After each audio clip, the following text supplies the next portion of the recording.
This video is used for educational purposes only, under the Section 107 of the Copyright Act 1976.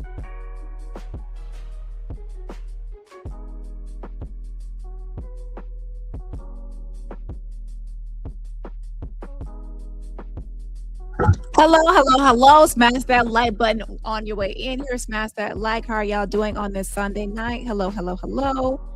Who is in the building on tonight? We have Karma Butterfly. Lemon is here. Yes.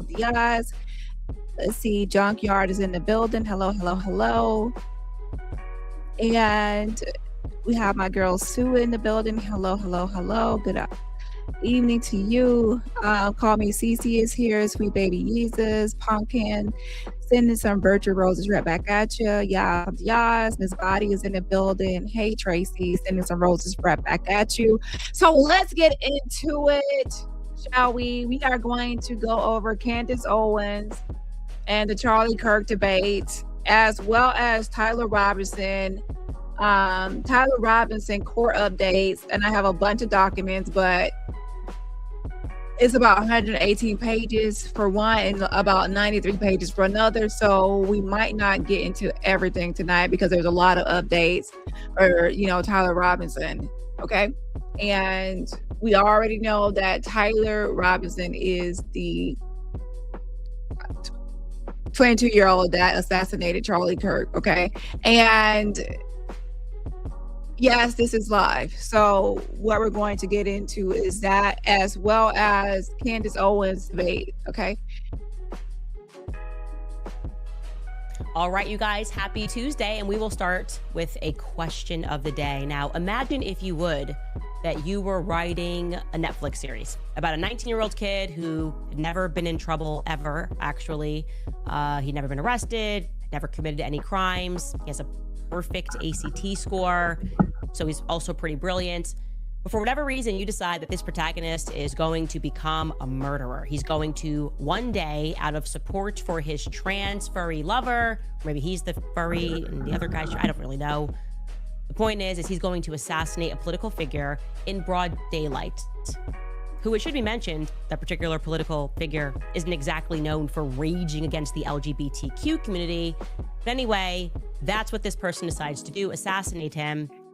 Okay, for one, she threw me off because she said 19 years old. I'm like, 19 years old? He's 22-year-old Tyler Robinson out of Utah. And it's not unheard of for someone his age to go to a college campus and unalive people. Is not. One afternoon, he scales a rooftop at a university that he never attended, and he accomplishes what he set out to do. He murders Charlie Kirk. What would you expect that young man to do next? If you're just trying to sell this as what you would expect someone to do next logically. Well, today we are going. So she's asking a question, posing a question. For someone 19, first of all, he's not 19, he's 22. After he unalived someone in broad daylight, what would you expect this 22-year-old to do? So Candace is a conspiracy nut, and she does conspiracy stuff. Now, I'm not saying that everything she says is wrong, and I'm also not saying that everything she does is right. However, I will say, in the case of Tyler Robinson, Candace Owens, she really just goes a little too far, in my opinion, when it comes to this case. I'm not saying everything, but the Tyler Robinson and Charlie Kirk assassination. It's obvious based on the evidence that Tyler Robinson is the actual unaliver of Charlie Kirk. 100%, without a shadow of a doubt. He is going to be found guilty of this, and he is actually guilty. However, one by one, Candace Owens keeps blaming everyone, or trying to insinuate or imply that someone is responsible for Charlie Kirk's assassination besides Tyler Robinson.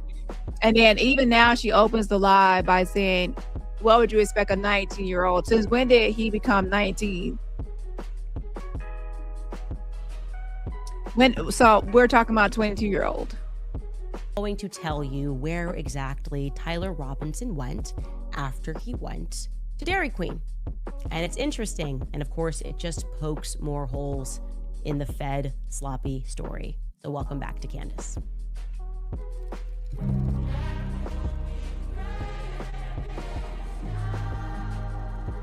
So you're saying he went to Dairy Queen, then he went somewhere after Dairy Queen. So is he not supposed to be hungry or eat or have some sort of... Now I will say this, some people go out to eat or they go somewhere like as some sort of alibi, and some people just go because they actually just are hungry and they go to eat somewhere or they keep with the regular schedule. I mean, I don't think he was distraught or he was saddened by the assassination. I'm sure he was happy about it.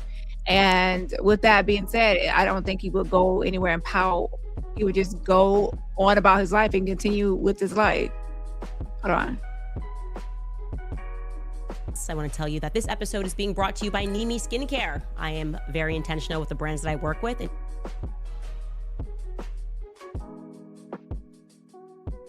With no ideological baggage, no nonsense, just products that work and align with my values. So you can visit NIMIskincare.com today. Okay, let's jump into this. It was allegedly Tyler Robinson. He was allegedly acting alone on a rooftop, and it is allegedly supposed to have been the first time that he ever killed a human being. So I think most people who are thinking through this, we naturally would expect a little bit of adrenaline, right? Maybe even the thought. Well, I would expect some sort of adrenaline if someone were new to, firing a weapon.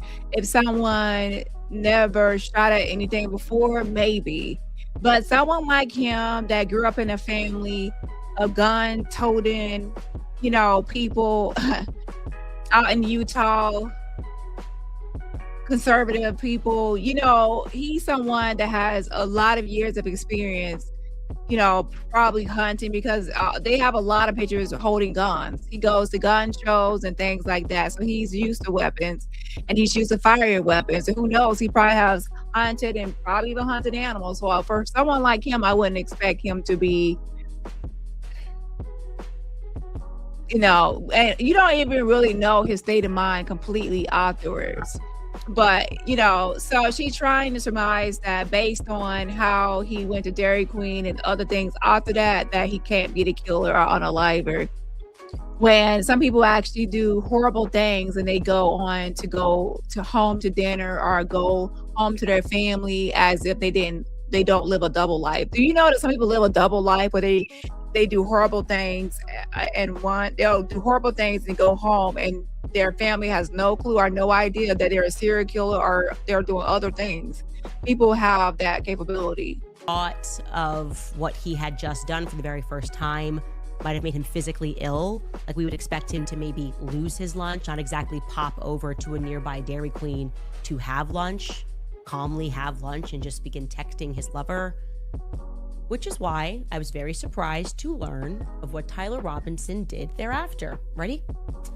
Tyler Robinson, we can exclusively confirm to you all, drove 3 hours away from Orem, Utah, down to Panguitch, Utah. I hope I'm saying that right. A lot of the cities sound weird. I think it's Panguitch, Utah. I'm showing you a map of that distance. It is just under 3 hours to get there.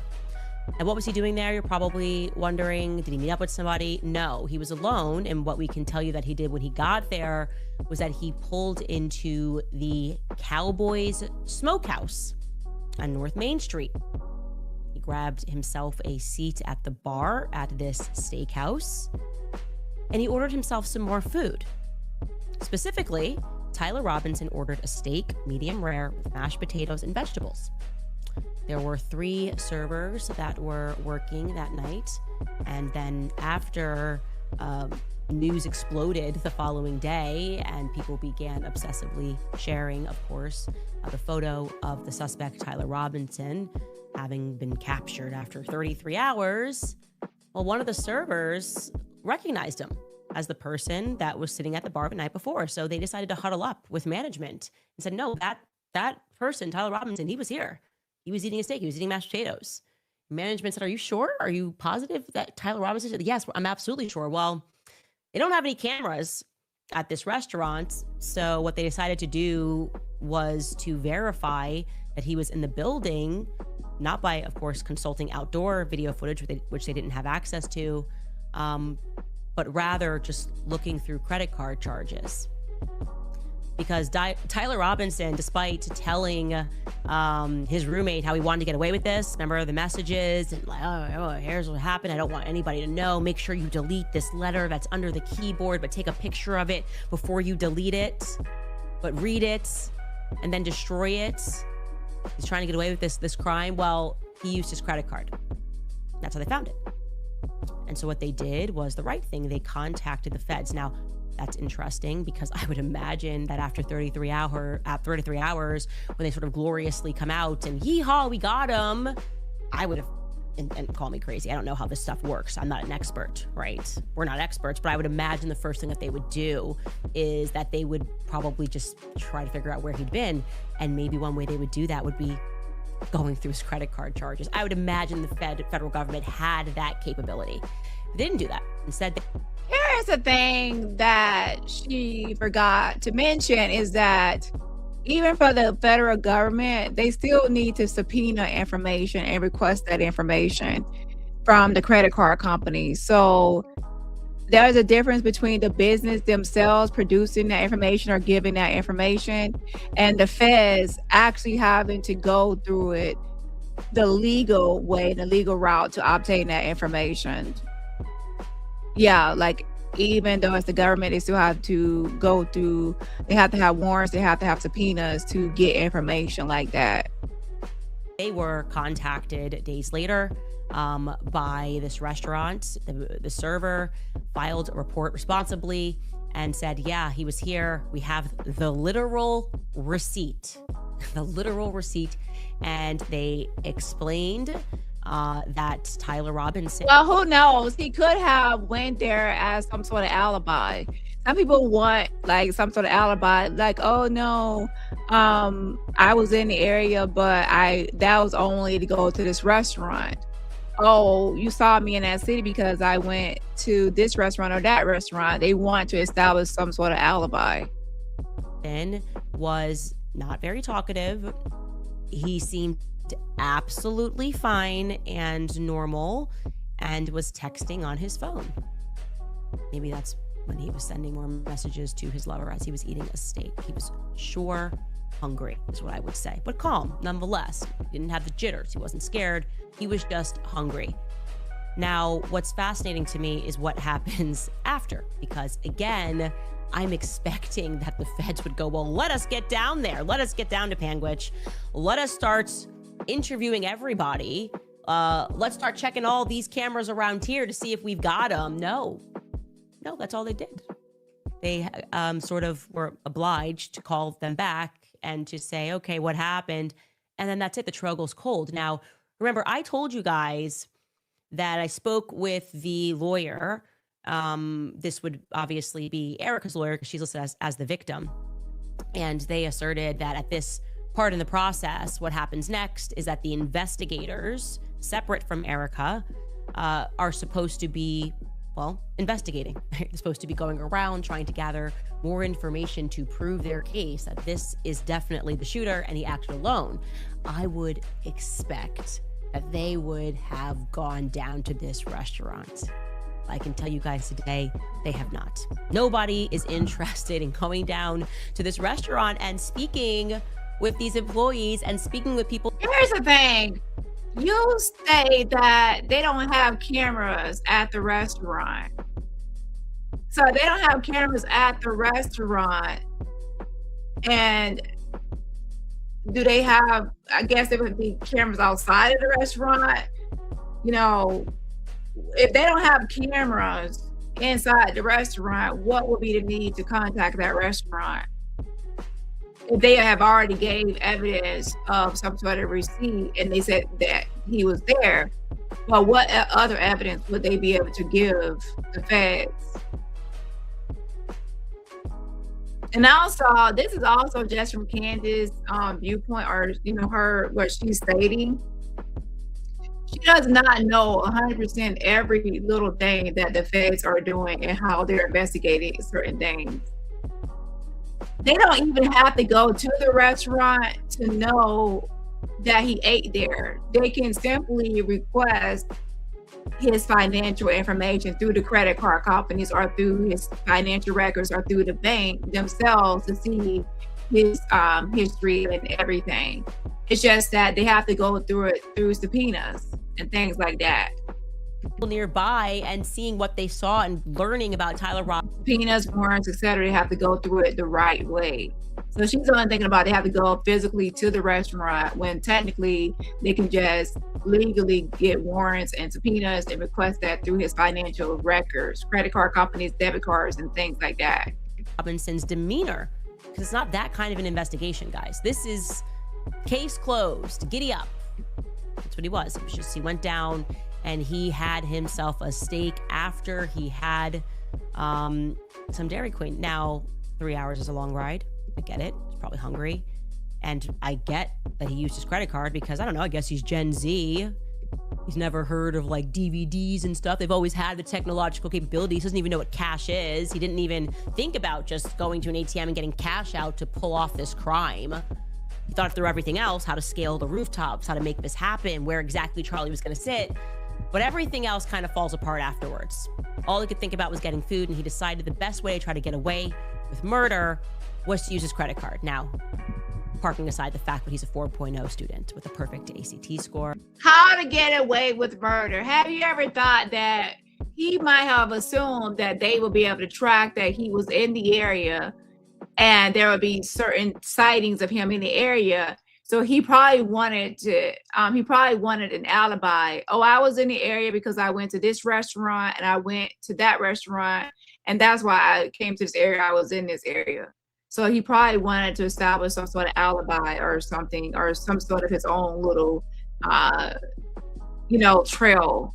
That people do that. They might unalive someone and go somewhere, or to relative's house or someone's house, a restaurant, to a club. They'll go somewhere so someone can say, oh, they were here the whole night, or they were at this club.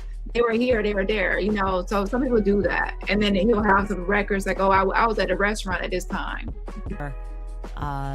He couldn't, that thought just never crossed his mind to just take cash out. So here is what our now updated timeline looks like from that day. It's been a while since we have revisited that. And I think that we also need to revisit, which we are, the Dairy Queen stop, because it had to have occurred earlier than we had initially documented. It definitely happened, but I think the time frame of the stop is wrong, because if we need 3 hours to get from Orem down to Panguitch, and I have confirmed that that happened, again, there was a literal receipt and the FBI knows about it and has that in their possession, then it's got to be earlier, right? It's got to be slightly earlier that he went to Dairy Queen, which would track for me, because if we know that he was throwing clothes out in the Dairy Queen, that's probably going to be a little bit closer to the shooting, and he's not going to hang around. So here's what we have. We have that press conference that happens at 5:30. At 5:59, Kash Patel tweets that the subject, erroneously tweets, the subject in custody has been released because, they had erroneously tweeted that they had him before that. And he says, our investigation continues. After 6:00 p.m. is when we are gauging the first correspondence to have taken place between Tyler and Lance based on the conversation that they were having. 6:38 is when we initially had when that photo was taken. That photo was captured at the Dairy Queen, and I will update that for you guys. I am going back and trying to be more precise, wondering if that needs to be adjusted by an hour. Maybe it was actually 5:38 p.m. and time zones were wrong. I'll follow up with you guys there. And now we can. And that's exactly what I said before when she was making a video talking about the different times. I'm like, girl, you have to pay attention to the timestamp and the time zones. And add that 8:45 p.m. That's the time approximately that Tyler turned up in Panguitch, Utah. Again, that is 3 hours away from Orem. He has a meal at the bar counter, and then he leaves around 9:30 p.m. Remind you guys that he is fine. He's in a totally fine mood, and he is texting while he is eating, not speaking much to the servers. So when I spoke to the people who had reported this, they suspect, and I think this is a good suspicion, a good instinct to follow, that he may have gone to his grandma's house afterwards, because apparently that's where his grandmother is from, and she lives nearby. And if you guys recall, Tyler Robinson's grandmother was one of the first people to speak out, and she said, "You have the wrong person." She said, "My grandson does not fire guns. My grandson did not commit this murder." And so since I am learning that she is from around here, and that she is a local and everyone's familiar with her, they know who she is, I would imagine that it's possible that Tyler Robinson could have gone to his grandmother's house for the night. Again, we don't know that as a fact. I am putting it out there because this is an investigation. And by the way, if you are somebody who is around or rather operates a business around the Cowboy Smokehouse, you may have footage that you're not even aware of. If you have information, maybe the feds called around, I don't know, please, we are inviting you to send us an email to moretips@candaceowens.com, but we can now officially plot that in our timeline, and it just makes the feds story more, just unbelievable, just unbelievable is what I would say. Nothing they are saying makes any sense. We can also add this to the list of stories that we have broken, because one of my favorite things ever is how no matter how many stories we break, no matter how much information we provide, the haters will forever say. Okay, well, for example, this is not, what I want to say is it's not a conspiracy channel, and this is not about as far as it goes to Dairy Queen. There was a photo going around about the Dairy Queen being shut down, but they were going to the wrong Dairy Queen. Someone went to the wrong one, okay? And the one that he went to was still open, not the one that, okay? So what I want to say is this. Even if the Dairy Queen did not shut down because someone went to the wrong one, however, even if it had shut down, that doesn't change the fact that in this case, we have DNA evidence. I go through all the evidence that we have, but there's DNA evidence on the gun itself, the bullets, and there's a bunch of other evidence I went over in previous videos. So even if a restaurant shuts down, it has nothing to do with the main evidence that's being used against him. The evidence that used against him is not about whether he went to a restaurant or not. The evidence is actually the DNA evidence, witness testimony, his own. He actually confessed already previously. So we'll get into that later. She has presented no evidence. They're just going on vibes and a dream on the Candace show. That's it. She had a dream, and now she's just blindly pointing the finger at everybody. And so I actually decided while we were on break that I had time to put together a list, and this is by no means definitive. This is just a list of stories that we have broken on this show. So here we go. Charlie's text messages, that was a pretty big one, showing that he was in fact abandoning the pro-Israel cause 48 hours before he was assassinated, despite the fact that everyone lied about that fact. And how it went was this, for people wondering. The restaurant that Candace Owens and others posted that was supposed to be the restaurant where Tyler Robinson went to was at 813 East 800 North Orem, Utah. And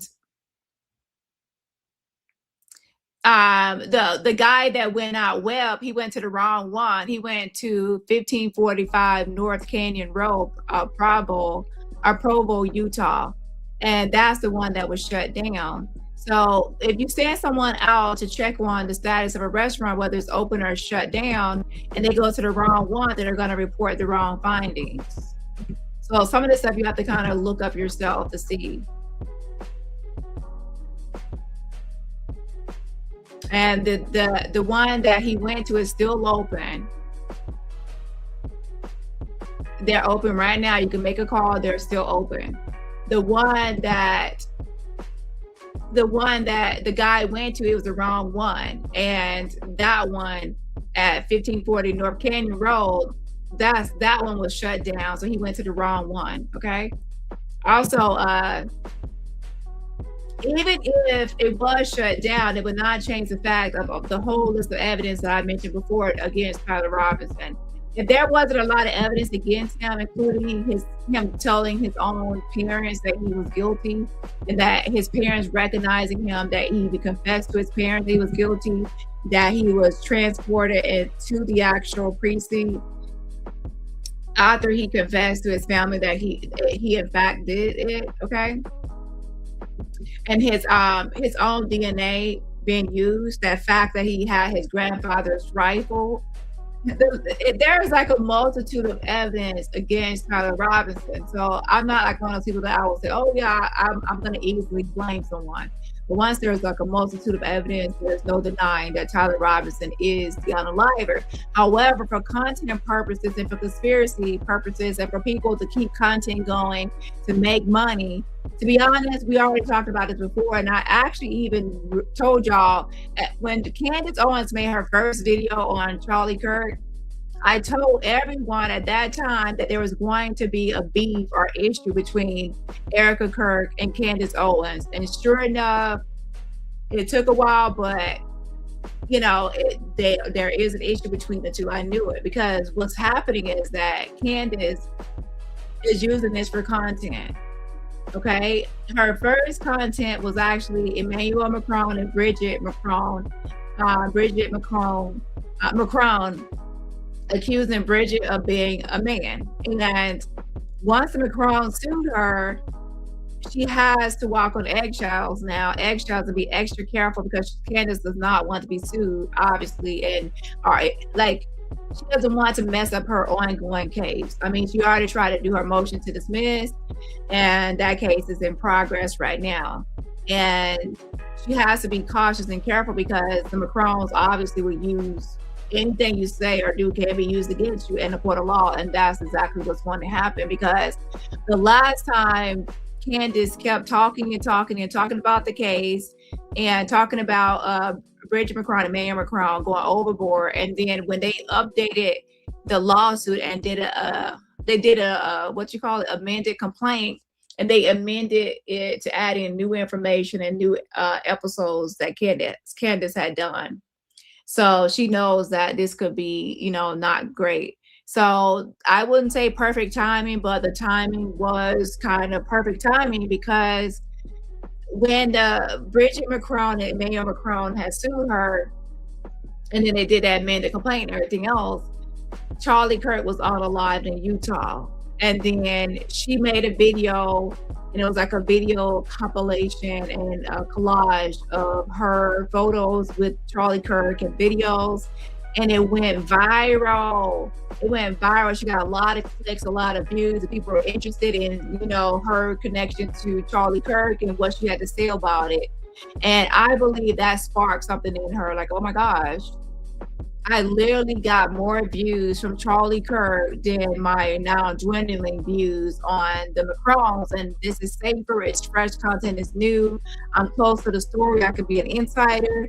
And that gave her, I believe, the like aha moment. So then now Charlie Kirk has become her content. The whole Charlie Kirk, Tyler Robinson. She first started making videos on Tyler Robinson and a lot of conspiracies about how he isn't the unaliver. And it was mostly focused on breaking down the crime scene of where the incident took place, and blaming different people.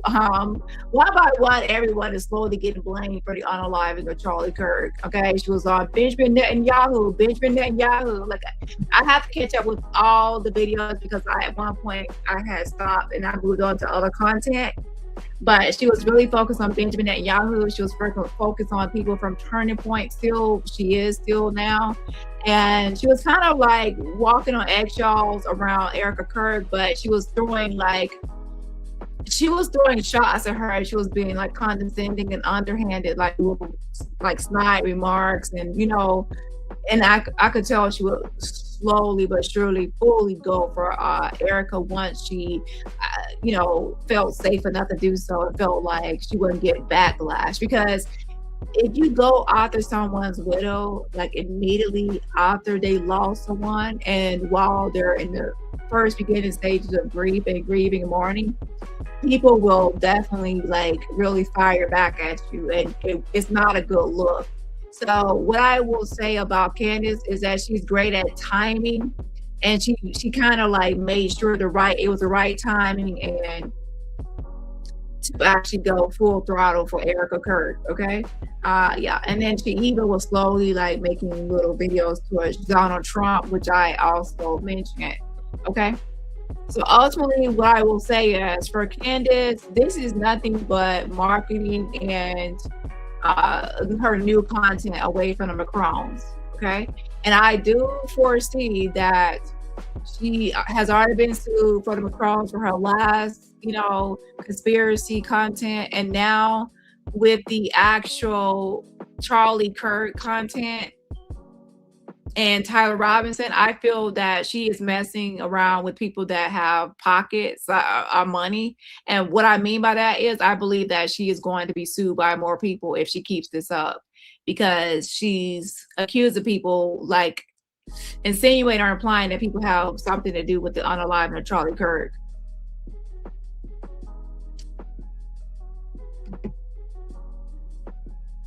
Hello. Can one of my mods make sure this is a real page? But yeah, she is very much so calculating. And I will say that she is great at marketing herself and getting her message out there and maneuvering her way up to the top and to stay in the spotlight in the media. So I give it to her. And I agree with some of the topics she talks about. However, I just feel like some things are just too conspiracy content, and I just feel like there's too much evidence pointing to Tyler, and a lot of things she says does not really make sense at all, and she has not really connected any dots to anyone at all. Like all the dots connect to Tyler Robinson, none of the dots connect to anyone else that she has pointed out. And if I feel like at one time or at one point she is connecting the dot, I'll be like, oh my gosh, you actually got a point. But so far, not so much.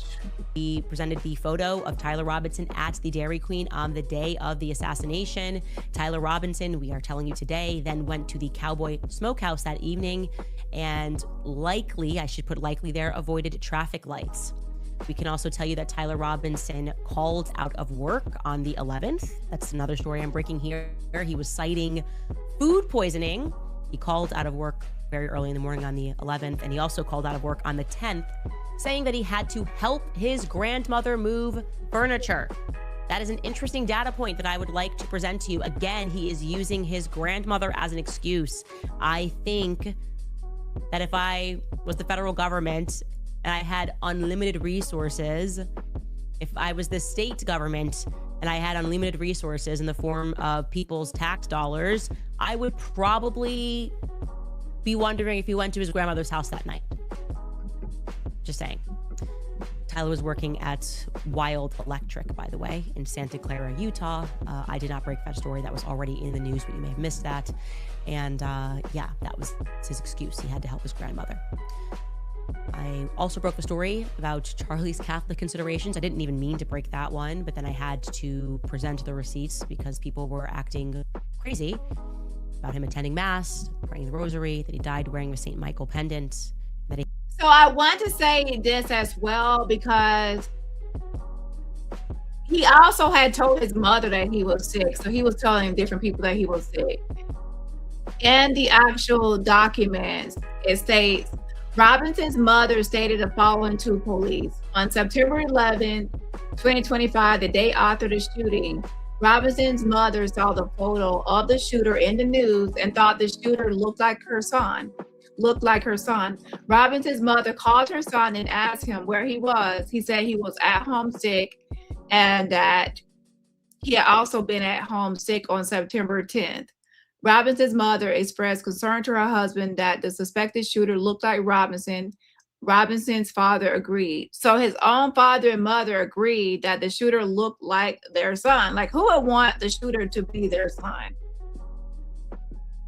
But they saw the footage and they knew their son. I mean, he's 22 years old. They've seen their son, you know, since the time he was little, so they know how he looks, they know how he dresses, they know his clothing. I'm sure they might even purchase some of the items themselves. Who knows? We don't know. But they definitely knew that that was their son. They had communications and conversations with their son, and he pretty much admitted it. So that's why they arranged for him to be transferred to the police to turn himself in. And they convinced him not to, you know, self-harm. But when someone is saying that he was saying he was sick, he also told his mother that he was sick on the September 10th and September 11th. Okay, and for those wondering, you can find that in the. I can actually show you where that's found at. Just a second.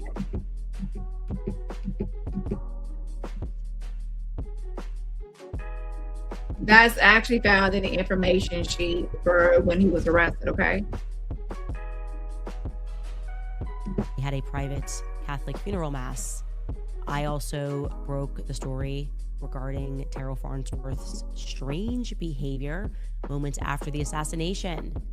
I broke probably the biggest story of all. But the behavior you mentioned about him, okay, listen, did it look suspicious him taking his camera down and looking at it and how it looked, and he took a selfie at the scene of the incident right out there? Yes, that can be suspicious. At the same time, if you have ever taken any equipment or anything to an event and it's yours, you're going to take it with you. Was he supposed to leave his camera up there? That's his camera. Was he supposed to leave it there and then leave the whole field and leave the premises without his camera equipment? That doesn't make any sense. Anyone that brings a camera to an event, you're going to take it with you and pack it up and take it with you. And you also, if it's at a certain angle, like as it was behind, it was actually, the camera was up high, was behind Charlie Kirk. Of course, he's going to wonder what's on that footage, what was captured and what is on it. And he's going to obviously want to take that footage with him. And as far as a selfie, people take pictures everywhere they go these days. And was that weird for him to go live instantly and close by where it happened?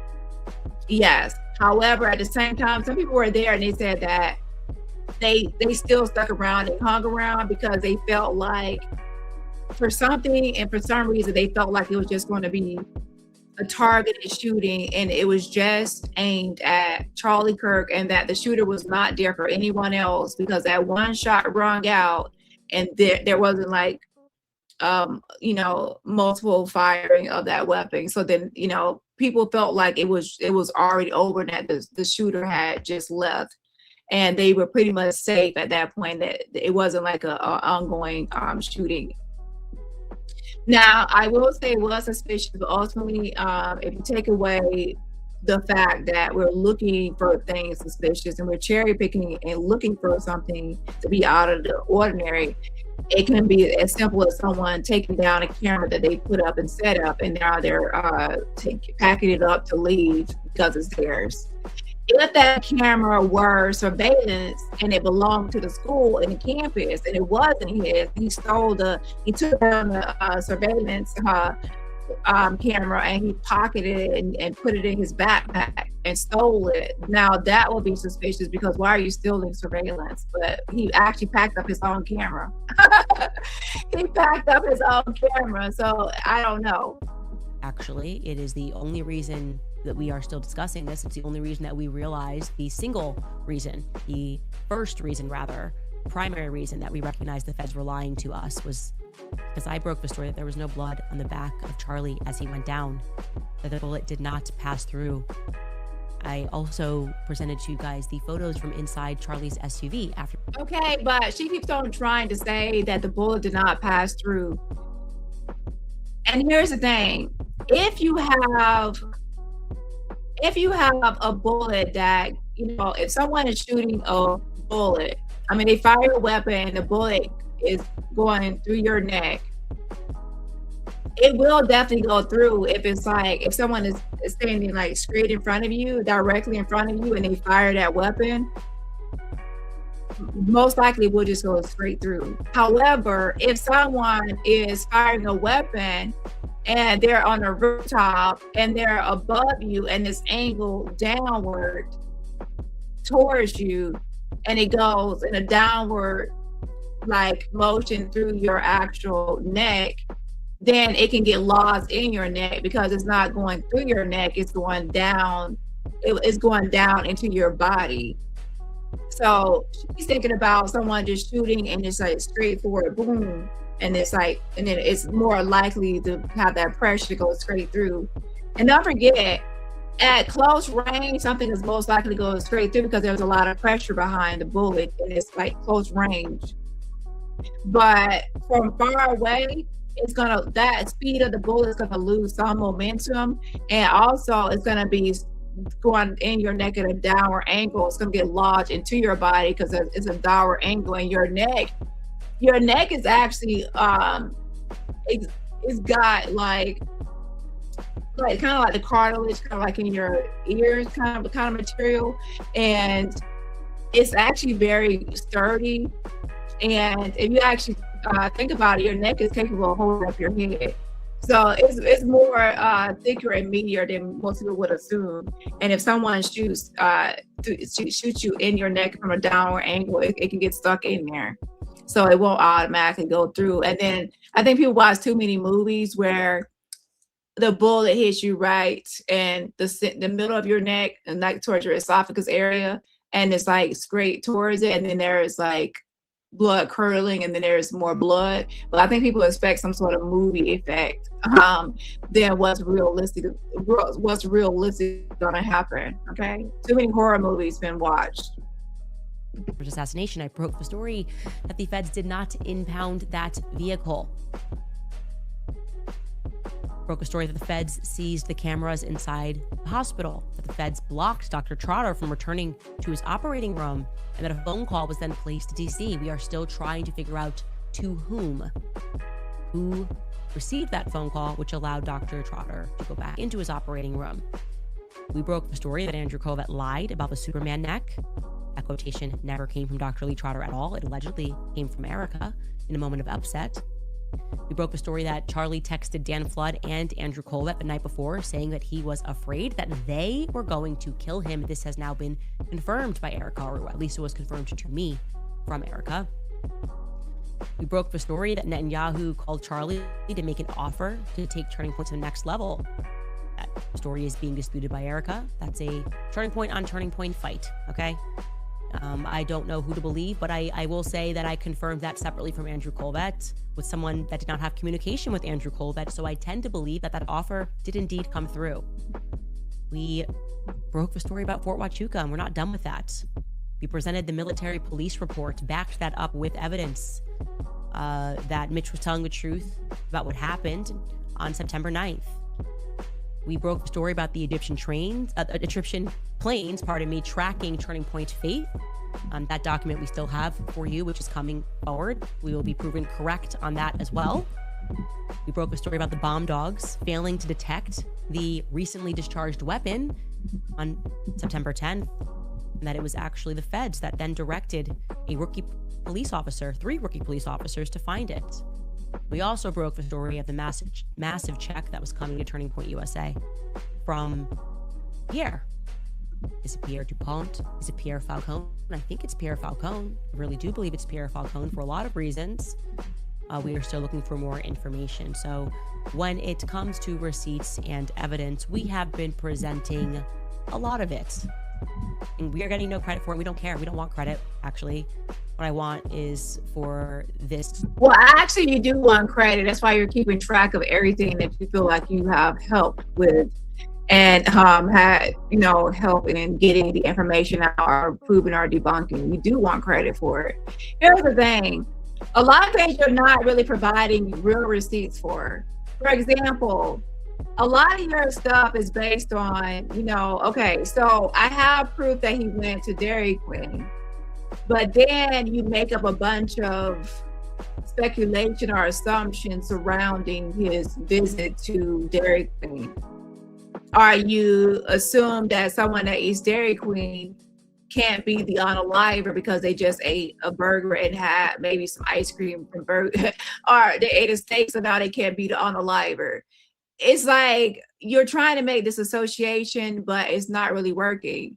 So someone that unalived someone in broad daylight at a college campus that's 22 years old can't turn around and go to Dairy Queen. Is that like a sign? It's like she made this whole video saying that that's indicative of someone that didn't just shoot someone because they decided to go to 2 restaurants after unaliving someone. So now they're not the killer. So here's the thing. If you want to, get away with murder, you don't have to watch How to Get Away with Murder with Annalise Keating. Just go unalive someone and then go pick up a burger or go get a steak. And then now Candace Owens will say, no way you could be the killer because you ate at Dairy Queen right after. You ate a steak right after unalive someone, so you're not the killer. Okay? Good job. See, I'm joking about it, but it's all in all seriousness, that's how I really see it. Her explanations to why he can't be the unaliver is because he ate a hamburger or he ate a steak. So then now he's not the unaliver. She should read more horror stories, not horror stories, wait, more true crime stories. And she will probably freak out at the millions of things people do right after unaliving people. Some people unalive people and they take a flight out. They just try to hit the road and leave the country. They move, they go home to their family. People do different things after they unalive people. There's not like a set thing that you have to do. Be solved. I want to know who killed Charlie Kirk, and I don't believe it was Tyler Robinson. And on that note, we should get back to the Fort Huachuca story because this has proven to be a very interesting lead. We have a couple of interesting updates to add to that. First and foremost, I should say, for good measure, that Turning Point USA would like us to clarify that while, yes, it is true, the tent idea was initially brought up by Elizabeth McCoy, it was ultimately a group decision to move forward with the idea, a group decision between the events team and the exhibitor all team. Now, the idea from them was that at future tour stops, people would use that tent to grieve and to share their thoughts about how Charlie had changed their lives. And also, it's interesting that she didn't actually bring up another, since she wants to speculate and assume. It's interesting that she didn't actually think about it in a different way. Hold on. Where is it? That maybe he is someone that was experiencing some sort of, fear or, nausea or just something about how he just had unalived someone. And in that way, instead of actual food poisoning, he could have been, of course, avoiding work or avoiding outside or feeling some way of wanting to be withdrawn. So then he made up this whole sick thing, because right here, it says on the evening of September 11, 2025, as law enforcement continued their investigation, Tyler Robinson went to the Washington Sheriff's Office with his parents and a family friend to turn himself in. So right here, he went with his parents and a family friend to turn himself in. So his parents recognized him on the surveillance. The mother said, "That's my son." She went to the father and said, "This looks like our son." And then even after they saw that weapon, they knew that weapon looked familiar. And sure enough, that was his grandfather's rifle that was in Tyler's possession. It's a rare rifle. And all of these dots are connected. And that rifle, of course, was found, and a towel and DNA. Tyler's DNA is on this stuff, right? And Robinson's mother stated the following to police, that on September 11, 2025, the day after the shooting, Robinson's mother saw the photo of the shooter in the news and thought the shooter looked like her son. Robinson's mother called her son and asked where he was. So she had called him and wondered where he was. She inquired. He said he was at home sick and that he had also been at home sick on September 10th. So maybe what Candace should have probably called out is, maybe he was feeling sick, but in a different way, because he had just unalived someone, and it could have been something that he was dealing with. And also he knew that his parents were asking him questions, and he could have been wanting to lay low. I don't know. But for him to say he was sick to different people, he could have been sick, because of what he had done, sick about it. Robinson's mother expressed concern to her husband that the suspected shooter looked like Robinson. Robinson's father agreed. Now, if your mother and father agree that you look like someone in on surveillance footage that just unalived someone, that's not good, because if anyone's going to know how you look and how you dress and how you carry yourself and how you walk and this and that, it's going to be your parents that raised you. And if you look at a lot of their pictures, they're close family. Well, they were close, at least while he was up to a certain point or age. And so they definitely know their son. Just as a spectator here, there are other ways to grieve, and you can still share stories about how Charlie changed your life. You don't need to be under the tent that he was murdered in. That's just my feedback there. Second update, this time regarding Fort Huachuca as well. Erica has submitted another follow-up text regarding her whereabouts on the 8th. Now, you will recall, as I told you yesterday, that the issue with the first message that she... Now, what's interesting is Candace... It was so obvious at the very beginning that she was gunning for Erica, but I feel like she was just waiting for the best time to really, take aim at her. And she already knew that immediately after Charlie Kirk was assassinated, that wasn't a great time. So she waited. She at least gave her a little while to grieve before she attacked. But I feel that if she continues down this path, that she's going to have more lawsuits her way. Provided, which was purportedly a conversation between her and Charlie about dinner on the evening of the 8th, was that the contact name was blocked on the message. It was blacked out on the message. I had received that, by the way, on December 28th. I immediately said, hey, could you unblock that, or uncover that, rather? And I followed up about 4 to 5 times, just trying to get that before we came back onto the podcast. I just said, I just want to see the contact number shown. Well, when I got off air yesterday, I had a follow-up, but it unfortunately was not what we were looking for or what we had asked for. It was just a Charlie Kirk contact card, just like this is Charlie Kirk's contact card in my phone. Now, I should add here that I am obviously working through a third party, and they made it clear that Erica has been tied up with something personal. So that's the reason for the delay. There were sick kids as well throughout the holiday. So there's just been a delay on getting that, but I wanted to let you guys know where we are at. No response at all from Brian Harpole. I've told you that several times. Or relatedly, Dan Flood. Now, Dan Flood was not seen at Fort Huachuca, but he does have communication with Brian Harpole. So I wanted to exhaust every effort to get to the bottom of where these individuals were, specifically Brian Harpole and Erica Kirk. Now, regarding Mark Amadei, you will remember that Mitch had described a person who he was sure was a congressman. He felt that it was a congressman. And I told you that we looked up a congressman that fit the description of what he was telling us: 5'9", glasses, grayish white hair. And we came up with Mark Amadei, and he said that face looks familiar. Then Mark Amadei came out and he had dropped a YouTube video of a live stream of him on a committee. And then X came back and said he actually missed the first 2 roll calls. This was a 12-hour House committee video. We certainly did not have the time to parse through it in our last episode last year. I did, of course, make that a priority during break. I did go through that 12-hour footage. And I would like to now state unequivocally that I think his story checks out.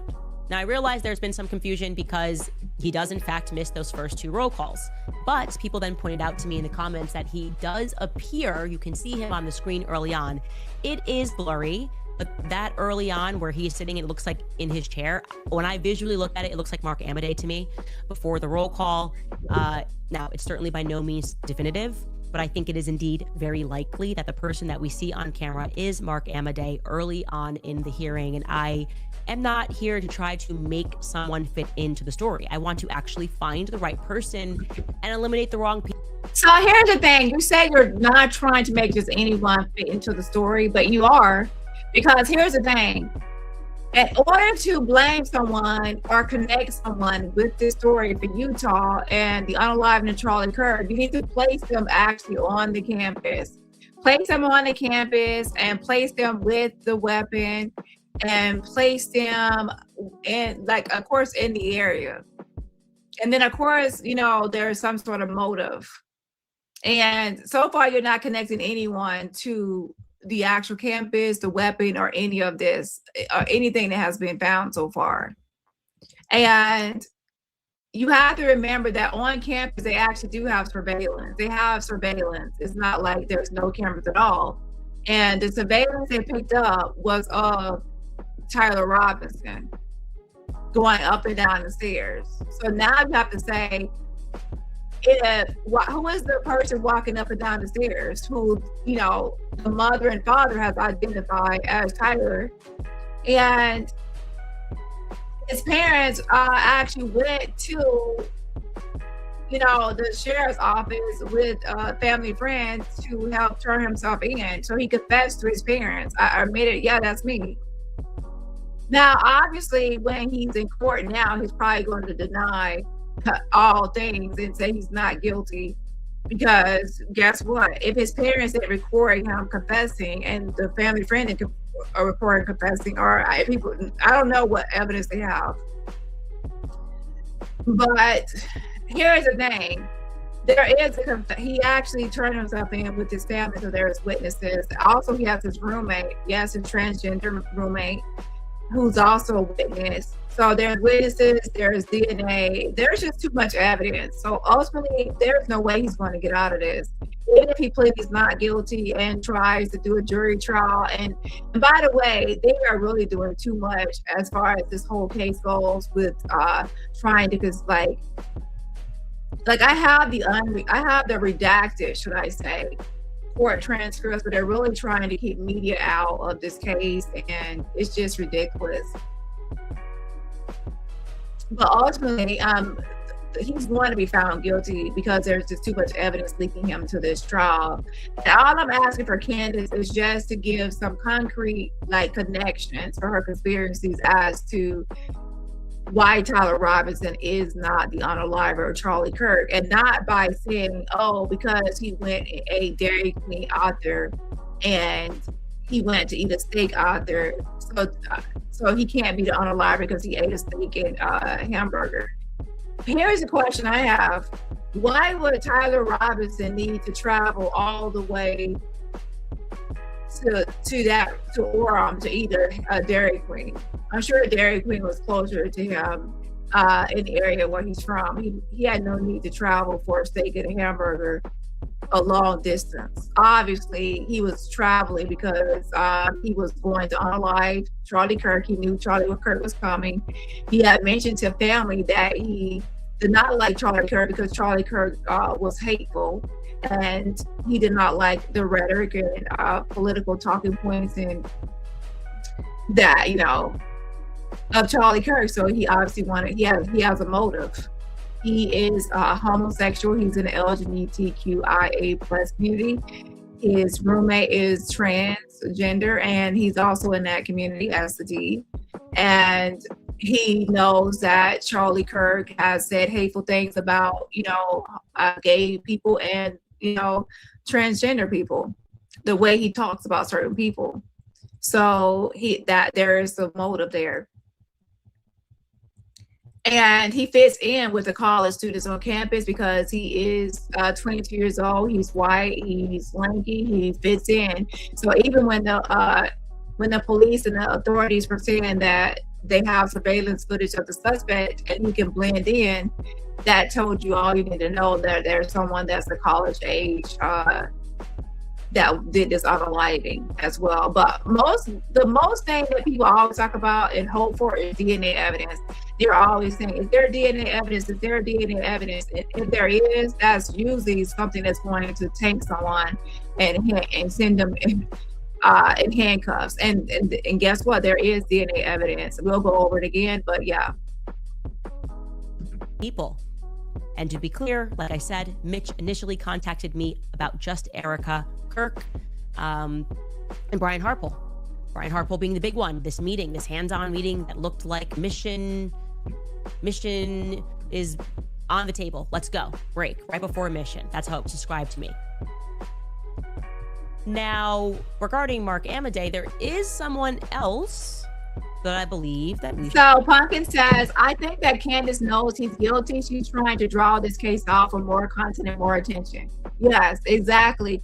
That's what I want people to understand, that this is all about content. This is not about investigating anything. This is about contenting, and to have content and to have what views, and that views equals money. And she loves the attention as well. And she loves a good conspiracy. So, you know, that actually draws in the audience, because conspiracies are, you know, interesting. People feel like they're investigating, that there is some sort of mystery, and they can help unsolve this mystery. And there's government people behind the scenes. There's rich pockets of people, you know, and you know, all of that makes it more dramatic and theatrical compared to the truth of the matter, that is just a 22-year-old that doesn't like, you know, Charlie Kirk hates him because he feels like he's hateful, which he does spew hateful rhetoric. He did. And very divisive language. Some people have lost their jobs after pointing this out.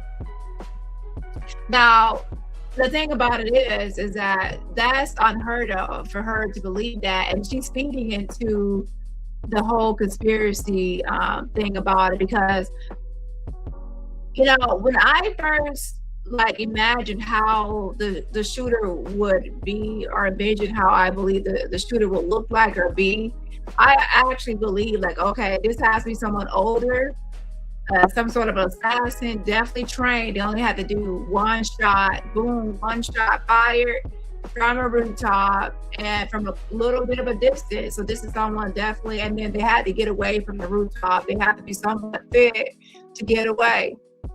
And when I first heard it was, you know, Tyler, I'm like, what? I need more to this, because that's not who I imagine, a lanky 22-year-old.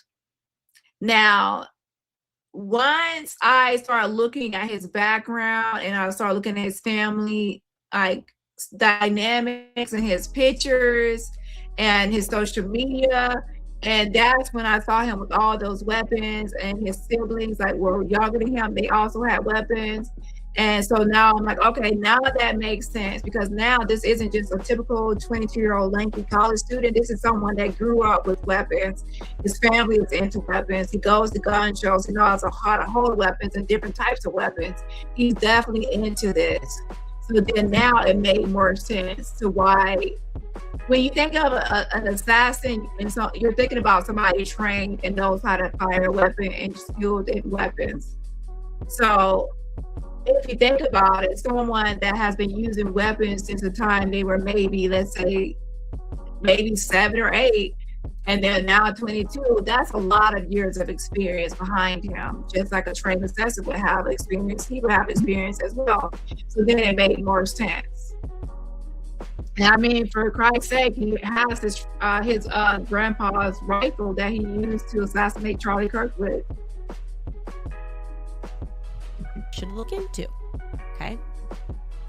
Follow one lead. If it doesn't lead where we think it's going to go, we can pivot, and something interesting has come up. Now, I will start by restating, I have never felt good about Terrell Farnsworth. Okay.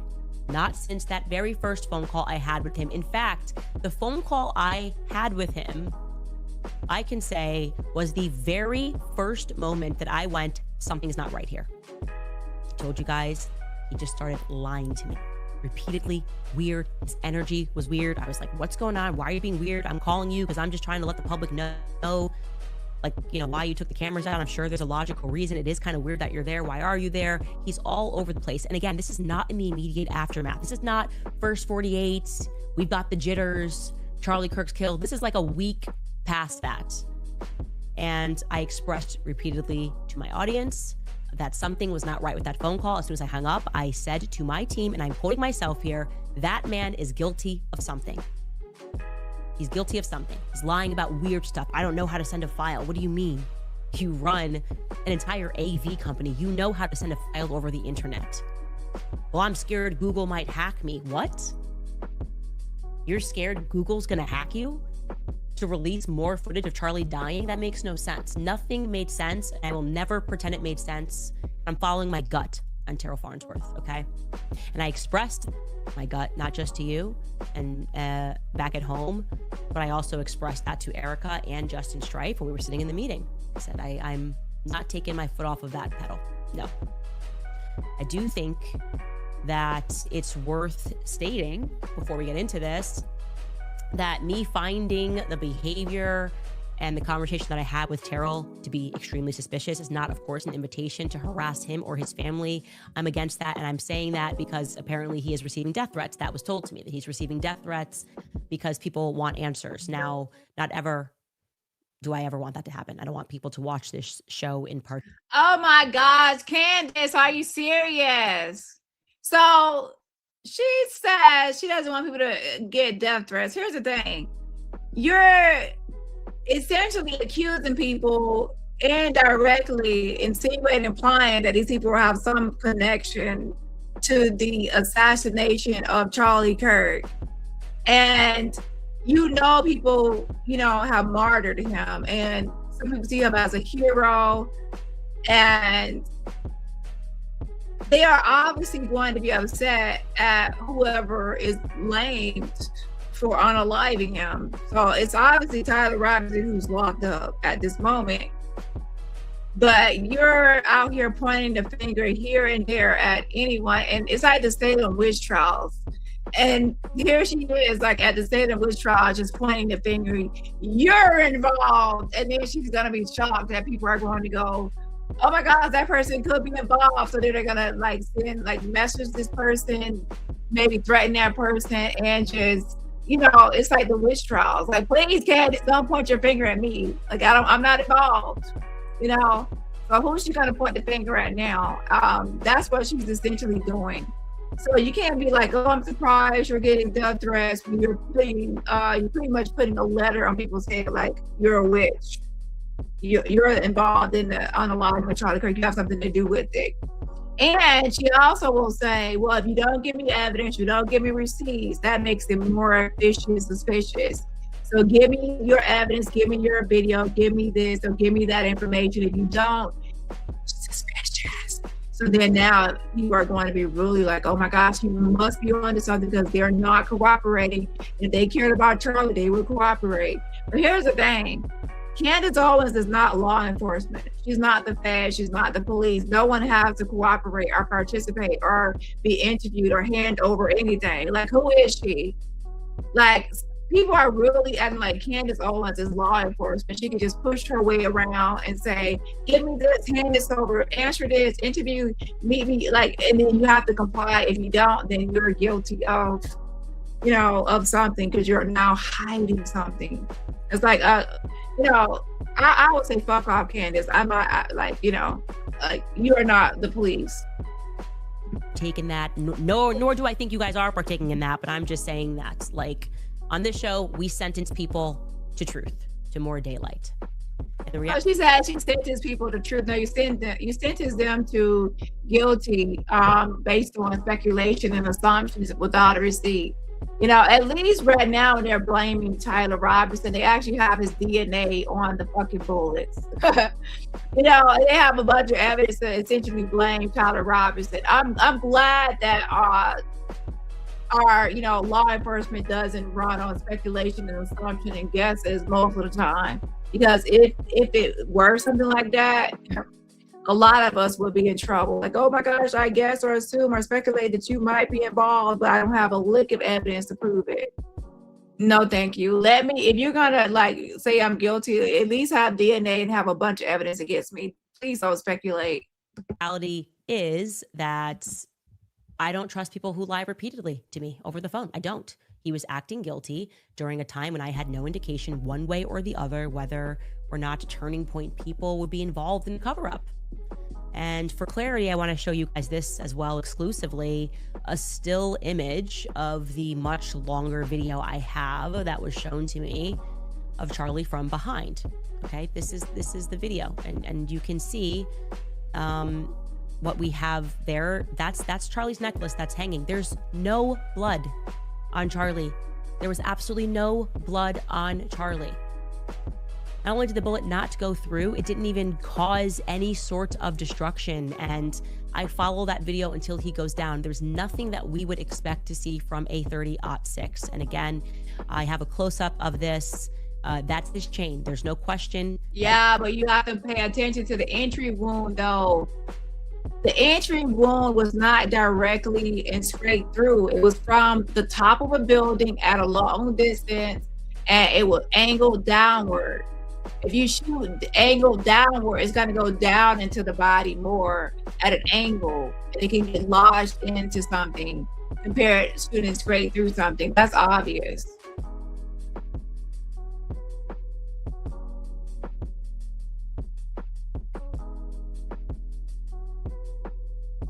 What you are seeing there is his chain, and the only blood that I saw was blood in his hand, which was spurting forward, to be clear. This doesn't make sense to me. It doesn't make sense to the narrative. Doesn't make sense to anybody that knows anything about guns. It just doesn't.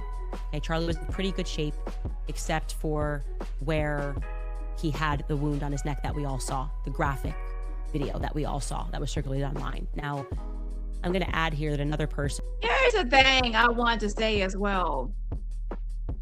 If you're trying to argue that there's no blood and there's no exit wound, what is the argument here? Are you still thinking that he is alive or something? Or what are you thinking? Like, do you think that one shot that was fired that hit his neck, that was fake?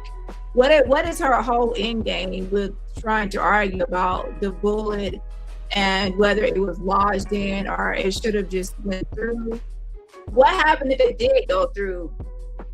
Like, she's not really making a point as it's like some of her arguments have no end game or no, like, what is her whole conspiracy about by saying that it didn't exit?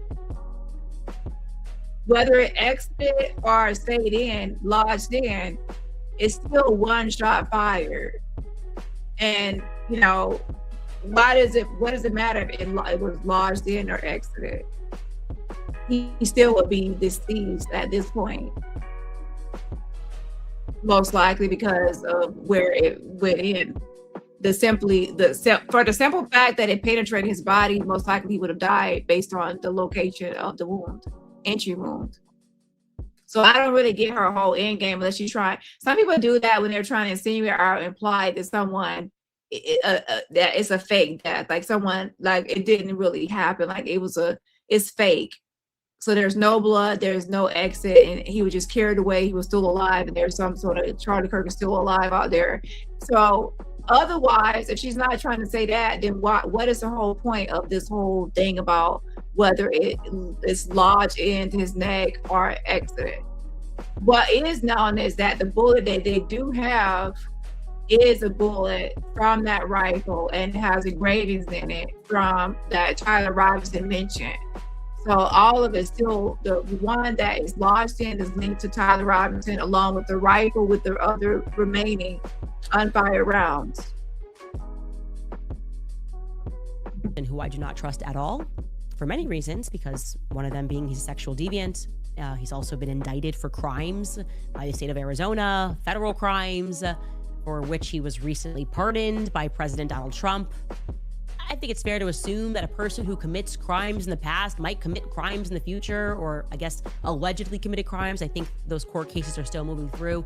I think that's a perfectly logical assumption that a person who's involved in doing the wrong thing might keep it up. A person that seems motivated by money, a person who factually was in debt and was having his payments garnished at Turning Point USA, who then blinks and becomes a millionaire working for a charity, might be a little bit shady. I think Tyler Boyer, it is a logical conclusion that he is at best a very shady character. I'm gonna stand by that.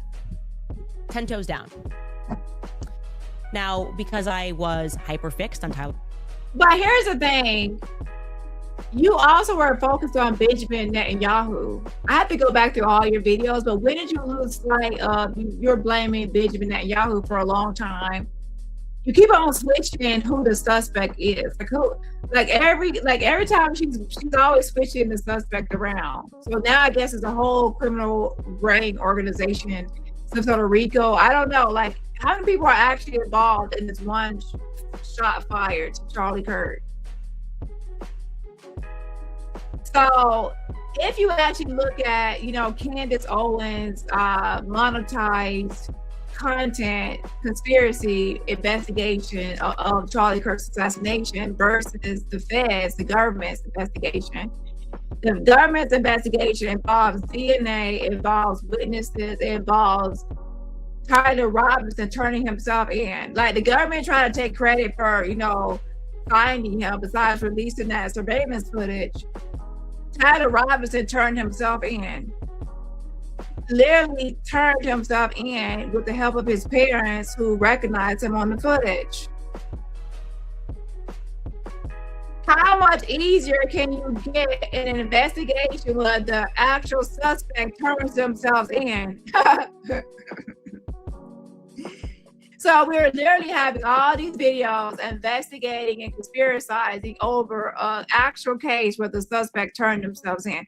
Now, are there times, yes, I understand, where people, confess to things they didn't do and they turn themselves in and they say things that they didn't do. Yeah, in those cases, the police, they investigate and they can clearly see there's no connection to the case to those people. They're like, there's no connection to it at all.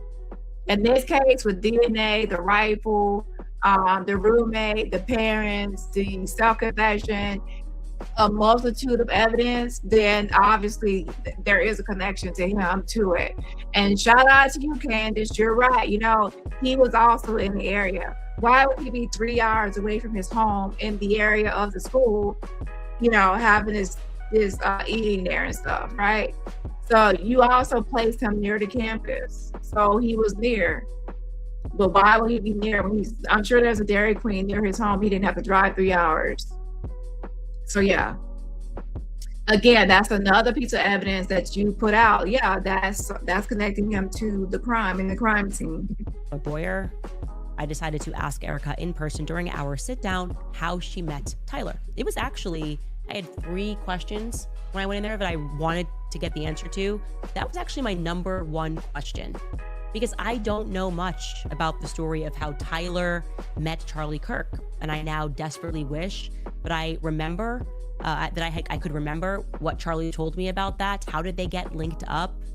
And I felt that me asking Erica that question, she might be able to provide a lot of insight to who Tyler Boyer was during the time he was with Charlie Kirk, why, maybe even before he was with Charlie Kirk, and why he got involved with Charlie Kirk. And of course, as we know, Erica knew Tyler for years before her and Charlie began dating, right? Both she and Tyler have been honest about that fact, particularly citing Trump's 2015 presidential rally as an event where the two of them attended together, right? Standing behind Donald Trump in Arizona at his 2015 July rally, which I should mention also her mother, Lori Fransky, is in the background. So the 3 of them have known each other since at least July 2015 publicly. So I asked Erica how she met him.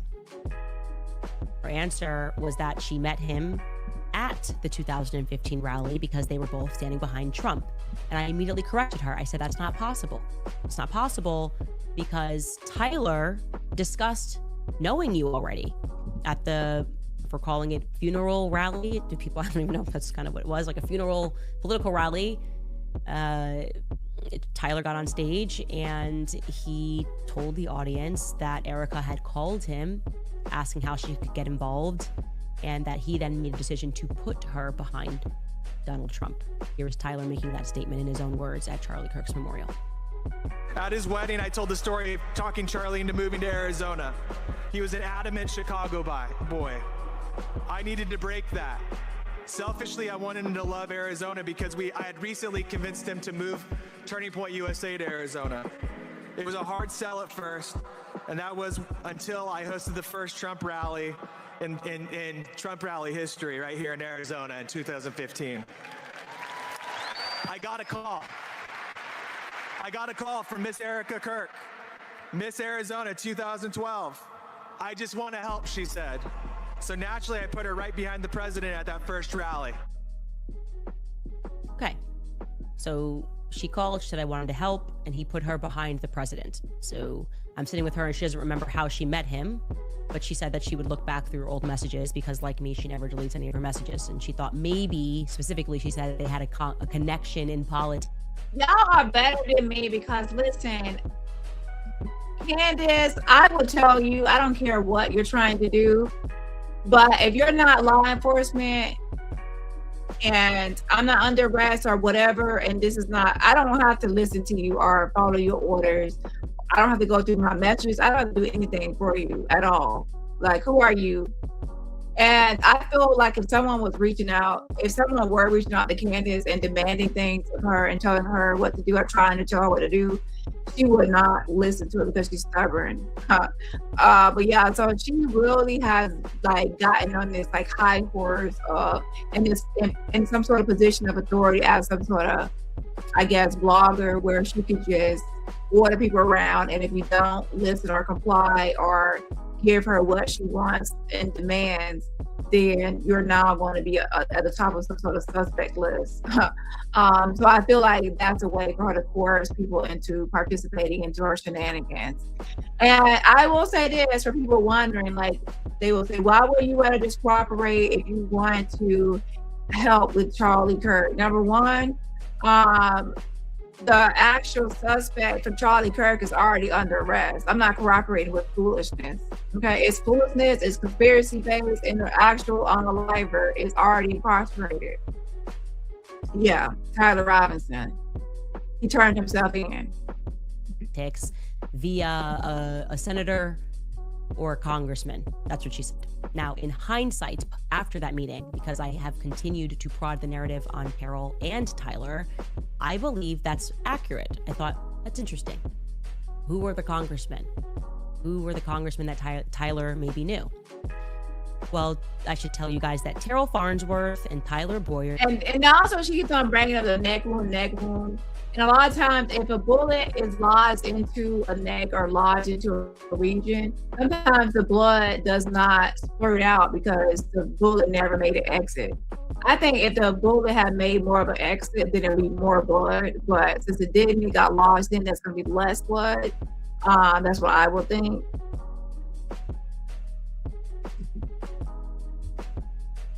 Go back. They go way back. I'm talking generationally back, okay? Terrell Farnsworth's parents went to high school with Tyler Boyer's parents. They're all from Chandler, Arizona. And then Tyler Boyer and Terrell Farnsworth went to high school together. They graduated. Okay, what does it have to do with the actual homicide investigation? What does this have to do with homicide? Let's talk about who was the shooter and what was their shooter position? What rooftop were they on? What kind of gun? Where's their gun? How did they get away from the crime scene? Don't forget that Tyler Robinson discarded his clothes. Like he changed clothes. So where are these people at on any surveillance that has been turned in so far? Is there any confessions, weapons? What do you actually have to show besides your speculation of these people and just naming names? Like 2 years apart from Gilbert High School. So these two are thicker than thieves. They are overtly political, obviously. In fact, at that very same Trump rally in 2015, Tyler Boyer introduces himself as the youngest chairman of the Republican Party. He's very involved in Arizona politics. And like he said, he's telling the truth. He was the reason that Charlie decided to put Turning Point USA's campus in Arizona. Charlie's from Chicago, right? That's where they first started Turning Point USA, in Chicago. Tyler has been driving this bus and, like I said, hiring the people around Charlie Kirk. Except for me, that really just I was the anomaly. We really just met, and I wonder if it would have happened if Tyler was there. Anyways, point here is that Tyler Boyer was very well acquainted, obviously, with Terrell on a familial basis, and he was very close with Terrell's family, particularly Terrell's uncles and cousins. Terrell's father is a man named Dwayne Farnsworth, and his first cousins are longtime Arizona Congressman Eddie Farnsworth. I believe he left office in 2022. And also his brother, Eddie's brother, is David Farnsworth. So just to reiterate that, you have Senator David Farnsworth. He's still in office. You have Eddie Farnsworth, who... Yes, they were in great. Like, yes, it's a bunch of, like, what I can understand is it's like a lot of evidence is linking Tyler. And what's annoying about Candace is that she is not linking anything to the actual, the only thing that she has linked to the crime scene or incident area is that, the guy was taking down his camera. But even that's not enough to... The whole time he doesn't have a weapon in his hand, so he's not the one on a live Charlie Kirk. She just has him taking down a camera and taking a selfie. But it's his own camera that he's taking down. It is not the school's or anyone else's property. So she still has not linked anyone.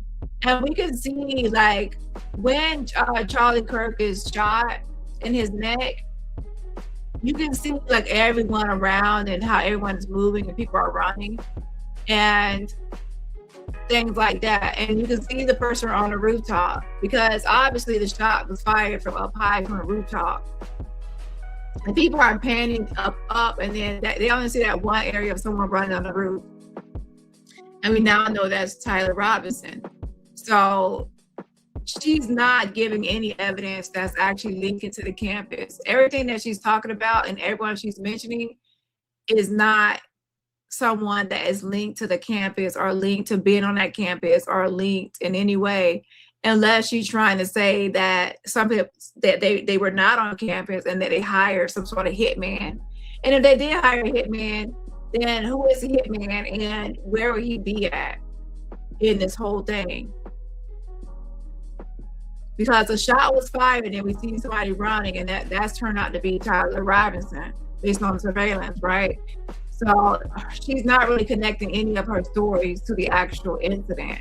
It might be juicy, it might be salacious, it might be tea, because these people have their own thing going, and things like this, like, she mentioned the Boyer person, this person has a past, this person has that, but none of that has to do with the actual incident of Charlie Kirk. And now she's talking about these people are related, that person's related. Who cares? There can be a lot of people in Arizona that are connected, because a lot of people in those circles, especially conservative circles in Arizona, might be, connected. 6 degrees of separation. There, people are related, people are connected. But what does that Arizona connection have to do with Utah on a line of Charlie Kirk in broad daylight and all the evidence surrounding Tyler Robinson? So she needs to find a suspect that has just as much evidence against him as Tyler Robinson. Until then, she just looks weird. She looks weird to me, because her big thing is Tyler Robinson can't be the unalive because he went to Dairy Queen and he went to ate a steak. And what unaliver at 19 years old, he's 22 by the way, she messed up on that, will actually go out to eat after. Like, I'm glad she's not law enforcement, because if that's a big clue to her, that's not it. So I'm saying, I'm listening and I'm willing to listen to conspiracies, but it has to make sense. It can't be stupid to where, if you can't be the murderer if you ate afterwards at Dairy Queen and ate a steak. That's illogical. Was the chairman of the state House Judiciary.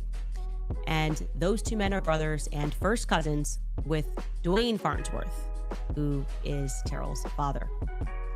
And they are extremely close to Tyler. In fact, Eddie has actually been sued in the past with Tyler. Like, they're on the same side. They are being sued together. You can go back and you can mine all of this. He has known that family for a very long time. Anyway, in 2014, Senator David Farnsworth introduced Erica's mother to the House floor with... And here's the thing. Two things can be true at once, where there could be fishy things going on in Turning Point USA, and Turning Point USA could still have nothing to do with the unaliving of Charlie Kirk. I mean, he was their money maker. He was their, things like that. And there could be a lot of people that are enemies of Charlie Kirk that could have something out for him, or not like him, or dislike him, or had bad intentions for him, like as a friend or a partner or associate or acquaintance. However, when you're investigating, you have to stick to the evidence and who has the motive and who also is linked to the actual evidence. So could, Erica Kirk have some weird things going on with her and Tyler Boyer and everyone she's naming have weird things going on in their life, a past or certain things about them that's this bizarre? Yes, but she's still not linking these people to the actual incident or crime to where they would unalive someone. Or where is their DNA, what weapon or anything. Everything she's talking about is how she doesn't like something they're doing, but she's not connecting it to the incident. And for me, I'm a person that likes connections and receipts. And she's not really showing any receipts. And when she does show a receipt, it's actually against Tyler. Showing him near the actual campus, going to a restaurant near the campus, and you say he drove 3 hours and then he's in that area, he eats at Dairy Queen. Make it make sense. Why would someone drive 3 hours to Dairy Queen if they have a Dairy Queen in their own city? Why would he be in that area? So your evidence placed him in the area. So a lot of things she says about Tyler places him in the area of the incident, which makes him guilty. So she's actually helping the case of the feds to nail Tyler. You know what I'm saying? Now, if she had placed him at a Dairy Queen near his home, instead of 3 miles away near the campus, then that would be different. Concerns over EMPs, okay? At the time, David Farnsworth was actually sponsoring the bill, a bill which would involve introducing Lori, who was then the CEO of G-Tech Industries, and Eddie Farnsworth. Yeah, and the thing is, I know you're joking, and I think that people actually, for real, I think that people actually... that's how she wins people or gets people to believe in her conspiracies, because she points out the weirdness and fishiness of situations or how people are acting. And people do have this whole sense of how someone should mourn or grieve. And if you're not mourning or grieving based on how they feel is the ideal way to mourn or grieve, then they will blame you, okay? They will blame you or feel like you're not really sad by it or anything like that. And we don't even know what's going on in their marriage. Maybe they had on the outside, like maybe they were pretending. Like there are a lot of couples that pretend to be happy and they're not. They're actually unhappy, or they're probably think about divorcing. So we don't know how their household is. Nevertheless, regardless of all that, nothing so far has pointed to Erica being on that campus and actually firing a weapon to unalive Charlie Kirk or setting up to hire some sort of hitman to do it at all. All the evidence is still pointing towards Tyler Robinson. So two things could be true at once. Tyler Boyer can be a person that's a bad person, and he could have a past and things like that in the background and history. And at the same time, he's still not the one that unalived Charlie Kirk. So this is like the Salem witch trial of Charlie Kirk on unaliving, where we actually have, in this case, a suspect that turned himself in. But I hate to be this person, but I will be this person. Candace Owens has made over dozens of videos and for profit, and he could put Bridget McCraw on the shirt saying that she's man of the year and saying that she's a man and she pees standing up. And she is lying. She is, because Bridget McCraw, now there are some pictures that she looks a certain way, but there are some people that look manly, like masculine are in certain pictures are in general, you know. But Bridget McCraw is actually a woman with had children, with biological children that she had. And in that case, if it does go to trial, then Candace is going to lose, because Bridget McCraw is obviously going to prove that she's a biologist. And Candace has made a whole conspiracy about how Bridget McCraw is really her brother's Shaun or Jean, and that he took over. He took over. She was actually born a man, actually born her brother, and that, you know, he's now living as Bridget. So she's actually a man, you know, and she has made a lot of money off of this. And I personally don't think people take her so seriously when it's just a joke to think really that whole story, if you actually break it down and look at it. When Bridget McCraw and her brother go to the same events, or they have been seen at the same events at the same time, and they're obviously and clearly two different people. And the whole document, the lawsuit filed against her, is ridiculous, and it's like crazy. And this is the person right here that's now making these videos on Tyler Robinson and Charlie Kirk, and it's the same foolishness. Okay. I foresee that Arthur Wall, her whole gig is going to be up, because at first people will buy into this, but when all the evidence comes out and all the receipts come out, and she's officially debunked by, you know, lawsuits with all the evidence that's going to come out with the McCraws, if it's not dismissed based on technicality, as in such as jurisdictional reasons or procedural reasons, and it, you know, progresses and proceeds to the actual where she has to answer the complaint, and there's a decision made, she will actually lose. You know, Bridget McCraw has biological children. I'm sure she has medical records, and she has scientific ways of proving that she's a woman. She's gonna lose. And with the whole Charlie Kirk, Tyler Robinson, there is a plethora of evidence against Tyler Robinson. And since there's all this evidence, she's actually going to be a loser in that case when he's found guilty of the unaliving of Charlie Kirk and being put away. So then, as time goes on and she keeps being like, all the evidence is revealed and it's all against her, she's going to look stupid. And I always, you know, understand that, hey, what you put out today might make you seem like you're smart or knowing something or on the right path or track. But if it's not backed by real evidence or real concrete receipts, it can backfire later. And then when all the receipts and evidence comes out, you're going to look stupid and dumb and wrong. Now, I will say that sometimes conspiracy people, they move the goalposts. Once they are disproven and discredited, they then say that the government is against them and that the government is in on a cover-up. So then they move it and say, oh, well, I was right, but it's a cover-up of the government. So then they sometimes are able to spin it. Or they, Bridget and Mayor Macron, they bought out the judge, and the judge is on their side, and the judge and the jury, jurors are, you know, being bought. So they will always move the goalposts. But if you have common sense, you realize after a time period that it's that much government cover up in the world. You're just wrong and a liar. Okay. So and as Pumpkin said, and wasn't there bullets engraved?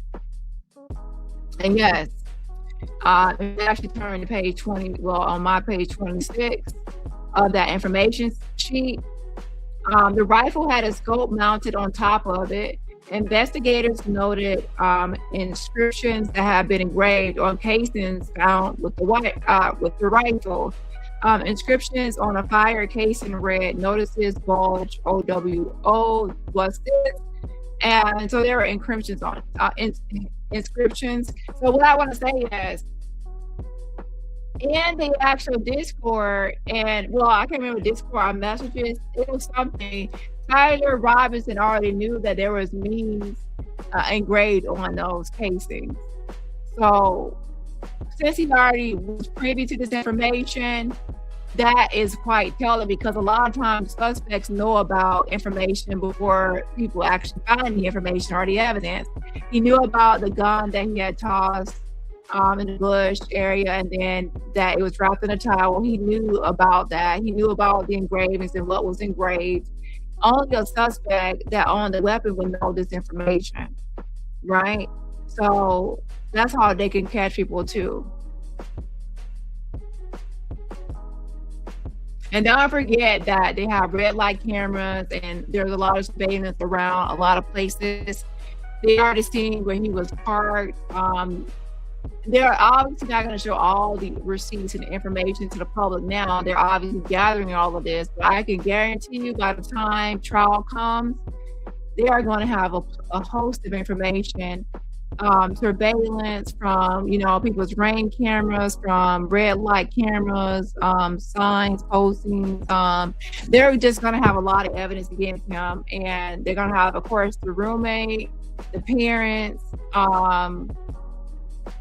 statements and things, and who knows, because they could have had conversations with him on the phone before arriving there, or some sort of interrogation.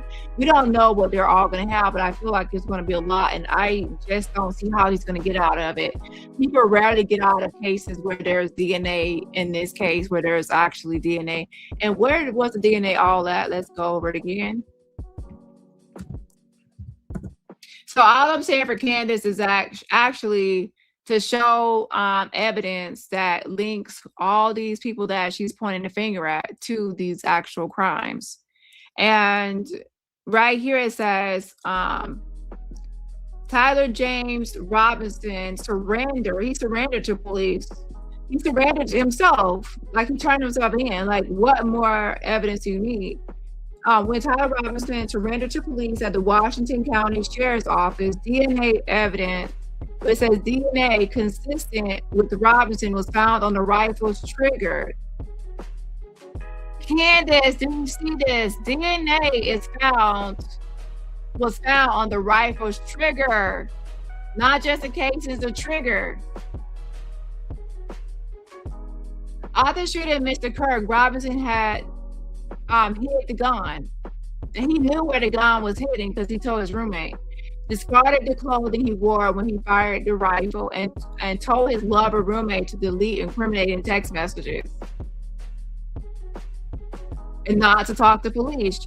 Children were present at the time of the shooting. Okay, so let me go down to where other DNA. The rifle, ammunition, rounds, and towel were sent for forensic.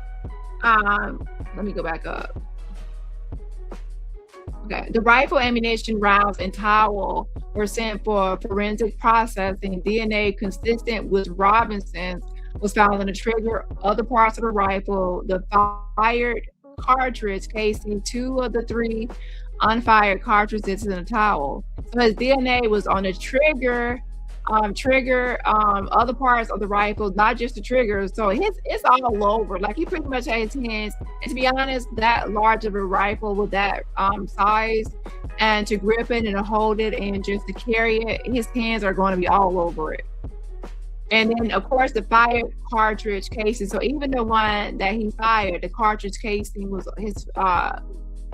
That's not good to be on a fired cartridge casing, to have your, fingerprint on that.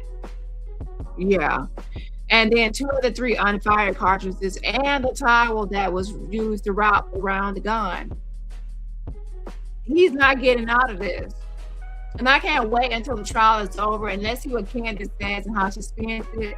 And she's gonna actually move the goalposts and say that this is government cover up, and there's things going on that he was framed, and she's gonna make up stuff so she can continue on with her.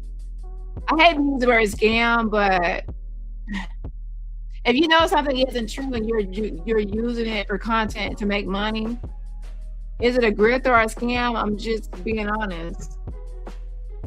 It's not truthful because you know it's not true. And it says, let's see. It says any DNA, fingerprint, firearm identification, tool mark identification, gunshot residue, or other testing results performed on any item of evidence or any suspect or witness in this case. Oh, this is something else. Hold on. Oh, this is a different. Yeah, so they have a lot of DNA evidence for him all over the actual weapon that was used to unalive Charlie Kirk. And don't forget, it's a rare weapon. And they see what bullet was fired from it with the actual fingerprint on the actual fire casing. He's done for. So listed as having voted on this particular bill. They got it passed through. So the three of these people knew each other. You know, Eddie, Lori, and Dave. And you can see here at... Okay, so all these people knew each other. What can we do? So now how are all three of those people connected now to the actual crime scene? That's not a clue. That's not a Blue's Clue. It's not any sort of clue. That's not telling us about a shooter, about how they would have some sort of rooftop access, what rooftop did they use, any witnesses see them near the campus, like, so now you're connected people, they're connected, and a lot of people are connected. And to be honest, can I really just say this to you, Candace, that you're connected as well. You're connected. Almost all the people you're mentioning, you're connected or were connected at some point to a lot of people yourself. Oh my gosh. And that's just being honest. You're connected to Charlie Kirk, Erica Kirk. You were part of Turning Point USA. You were connected to Trump. You're connected to a lot of these motherfuckers. So I hate to say it that way, but it's true. You're connected. You're more connected than I am. People could actually look at you like, well, you know all these people, you know this person and that person. But obviously people are not going to be pointing fingers at you. They could say you were texting Charlie Kirk, you were one of the last people to text him. They could try to do the same thing to you like you're doing to others. A lot of y'all are all connected together because in politics, especially in like rural areas or areas like Tennessee, Utah, Arizona, or just different places where people hang out in these political circles, especially conservative circles, people are going to be knowing each other. That's not a clue just because you know people or you're connected to this person. There's 6 degrees of separation. It is. So anyways, pretty much we need more evidence linking people besides that they are associated or related or they know this person or that person. The top, when you look at the members present, it says E. Farnsworth, Mr. That is Eddie Farnsworth. And then if you scroll down, if you see here, it's telling you who's sponsoring this bill. That is David Farnsworth. And it says that he became concerned about a potential for an EMP event a short time ago. And he got support from Congressman Trent Franks. And it then tells us that he introduced Larry Ginta, Chuck Lee, and Lori Franceby, the CEO of G-Tech Industries. Larry Ginta, by the way, or Gwinta, I don't know if I'm saying that right, is Erica's stepfather. So they know each other. The Farnsworths, the Boyers, and the Francebys have known each other at least since 2014. On paper, we could keep looking and go backwards, but it is very likely, obviously, given how close Tyler Boyer is to these men, that they all knew each other going back to 2014. I think likely earlier, if I am being honest. I have an indication that it was actually earlier, but this is on paper. So let's stick to the facts. Anyways, Eddie Farnsworth is an interesting character because the year prior in 2013, Eddie Farnsworth was, as I said, the chair of the House Judiciary Committee. And he caused a bit of a kerfluffle in the state because for some unknown reason, he blocked a hearing on a bill to prevent child sex trafficking. And he was the wrong person to do this because he had been in the news. Okay, so we get it. You are mentioning a lot of characters and people that do things that you disagree with that might be, wrong, etc. And that's a separate issue, though. You're conflating two things. We are looking for, as you said, you're looking for the unaliver of Charlie Kirk. Instead, you're just going one by one, person by person, just pointing out character flaws, wrong things they've done, wrong things they said, people they might be connected to that are bad. And you're going down a different path. So based on that, anyone that you point to that has a criminal record or has done the wrong thing or implemented a wrong law or co-signed something or did something wrong or disagreeable or unfavorable, then that person somehow is a bad person. So then now they have to have something to do with the unaliving of Charlie Kirk. No, that's not how it works. So in that case, that could be almost anybody you could point to and point out their negative things about him, negative things about them and negative qualities and characteristics, and say that because they have this negative thing about them that they are a negative person that had something to do with the unaliving Charlie Kirk. And in its way, once she does that to someone, then people are like, okay, that person is bad. Why would they approve this law or sign this law or go along with this law unless they're bad? And if they're that bad, then they might be someone that will be sick enough or bad enough to unalive Charlie Kirk and have something to do with his unaliving. That doesn't fool me. I still will need, like, okay, there's a lot of people that do bad things, but we need proof that they did this bad thing right here, unaliving Charlie Kirk. Did they commit that? And the answer is no. You don't have any evidence linking these people to it. And so this is like a Salem witch trial, and a lot of people are just being blamed for his unaliving without evidence and proof. And I foresee that she's going to get more lawsuits. More lawsuits are coming your way. Check out this one where I guess someone else is being blamed. Candace Owens, where she said that you, Paul Jordan, who worked the day before Charlie's, or very soon before, right. Charlie was murdered at UVU.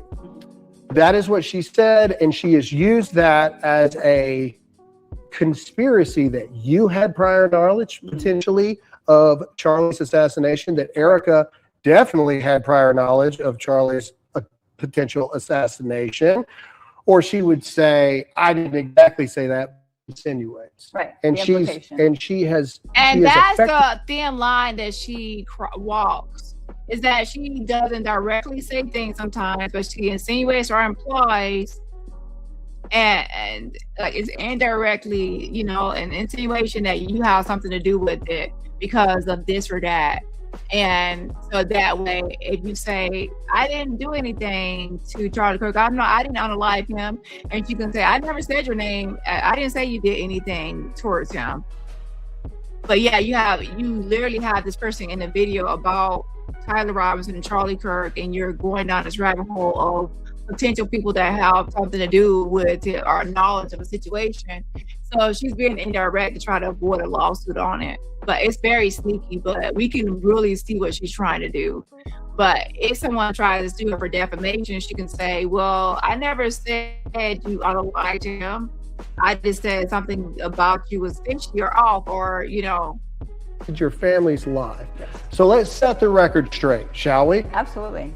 Your daughter works for Erica's Proclaim clothing line and Bible 365. Yes. She's never worked for Turning Point USA. No. And this conversation that you had with your daughter on you don't know how you feel about her traveling with Charlie and Erica more happened months in advance, not the day before or days before Charlie was murdered. No. That's a mighty big difference than the narrative that Candace Owens has been pushing. Candace Owens.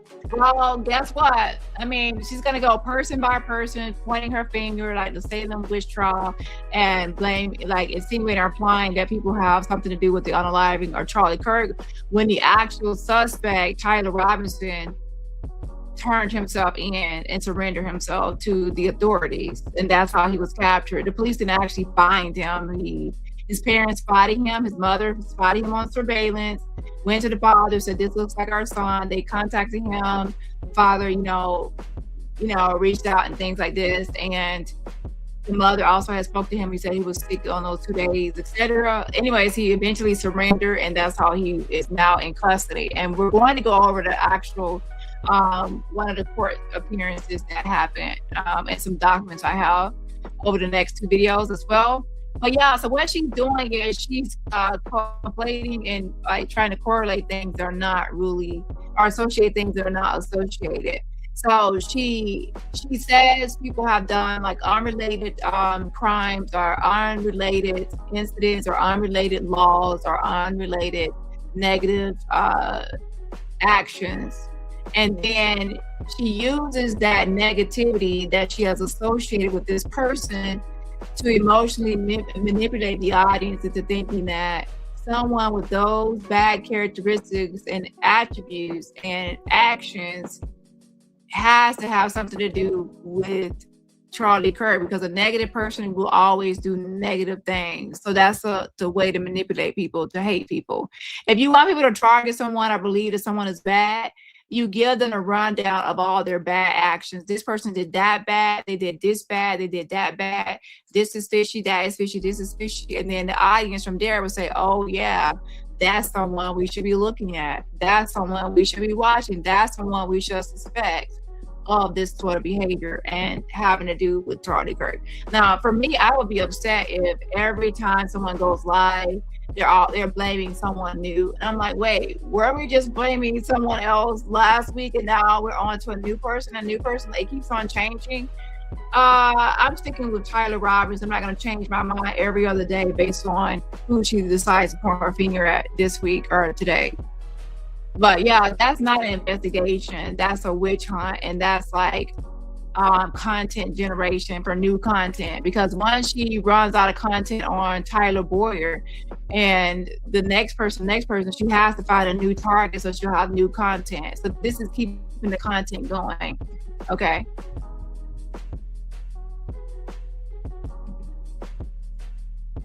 His nephew, Albert Farnsworth, had raped a 13-year-old.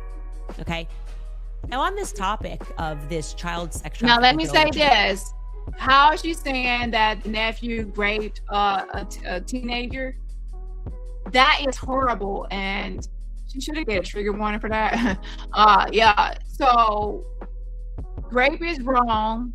So now there's a negative thing she had just mentioned associated with this person. And now because of that negative association to this grade, she has now, made the audience say, oh my gosh, this person has a lot of negative things going on. And they were around Charlie Kirk, so they must have had something to do with his unaliving. Again, all the things she's mentioning, okay, the nephew did this and that person. Number one, what does that person's nephew have to do with them? Like, they're not responsible for their nephew's crime, but just like you're not responsible for a family member's crime. So, like, this is not a good thing that she's doing. Okay? And now we have to say, what does someone's nephew crime, the crime they committed, have to do with the unaliving and Charlie Kirk in Utah? How does that intersect with the whole homicide, Tyler Robinson, the weapon, the intent that we're looking for, the rooftop, that we're looking for someone on the rooftop, right? Because of the angle and the shot fired, we're looking for someone on the rooftop. So all she's doing to me is just pointing out a lot of scandals. A lot of people are involved in some sort of scandals or some sort of association or something, but nothing she's pointing out involves someone that's actually, guilty of unaliving Charlie Kirk besides the person that surrendered, Tyler Robinson. He didn't bring it down to the floor for a vote. And it had support from Democrats and Republicans because it is a problem in this state. Child sex trafficking is a problem in the state of Arizona because the border is there. Oh my gosh. Yeah, so we're going to move to a different video. Candace, how do we go from Tyler Robinson unaliving Charlie Kirk on a college campus in Utah to to sex trafficking, child sex trafficking. Yes, that's horrible, and yes, that's wrong. However, what does Charlie Kirk being assassinated have to do with this sex trafficking in Arizona? Yeah. There. And they were trying to do something about it to make it so that it was less easy for people to traffic children. I think specifically ages 15 and 16. And I want to say that never in my life, in my political life, have I worked on a single story where a theme of child sex trafficking has emerged more. I've never seen it in my life, okay? Whether it's the people who own the planes, remember the 888 plane, they run an anti-child sex trafficking charity.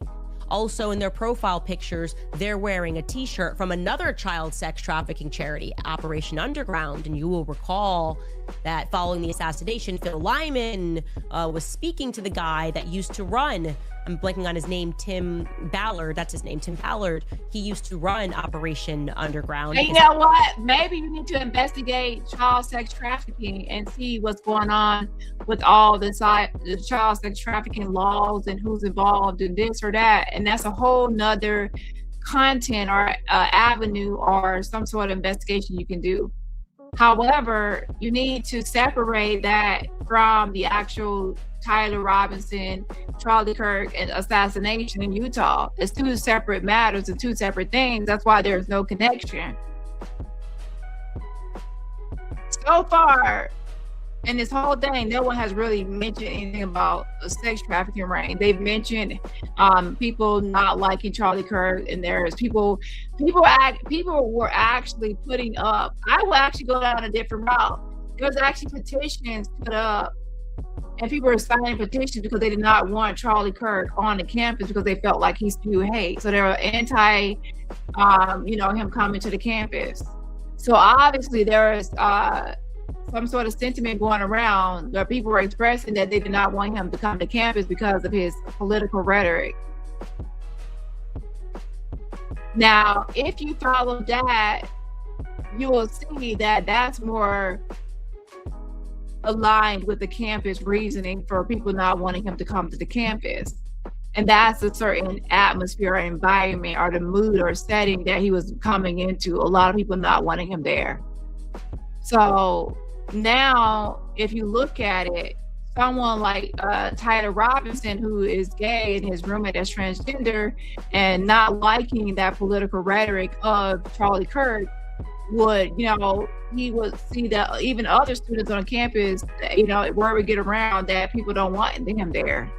So then he will, go on that rooftop and take him out with one round, and he would communicate that to his roommate and later surrender himself once his own parents recognize him on surveillance footage. That makes more sense. All the stuff about sex trafficking rings and sex trafficking this and the nephew of this person and this person is connected, this person related, all of that is just, he can't be on a library because why would he go to Dairy Queen or eat steak after, like, all of that does not make any sense. Unless you just want to make content. He had gotten donation and support from Glenn Beck for Operation Underground. He was involved in that. I remember because I interviewed Tim Ballard about Operation Underground. Fort Huachuca base, which has randomly come up because of Mitch. In general, they also are caught up in a child porn ring. That's a real story that has been an issue at Huachuca base. And I'm showing you this article from CBS News. U.S. Army missed the red flags about a civilian leader who led a child porn ring and risked U.S. security. That person's name was David Rodsham. He was a top civilian commander at a U.S. air base in Afghanistan. You can go on and you can see that it says that after he left his post, he returned to Fort Huachuca, which is a major Army installation in Arizona, blah, blah, blah. There is also Fort Huachuca base, which gets involved. Candace. Candace, please stop. Like, girl, like, I can't believe people actually watch this for long periods of time. She's literally rambling on and on about topics that are so irrelevant to the topic.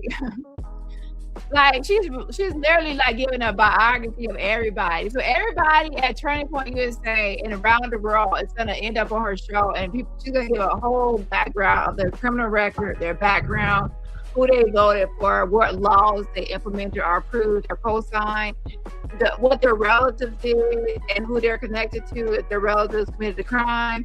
And all of this, we're gonna get a complete history lesson and biography of everybody.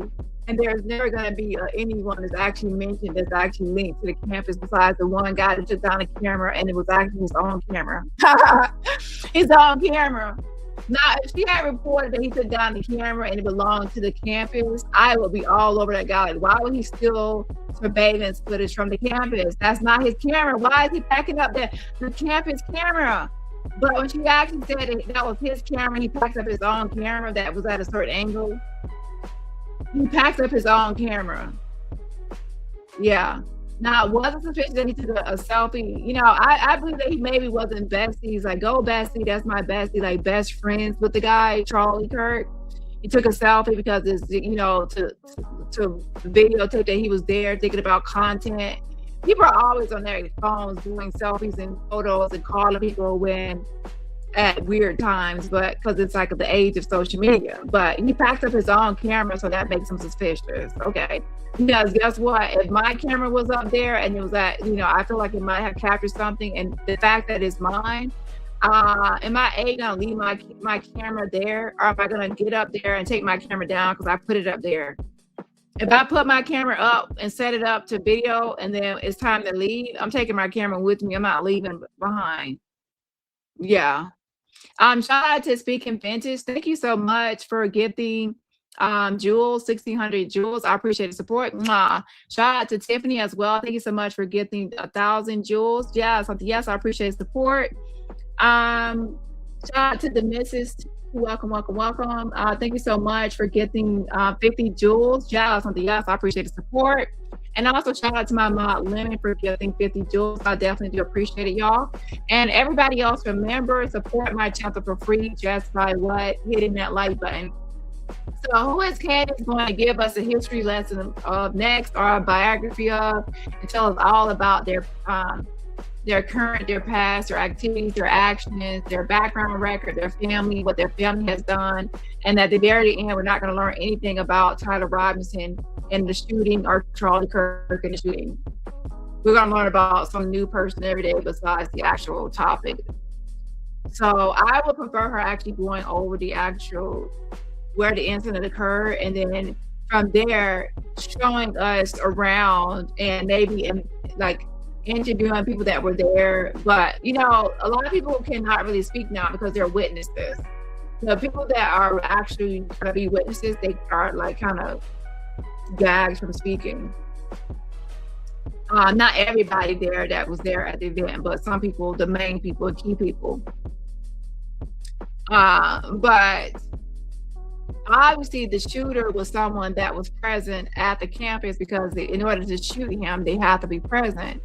So I would expect someone to kind of go from there, like start at the incident and spend the surveillance, and who will have the surveillance of the whole campus at different angles, even including things like that. It would be actually to who goes to the rooftop. It would be actually the campus. So that's why I said the police have the most access to the most evidence and the most people. That's why I said we are going to be surprised and shocked once they do have trial and they have all the surveillance and all the evidence at that time ready to go. Okay? Involved in a scandal relating to child sex trafficking, where Turning Point USA has their base, where they actually decided to put the campus, if you will, Turning Point USA, just outside, literally across the way. There's a place known as Arizona Mills, which is like the #1 place for child sex trafficking, just like across the street. I want to be very clear here. I'm saying that I'm making no connection there. I am not suggesting that Turning Point USA is trafficking children. Just want to be very clear. I'm just saying that everywhere I look in this story, themes of child sex trafficking come up, okay? Anyway, I am wondering regarding Eddie Farnsworth if it is possible that Mitch saw him because he's a dead ringer. A dead ringer for Mark Amadei. When I saw this, I was like, whoa, doppelganger. This man looks like Mark Amadei. He just, and I sent it to Mitch, and he said, yes, this man looks very familiar. Again, these are not the people that he contacted me about, but I would like to find out if this could be a connection. I'd like to see if it's possible, because the Farnsworth family has deep military ties as well. I legitimately do not know. I am not making an accusation here. I personally think— Girl, you just made an accusation, insinuation. I'm so happy I'm not affiliated or anything with Candace Owens, because I might end up in one of her videos. Like, so this is her type of evidence. Oh my gosh! Imagine if law enforcement used this type of evidence. Like, oh, this person looks like that person. They are built like this person. They are similar in stature, similar body composition. That's why we have what we call DNA. So when they say DNA was found on the trigger and all over the rifle belonging to Tyler Robinson, a lot of people don't share the same DNA. So that's actually better evidence than saying, oh, this person looks like that person or looks like that person. And not to bring up race, but there are sometimes with certain races, people think that a lot of people that look alike, some people think that all Black people look alike. They're like, oh, they might even go to an office party and call two different Black people the same name. Some people say Asians, like, oh, that person look alike. I'm just bringing it up. So we cannot really go by, oh, this person looks like that or no. DNA and also eyewitness and just other types of evidence, not just some guesses or speculation based on, good child. So we will be confusing identities, okay? We're gonna go by ballistics. We're gonna go by the weapons, ballistics. We're gonna go by the incident, who was actually at the crime scene or present or seen near or around the crime scene. We're gonna go by who actually turned themselves in, who actually had the same weapon that matched the discharged bullet and the casing that has a fingerprint on it, and the timeline. And shout out to you, you actually said that he was at the Dairy Queen near the campus. So you placed him near the campus. Like I said, why would someone drive 3 hours to go to Dairy Queen when they have a Dairy Queen in their own city? Yeah, no one's gonna drive 3 hours for a burger unless that burger is like really good, and that's like a golden burger or something, a Willy Wonka golden ticket burger. Other than that, they're gonna go to a burger, the closest restaurant to their house with the burger. Okay, yeah. He looks a lot like Mark Amadei. And as a final point, interestingly enough, connecting a final dot here, Arizona politicians happened to travel down to the Davis-Monthan base for their annual Commanders Summit, where Arizona community leaders meet with military men. This is very close. This is about, Mark, what is this, 40 minutes away from Fort Huachuca? It's a little over an hour north in Tucson. Okay, in Tucson. They happened to travel here for their annual Commander Summit on September 9th. That happened. You can see this, pulling this up on the Davis-Monthan Air Force Base website. And what's annoying to me about this Arizona talk is, it's like Arizona. Man, we need to actually move to Utah. Let's skedaddle and get on to Utah, where he was shot on campus, on a Utah campus, college campus. Because we need to get closer to the actual incident. So if you're wanting to talk about things from a distance and people from a distance, are you trying to say that if there's a higher hitman and we're looking for a hitman or something? And even if because a lot of people you're mentioning you're not connecting them to the actual campus, because someone has to be on campus to shoot him. So we need to get to Utah and the connection to Utah here. It says that they kicked off their Arizona Commanders Summit on September 9th, which provided an opportunity for military commanders and Arizona community leaders to discuss topics impacting military installations. Again, that could obviously just be a coincidence, but it's interesting. It would give them an excuse to be in that region. And so I'd like to know more, because the Farnsworth family is coming up too much. Terrell Farnsworth's wife by the way. People on the internet discovered this. And I'm going to get the name. I don't want to get this name right. I don't want to get it wrong. His father-in-law. Oh my God, y'all, we're getting the whole family tree here. We're gonna have Farnsworth, we're gonna get to his wife, we're gonna get to other family members. So we get to know his family tree. And in a minute, I guess, after we know the family tree and the DNA and the genealogy, we're going to somehow get to the Charlie Kirk. Are we going to go to Charlie Kirk's family history, family tree?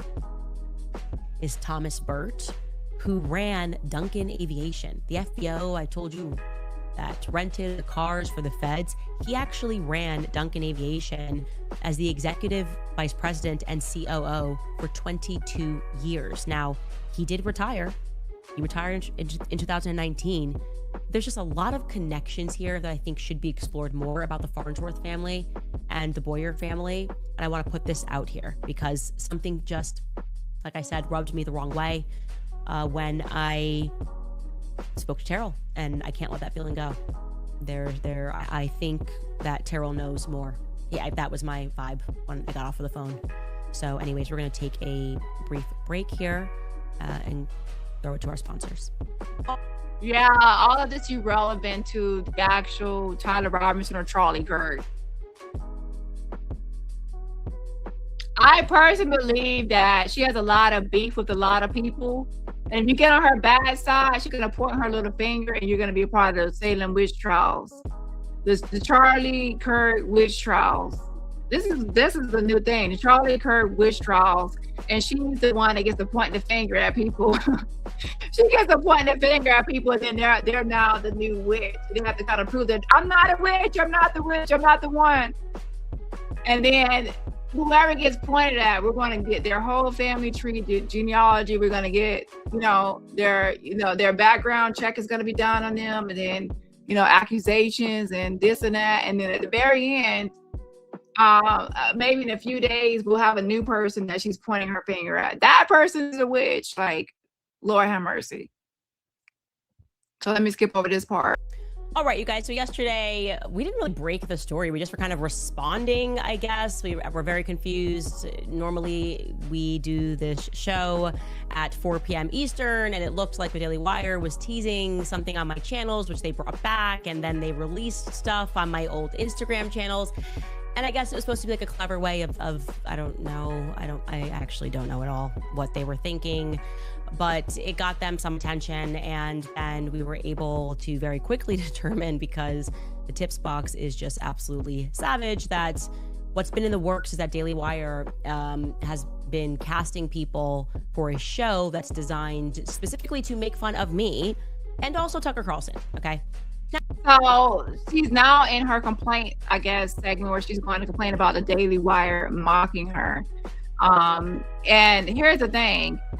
You're doing things that's a joke.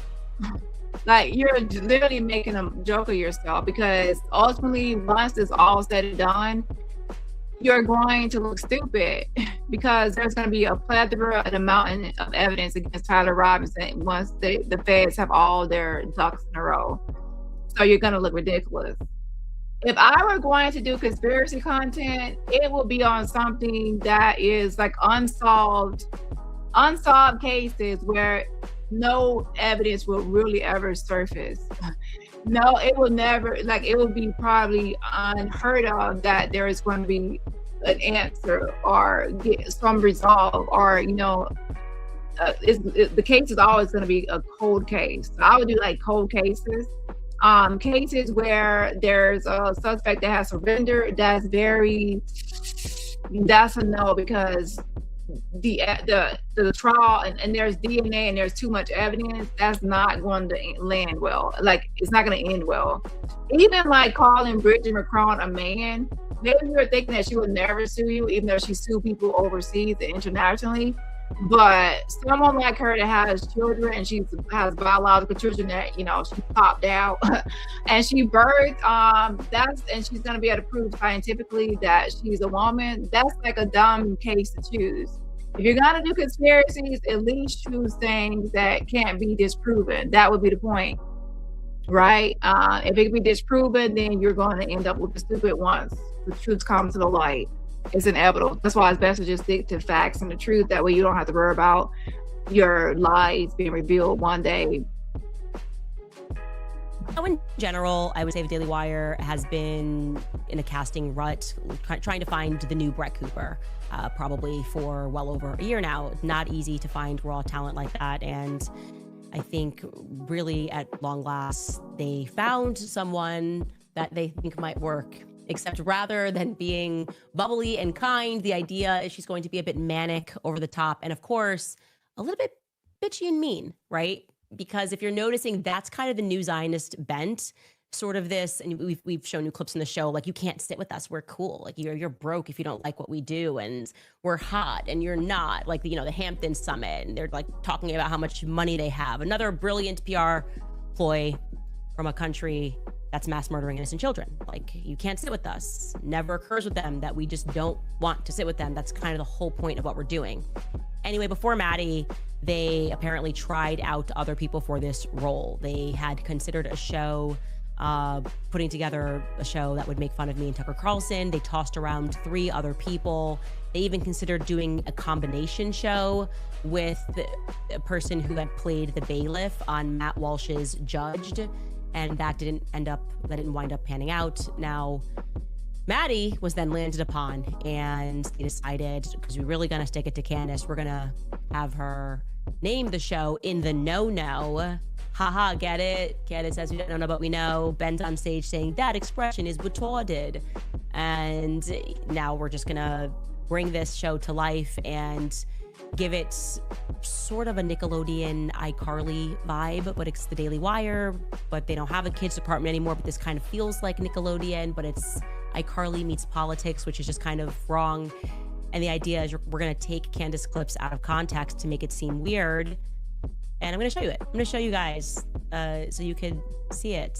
To tee this clip up, she is going to really dramatize me discussing the history of Utah's state flag. Now, I don't know if I'm getting old. I am, actually. I do know I'm getting old. In my ripe old age, I'm interested in history. I'm interested in learning about flags, and the history of their beehive flag is what I presented on my show. Maddie in the no-no is really gonna mock me. So let's take a look at it. Idea that the Utah state flag is a hexagonal beehive. All right, let's try this. Let's really try this, okay? Chronologically. Utah adopts the beehive symbol in 1948. Fast forward 175 years later, people start using bee language as codes. And I communicate with them by dancing. People that use the code, they're clearly communists because communists work together. They follow a hive mind. Yes, queen. Underground, communists.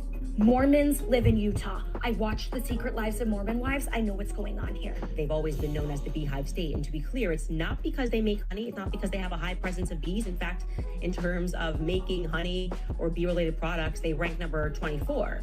It's actually the beehive state. It relates to the Mormon church, the Church of Latter-day Saints. Early Mormon pioneers founded that state, and they liked the idea of a beehive working toward a common good. Now, if that sounds vaguely familiar or communist to you, the idea of worker bees, yes, that's where it's from. Did the Mormons know that the bees were commies in 1948? Did anybody watch that South Park episode? So Candace is actually smirking at this mocking of her. And in my opinion, like, she just I gotta study her some more. But I feel like Candace loves the attention, whether it's negative or positive, as long as she's being talked about and discussed. Yeah. But it's kind of like people are laughing at you, not with you. So it's not a good look. I wouldn't want to be in Candace's position. I mean, yeah, she's doing well for herself, but it's only because she's out here lying. If I had to be successful by lying, I would choose not to be, because, yeah, that's embarrassing at the end of all of this. Like when Bridget McCrone shows she's a woman, then you lose. And when Tyler Robinson is found guilty and there's a lot of evidence against him and all your shit is debunked, that's like makes you like look stupid. You know, and she's actually a smart person, but she does dumb shit. And we all know people that are like that. They're smart, but they do dumb stuff. And it's not a good look. And then you start to wonder, like, are they really smart? Because would a smart person make those moves? Yeah, but it's kind of like, what do y'all think about Candace? It seems like she enjoys it because she has like a little smirk on her face when people are doing this, or it could just be her pretending like she's like enjoying it. I don't know. But she spends a great deal of time worried about like who's saying what, or even promoting these people. Like you're actually promoting the Daily Wire by doing like adding them to a segment. You know what? None of this matters. Let's get to her conclusion.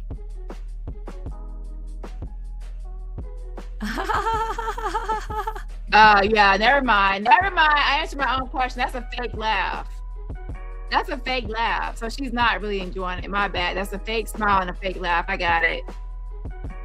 It's really good. It's really good. It's really sweet. So funny. It's like very original. Sarcasm. I would say she's clever as a fox. Plus teach her why we use that particular simile, but I can tell that facts about animal symbolism and history are obviously not her thing. So I guess the idea is Candace is discussing the state flag and she's using that as proof that Charlie was murdered or something. And it's interesting. It's a vibe. Anyway, wanted to show you that because the Daily Wire continues to exhibit stalker vibes. This is not normal. I am now telling people that Ben Shapiro is my psycho ex-boyfriend because that's what this feels like. None of this is normal. We don't have to pretend this is normal. Nothing that has happened since I have left that company is normal. Not how I left the company. Not the glorious. Oh my gosh. Like you're literally... Candace, do you understand that what you are doing to Turning Point USA and others, people might think that that's a little insane, especially considering that the actual suspect surrendered. Like, please, if someone turns themselves into the police and their DNA is everywhere, all over the rifle and the weapon and the casings and the towel, and their parents spotted them on surveillance and their roommate even turned them in, and there's a mountain of evidence against this person, and you start coming for me, I'm going to be like, oh my gosh, 5150, lock that person up and throw away the key. White warrant, you know, put them in an insane asylum. Because like, why are you after me when the literal person surrendered? So I will be more spooked about you coming for me when someone else already turned themselves in than anyone else. But now she's like, oh, they're stalking me. But you're literally online making content, conspiracy content, getting millions of views. People are obviously going to report on the stupidity of it all. Okay, and like I said, I think that with her platform, with her influence, with her name and her branding, she could actually do great things. But I feel like she's stuck in this rut of just doing conspiracy content, and it's just from one conspiracy story to the next. And I'm still going to be reporting on the Bridget McCrone and Manuel McCrone because I'm definitely interested in the outcome of that case. Because number one, the fact that Bridget McCrone sued her for saying that she's a man, that's interesting in and of itself. And then now the fact that, you know, Candace sold a bunch of t-shirts with Bridget's face on it saying, you know, Times Man of the Year, and it was like her slick ponytail and like selling it, but that might come back to bite her little ponytail in the butt, because her ass in the butt, because you know she's being sued for it now, and I feel that she will get sued more. So you know, and maybe she doesn't hear about the lawsuits, but we'll see. Town hall, slave hanging, teach everybody a lesson. Like, it's psycho ex-boyfriend. It's the ex-boyfriend that breaks up with you, blasts a message to all of your friends, says, come look, here's why I did it, I hate her. And you're like, okay, I guess this is over. That's fine, I'm gonna move on in my life. And then you try to move on in your life, and like he's sliding into the DMs of everybody saying you can't deal with, don't speak to her, she's terrible. I'm gonna smear her. I'm gonna tell you what she is. I hate her. It's like, okay, fine, that's okay. I'm happy to move on in my life. I'm gonna sue you. I get everything. The apartment we share, the car you're gonna leave, you're gonna have nothing. Okay, that's fine. Take it. I'd like to just move on in my life. I'm gonna sue you again. Okay, listen, Candace. This is a lot of deflection, and we're way off topic. If I click on a video of Tyler Robinson, Charlie Kirk, and you're supposed to be the investigator, you have all this evidence, and you start out with some Dairy Queen steak story, and then you go off into some family histories and family trees of these insignificant people that have no ties to Utah. Well, not no ties to Utah, no ties to the incident that happened in Utah with the unalive and Charlie Kirk. Then you go into the whole, there is no exit wound. You already made like a million videos talking about no exit wound. We are aware that there's no exit wound. And we also understand biology and understand that, not all things exit the body that penetrate it. Some things are lodged in there. Some people still have a bullet in them that never was removed. So we understand the lodging of a bullet. We understand that. We understand that there's also other evidence linking, Tyler Robinson to this case. Now you're on a grievance. This is how your whole grievance is like, oh, Daily Wire, Ben Shapiro, this person and that person, they're all stalking me. And what does it have to do with the unaliving of Charlie Kirk? And they're making a mockery of you because you're a laughing stock right now to a lot of people. Okay? Because I'm upset about something else. Okay, fine. I would really just like to move on and close this chapter in my life. Then all of a sudden, he's like jumping onto stages and talking trash about me. He sees I moved on. I'm like, okay, I'm just doing my own show here. You don't know, but like, why do you care? Are you good? Are you good? Can you move on? And you're designing shows after me. This is not normal. This is not how employers are supposed to behave.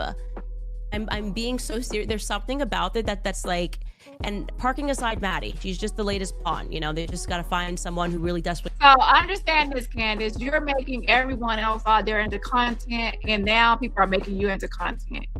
So I guess you have to understand that this is how the YouTube works and the world works. This whole Charlie Kirk, Charlie Robinson is your content, and now you are other people's content, and you are a talking point at this time. Now, I'm interested in Candace because I'm interested in following anyone, like including your lesser person, Jaguar Wright, who lies and makes up conspiracies and debunking these conspiracies and watching y'all get debunked and exposed once the truth comes to the light. That's why I follow you and, also Jaguar Wright, who I'm going to mention in a minute.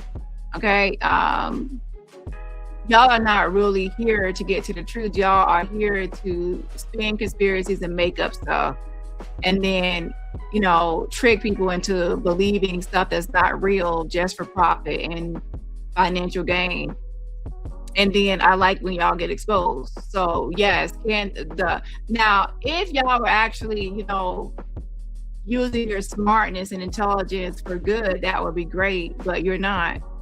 You're using it to fool people and play games, and it's not right, because you actually have a lot of people out here believing in what you say, and you're not really in it for good reasons. You just want to fool people, and it's not right, because people are actually believing you and actually supporting you, thinking that you're telling the truth and you're not. He wants to be famous, stands on a couch, okay, whatever, thinks she's going to be the next it girl. That's fine. This has nothing to do with her, actually. I hope it works out for her. I am speaking about an employer that can't move on. This feels dangerous to me. Like, we're getting to a stage of obsession that is dangerous. You have to go create a show that's interesting and compelling that people want to watch, that's not based off of somebody that you fired because you didn't want them anymore. That doesn't track with the public. So this segment is also, I guess, because you want people to go after. It's kind of like this. She's trying to, this is like rallying. She's rallying the support of her audience. She wants her audience to go after Ben Shapiro and attack him. And, You know, so this is like a call to incite your audience. You know, complain to your audience about someone coming for you and attacking you and stalking you, and then obviously your audience that supports you, they will, you know, defend you and windmill for you, and they will go off for that person. So that's what she's doing. She's rallying the troops. Okay. So this is what this segment is for.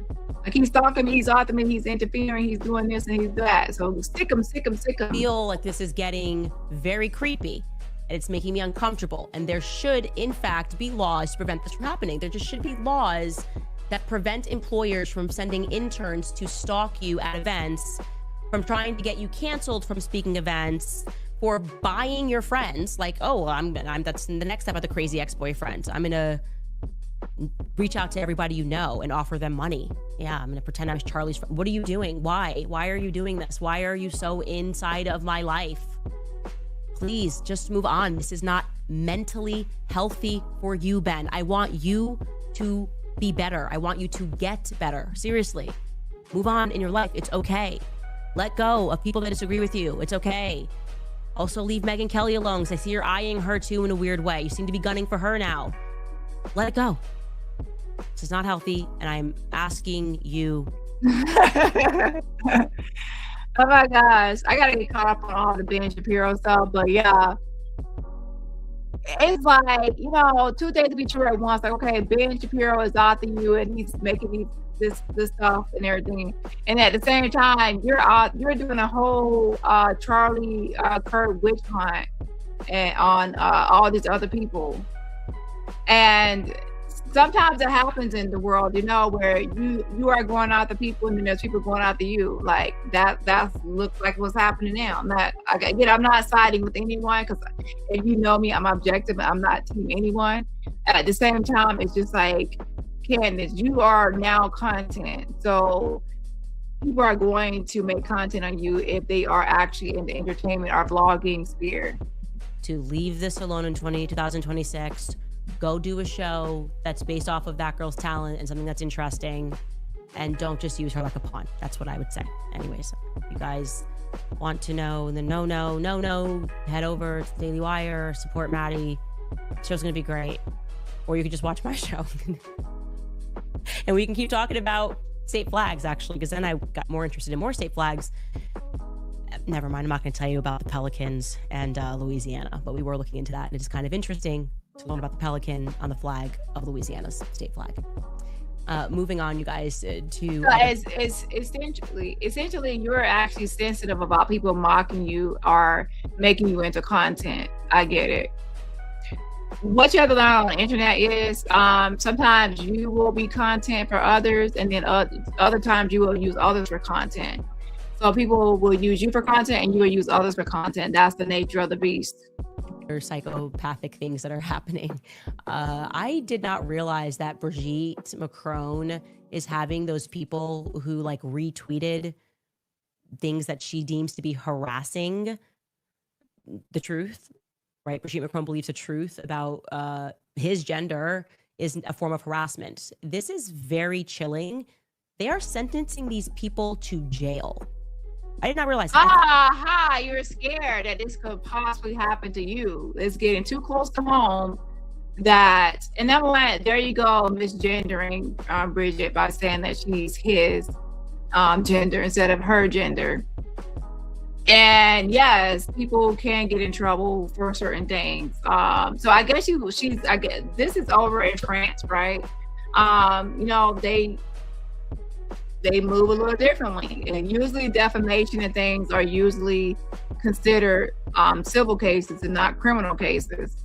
However, if it crosses into the realm of harassment, then someone could potentially label it as such, but usually it is civil. So I can get where she's coming from, to where, wait, isn't it something like would be a civil case? I thought this was like just the fine. I think I read it too quickly. I thought it said, oh, it's $10,000 fine. No. 8 men and 2 women between the ages of 41 and 65, okay, who she is accusing have it's harassed me, it's harassed my family. My family's testifying. It doesn't matter whether or not I did these things to Emmanuel when he was 14. It doesn't actually matter. What matters is that you're hurting my feelings bringing them up. You could just imagine this argument in court.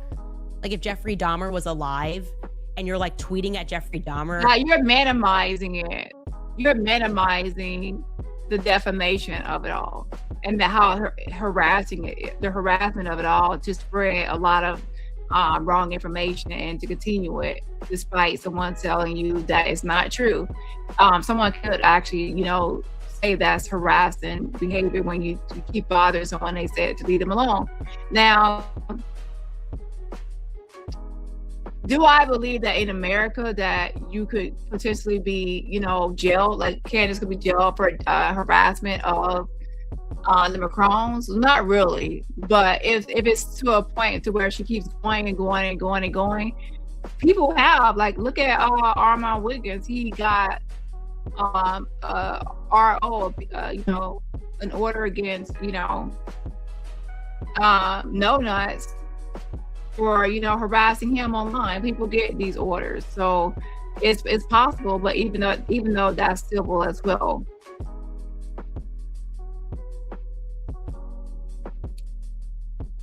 Just know and understand that for defamation, that's civil, so obviously that's not going to be a criminal offense, but people could expand that and say, well, and box it into some sort of harassment charge if they actually word it a certain way. And you're a sick cannibal pedophile. And then he's like, that actually doesn't matter because you hurt my feelings. That's really me. I don't want you. That's harassment. You can't just call me those things. That's the vibe of what's going on in France right now. It doesn't matter if it's true. It matters if it hurt Brigitte's feelings. And so what has happened here is that they testified that these tweets were malicious, they were degrading, they were, quote, insulting, they were intentionally harmful to Brigitte. And of the 10 defendants, 8 were given suspended sentences between 4 to 8 months. And the 9th was sentenced to 6 months in jail because that person just didn't even attend the hearing. That's what's happening right now in France, okay? 3 of the individuals were described as the instigator. Again, this is distraction and deflection. Your Honor, this is deflection, distraction. How did we get to Bridget Macron and Mayor Macron? Tyler Robinson case and Charlie Kirk. So Charlie Kirk and Tyler Robinson was used as clickbait for a video of complaints and grievances, including this, because you're upset at Bridget Macron for, having people locked up or sentenced or other things because of harassing her, calling her man for and not leaving her alone after she said to stop and it was untrue or false. Okay? And they were then ordered to have their social media accounts suspended for 6 months. Retweets. She feels harassed by the truth. You can harass people with the truth now. And to be clear, all of them were ordered to attend an online course regarding hate speech. Hate speech can also be true speech. If they just feel they hate it, that's it. And they have to collectively pay Brigitte Macron what's known as moral damages, around $12,000. Moral damages. I am telling you that because you need to fully compute what they want to do here, okay? That's the purpose of this lawsuit against me, never before seen lawsuit against me, is that evil people are getting caught doing evil things, and those evil people still have enough power to pass through legislation and to establish new laws to make it so that they never get caught again. Or even when they do get caught, you have to shut up about it. This lawsuit that Brigitte has brought against me matters deeply. I am telling you guys, this lawsuit, everyone should be paying attention to every single filing pertaining to this lawsuit in Delaware, a place where I'm pretty sure France has been running the game since the Revolutionary War. Oh my gosh, I knew it. She's already doing it, y'all. She's already doing it. She's moving the goalposts already. She's saying that pretty much Delaware is under the control of the Macrons, and they have been running Delaware. So she's already setting it up to, if she loses this case, it's because they have pretty much bought Delaware and it's under their control. So I don't even have to wait to the conclusion of the case to see that the goalpost has already been moved. Do you see what I'm saying? That's what conspiracy theorists do. They always move the goalpost. So Delaware, where the case is being held, is already under the control of the Macrons. And that's why she plans to lose. Or if she loses, you can say, oh, I told you they're under control of Macrons. And this is also like a dog whistle or some sort of call to action to focus on this case and how they are trying to get her locked up. They're trying to silence her and shut her up. They're trying to hide and conceal their wickedness and evil ways and their lies and to shut her up. When the truth is that she has made a lot of money from t-shirts to merchandise to ad revenue to monetize videos on YouTube, a lot of money off the Macrons. And she has lied on the Macrons by saying that Bridget Macron was born as her brother Jean, and that Jean is now living as his sister Bridget Macron, and that Bridget Macron was born a man, which was actually born her brother. Two different people, two different identities, and showing up at the same event together and photographed together, but they're the same person somehow in her illogical, irrational, insane brain. And now, instead of just admitting that she lied on the Macron, she wants to say, okay, if I lose this case, it's not because I lied and I'm wrong, it's because I lost because they are under the control, the Delaware courts are under the control of Macrons.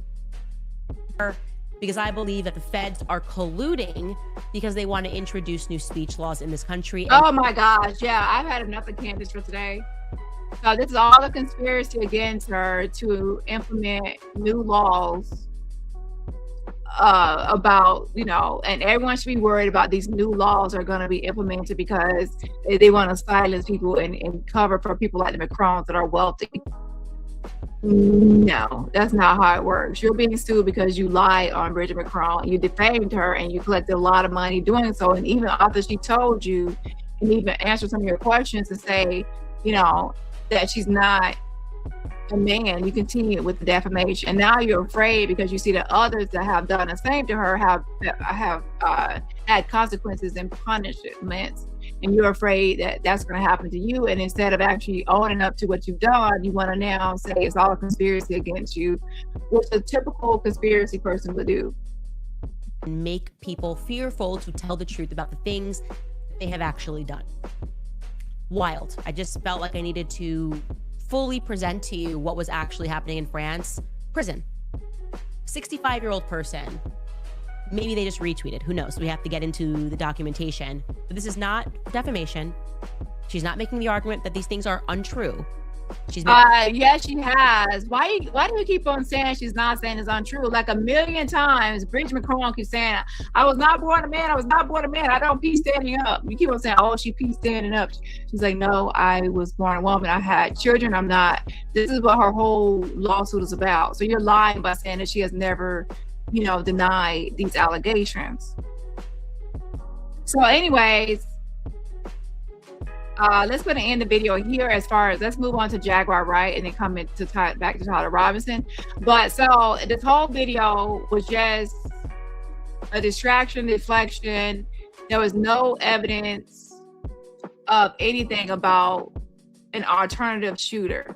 What is your alternative shooter theory about who could be the possible shooter or the unaliver of Charlie Kirk? There was nothing in here at all that was for that. So the title was just clickbait, and then it was your grievances, your complaints, and your worries and concern about the Macrons, and completely trying to distract us from the fact that you have no evidence at all to add to this Charlie Kirk assassination. Just a bunch of hoopla and garbage and speculation assumptions. Anyone could do that. So yeah, anyways, let's move on now to Jag, and then I'm gonna the last thing I'm going to do is actually go over a video with the actual Tyler, what happened with the last Tyler Robinson court date. So in this brief video right here, this is just going to discuss that Shaun Attwood is planning to have Jaguar Wright back on his show. Well, he's trying to. So he reached out to her fiance, Old Dusty, to invite them to the show. And if you recall, Shaun had previously said that he had to remove a lot of his videos from his platform because of someone, I guess, from Diddy's camp reached out to him about it, and he had to remove content. So I guess he feels that the heat has died down from those lawsuits. And maybe he wants to, invite Jag back on now. And maybe I believe that he wants to talk about Epstein Island. Now, I will say this. I would love it if Attwood would interview Jag on, Epstein Island. And once he interviews her, he asks her hard questions and good questions about how she rescued 3 victims from Epstein Island. And make sure you ask her for receipts and drill her really good. Because what you will realize and find is that she's lying. Now, I bet you all that Jaguar will decline interviewing, and she will not answer any questions because she's lying. Liars know they will get caught. She claimed that she has her own boat and she rescued 3 people from Epstein Island. She claimed that she's on a redacted list of, a flight log list, and everyone knows that she's not. Her name has not been mentioned at all on any list. And things like that. So I'm interested in him actually interviewing her, anyone interviewing her. And by the way, Real Life did interview Jag, but she avoided and dodged all questions pertaining to Epstein Island that would require insider knowledge. And she dodged the rest of the questions that were pertinent. Okay, hold on. But we are talking about a industry that is built on organized crime. So as such, it makes getting things across the line incredibly hard and proving these things, especially when the law enforcement is compromised and often on the payroll. I think Diddy has patented turbo pneumonia, like the CIA has patented turbo cancer. I want to do a quick viewer poll. Put a 1 in the chat, viewers, if you would like us to reach out to Jag Wright with Lauren on the screen, interviewing Jag Wright live. Put a 1 in the chat. I love Jaguar Wright. Please all put a 1 in. And if you are subscribed to Jag on Insta or YouTube or anything like that, we could use a bit of cross-pollination, a bit of lobbying. Lauren loyalists out there. Yeah, maybe come on, insiders. Start putting comments saying, "Get your ass over to Attwood channel for Lauren the Insider live." Come on now, you will have really excellent chemistry, and it will be a brilliant show, etc. Things like that. But so that is as well how I got into the Shaun Attwood channel was through Jaguar Wright and everything that was going on. So when the whole Diddy case was starting, I was just fascinated because I knew from working in the music industry how much power people like Diddy, Jay-Z hold, and people just don't speak on certain people. So I got totally addicted to watching every single stream with you and Ron on the channel and Jaguar and my husband. So the thing about it is, Jaguar Wright has backpedaled though. I think some people are forgetting that when it comes to Jay-Z, she has backpedaled and said that she never said that she was a victim of Jay-Z of SA, even though she told the story to a number of people and on, Storm Monroe. She has now backpedaled and said and recanted and stated that she said Trevor Green and not Jay-Z. And that was because Jay-Z was suing people like Tony Busby, and she was afraid of being sued. So she tried to recant that story. Additionally, when she was sued in another lawsuit,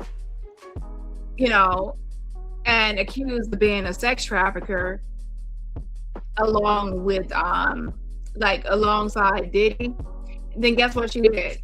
She started to backpedal and said that she has nothing. This is her own quote, like nothing, no business, no nothing with Diddy, and pretty much no association with Diddy. Has never worked for Diddy or anything with Diddy, because she was afraid of also being associated with being a sex trafficker for Diddy. So I say that to say is, a lot of people that say that she's a whistleblower, I don't feel like they are. I don't feel as if they are caught up or aware of the fact that she has recanted some of those statements. So if someone is claiming to not really have this insider knowledge and they recanted a lot of their statements about being victims or having knowledge of certain information, then that means that person is unreliable and fake, right? So Jag is not going to get on your platform and really answer any questions about Epstein Island, because she has never been to Epstein Island. She doesn't have a boat. She never rescued 3 victims from Epstein Island. She's a liar. So if Shaun Attwood does interview Jag, I will be surprised. And if she does go on there, she's going to deflect just like Candace Owens and distract away from the real topic and avoid the real questions about Epstein Island. For example, the title will be about Epstein Island, but Jag will talk about Jay-Z and Diddy the whole time and other topics and avoid the real topic. So you will walk away with nothing about Epstein Island and no new information about Epstein Island. Similarly, just like with Candace Owens, this whole last video was nothing really important, no meat and potatoes. That's what Jag does as well. Would come in, it'd be like 1 a.m. and I'm like, oh, I think we've made a breakthrough tonight. So Jaguar said this, and then off I'd go down the rabbit hole, because hearing from whistleblowers, I just think is fascinating. That is where you get the actual story. No, she's not a real whistleblower though. She's a liar. She literally makes up stories.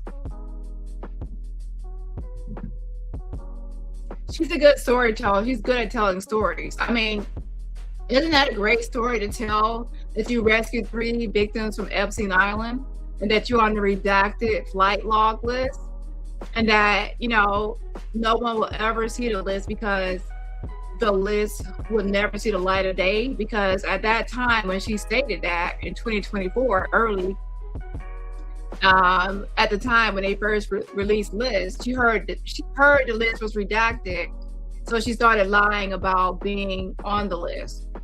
And that's when I told her, listen, Jag, the list is not fully redacted. The names are shown, but the emails and phone numbers and addresses are the ones that are partially redacted. And her name was not on the list. So now, guess what? She's a liar. And now, surprise, surprise, Jag is shocked because they are releasing audio, video, and other things from Epstein Island, and still no mention of Jag. So now in 2026, when she just did a recent interview, she skated around the questions of Epstein Island, and she's now, you know, trying to get away from answering certain questions because she now knows that it's a stigma of being associated with Epstein and being on any list. So anyways, if she does the interview with Attwood, I definitely will be reviewing the video and debunking it and calling her out, as I have always done, with receipts of how she's a liar, okay? Yeah. Right, I've just sent an email to Odell, Jaguars, to see if we can arrange this. Let's see if we get anything back, because it's all ones coming in. It's just an avalanche of ones. Thank you, everyone. Yeah, the day she went on Piers Morgan and said those things about Jay-Z and Beyonce in the suitcase, was it in the suitcase? They're transporting people. Anyway, allegedly. And Piers Morgan had to apologize the next day or so. Not only did I pledge to myself then that I would reach out to Jag and get Jag on, I pledged that I would get her on live and let her say whatever she wants. And we did. We had some. Do you know, I said to a friend that's a music manager in the industry, he's really well known. I said, do you want to come onto my channel to talk about Jay-Z and everything with Epstein? And he said, are you mad? I said, well, maybe a bit, but why? And he said, I'm trying to break new artists. He's like, I can't speak out on Jay-Z. He's the damage that will do. Doors will be closed that are open. That's what we're dealing with now. We're dealing with one email, one click of the finger. People's careers are over. So I do agree that people are blackballed. However, when it comes to Jag, she has no receipts. And Attwood is someone that she tried to come off the my. Y'all remember when she told him to come off the my channel? He did, but then he took it back. He withdrew and retracted what he did.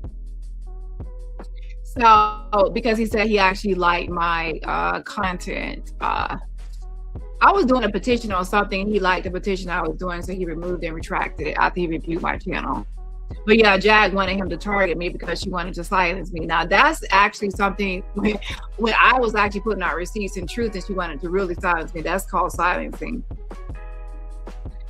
So, you know, if he does have her on, I hope he does ask the hard questions because he does a lot of Epstein content. And if you do a lot of Epstein content and digging, you should know or be able to spot lies. Where is her boat? Where are the 3 victims? What year did she do this? Jag, I know you're gonna watch this. What year was it? Where is your name on the Epstein list? Let me interview you. Where's your name on the Epstein flight logs? Because a lot of stuff has been released.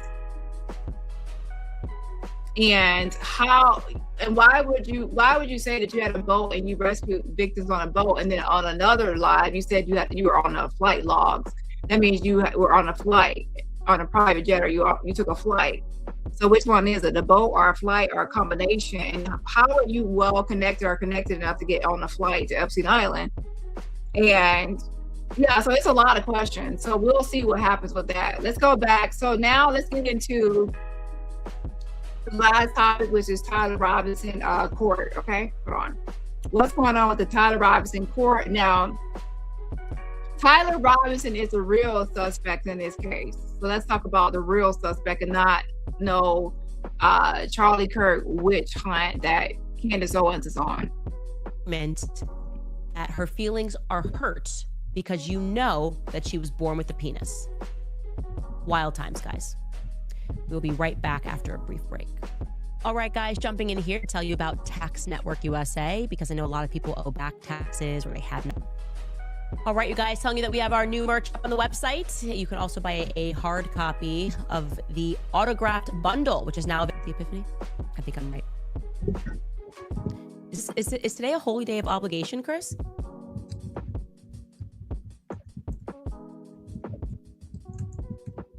Okay.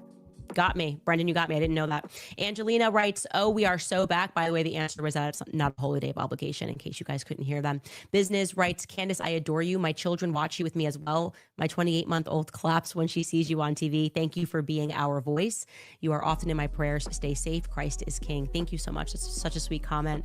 Emily Sullivan writes, keep digging, Candace, praying that your platform continues to grow. I feel as though the Lord has laid on my heart to tell you that all that you are uncovering is to open eyes and bring people to Christ. Use it for the kingdom. Of course, absolutely. And I have to say that I want to say this as well, for anyone watching. I don't hate Candace Owens. For people that are out there like, oh, this is a channel that hates Candace. No, I don't. There's only one particular thing that I'm speaking of when I talk about Candace, and that is, I'm also, let's be clear here, I'm not like a Charlie Kirk supporter either.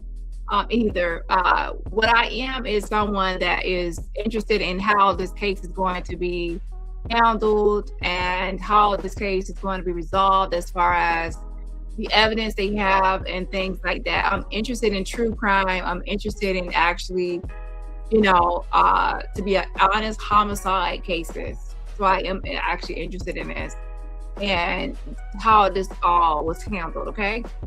And also now that people have all these conspiracies related to it, I'm curious as to what makes a lot of conspiracy people tick and what are they actually saying happened versus the evidence. And if someone has a conspiracy, I'm trying to figure out, like, how are they trying to connect this really to the Charlie Kirk unaliving? And I feel like Candace, as one of the main like leaders in this conspiracy thing, that there is another shooter, I feel like she's not really connecting any dots to actually make any sense.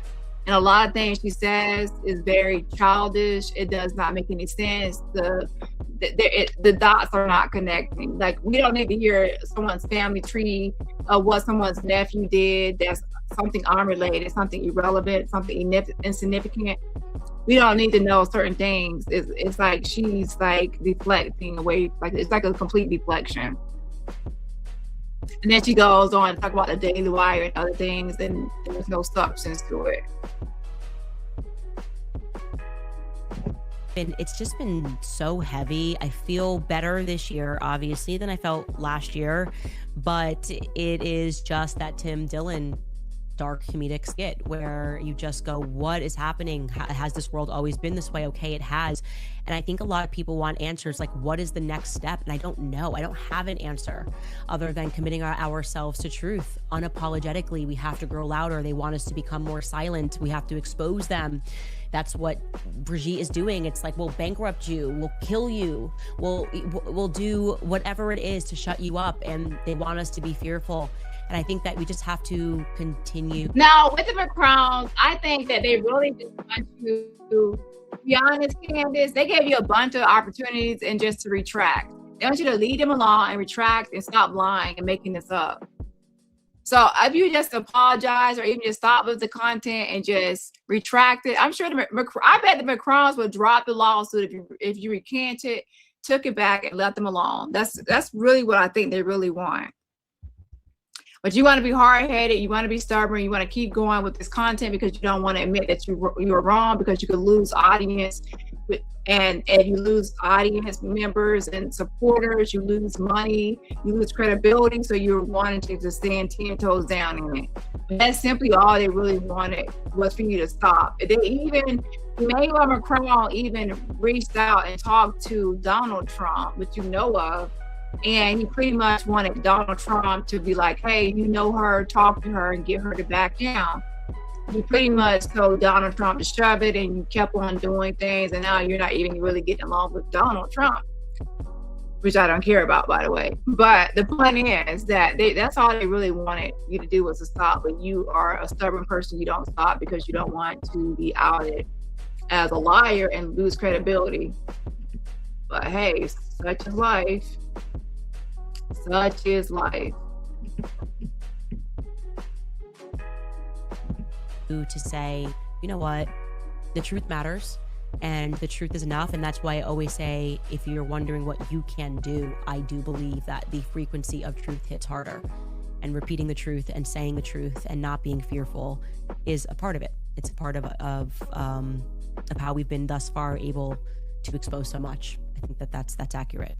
Drew Case writes, you mentioned having Barron on your podcast. When is that going to happen? Both of your thoughts together will break the internet. You both are so close. So let me go ahead and stop her at Barron. Let's move into the next topic. So what I want to say is, I look at different conspiracy videos, and none so far have really connected any dots. Tyler Robinson is someone that is not just suspected, he actually surrendered. When they couldn't find the actual unaliver, so they decided to take surveillance footage from the Utah campus and disseminate this and spread this through media. And once it's disseminated throughout media, they actually had someone spot the surveillance footage or look at it and be like, oh my gosh, I know who that is. I know who that looks like in their surveillance, and I believe it's my son. Yes, the shooter's own mother recognized her own son in the surveillance. So then she, of course, goes to her husband and is like, you know what? This shooter looks like our son. And the father could have said, you know what? That doesn't look like our son. It doesn't. But he looked at it and he said, you're right, it does. imagine their stomachs dropped, they probably like it's sunk, and their heart was beating, and like, oh my gosh, this is our son, and for them to even acknowledge it's their son, they also had to understand, wait, this person shot him, right? And they then had to know, well, he has access to a gun and he shot him. Oh my gosh, he does know how to fire a weapon because our whole family is into weapons. We go to ranges, we go to gun shows. So with that being said, this is the actual suspect that they talked to. He actually mentioned to them, according to the parents, that he was having thoughts of just taking himself out and not actually surrendering, but it got him to surrender to the police. So this is some sort of confession to the parents, like, okay, that's me. His father had texted him and wanted to see the weapon, and they know the weapon because that's the grandfather's weapon that was used. There's a rare rifle, They know it's the grandfather's. So then now we have, since the parents saw him in the surveillance footage, he surrendered and he pretty much admitted. And don't forget, he has his transgender roommate. The transgender roommate had conversations with him, and he confessed to his roommate that he unalived Charlie Kirk because he said he was full of hate. Follow the evidence here. There's a lot here. And then, since that is his grandfather's rifle, they find that the person's fingerprints is all over the rifle is actually Tyler's. It's on the trigger. It's all over the top of the rifle. It's on the casings, even the discharge casing. DNA. Fingerprints, DNA evidence is all over the weapon, and not only the weapon, but the towel he used to wrap around the weapon when he left it in the woods. And then, based on that surveillance footage, they do know that that same suspect was seen on the rooftop of the building, and he also was seen going up to the rooftop, jumping from the rooftop and then going off into the surrounding area. There's going to be evidence and surveillance tracking him. People see him on their Ring cameras walking through neighborhoods. There's going to be a lot of evidence. And even Candace is saying, okay, he was at a Dairy Queen near the campus. You're placing him near the campus, wondering why someone drove 3 hours to go to a Dairy Queen. No, obviously they did something in the area, then they went to the Dairy Queen. He actually admitted to changing clothes, so that's why he would have a change of clothes. No one else has been deemed to be in the surveillance footage, is because guess what, if they had more than one suspect seen going up to a rooftop, they would have released surveillance footage showing other suspects that they would be looking for. They have not said they were looking for any other suspect.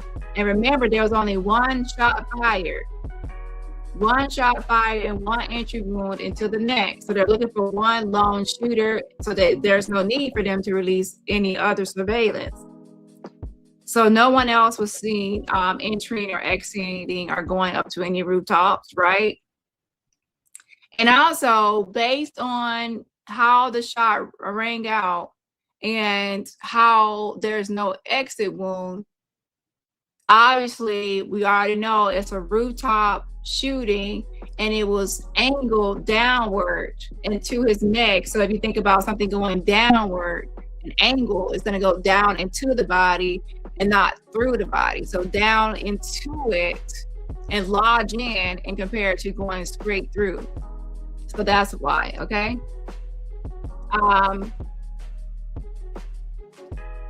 So with that being said, that's even more proof that someone from a rooftop did it and not someone from the audience. Also, you look at the size of the rifle, as I've shown in another video, the rifle is very long.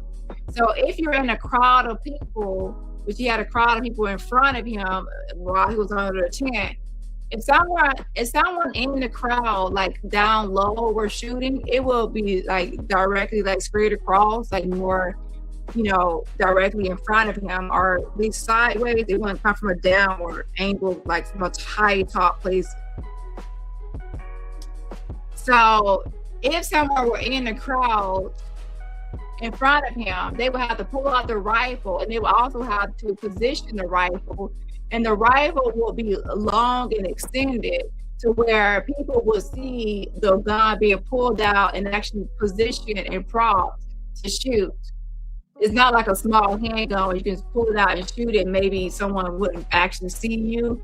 This is a long rifle, so people are going to be able to see it in a crowd of people being pulled out and positioned, right? So obviously this was a rooftop shooting and not a crowd shooting. And then obviously with that, if someone will have to run with the rifle through a crowd and try to conceal it, it's just too much. So obviously this person knows cannot be at the crowd level and at the same level as everyone else in the audience. They have to be up high in a way, because that will allow them to shoot and fire, aim and fire, and then also get away without actually being trampled by others or caught up in a crowd of people trying to get away, or even spotted pulling out a weapon. So with that being said, the make and model of the gun is, and the age of the weapon, and it belongs to the grandfather. It's a rare rifle. It's obviously belongs to the grandfather. It's gonna come back as belonging to the grandfather. So it's going to be, that possession is going to be obviously the grandfather gave it to him, right? And that weapon is a big factor because they said that the trigger had the DNA on it, and then the whole weapon, like all around the circumference of the weapon had fingerprints and DNA evidence on it, right? And even on the casings.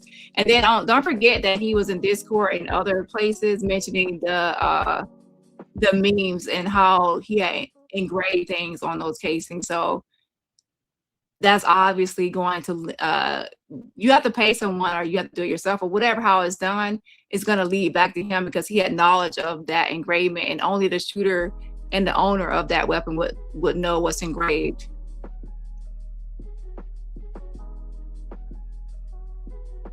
So, and on top of that, the clothing he was seen in, and he admitted to changing clothing and things like that.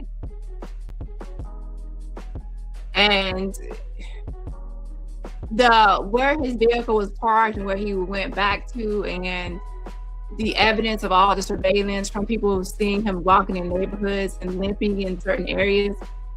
All together, this is what I'm trying to say is, and then there's a roommate, of course, with the note, and he's saying, the text messages between him and the roommate, the exchanges between him and the people in Discord. There's just a mountain of evidence. There's no way he's getting out of this, is what I'm saying.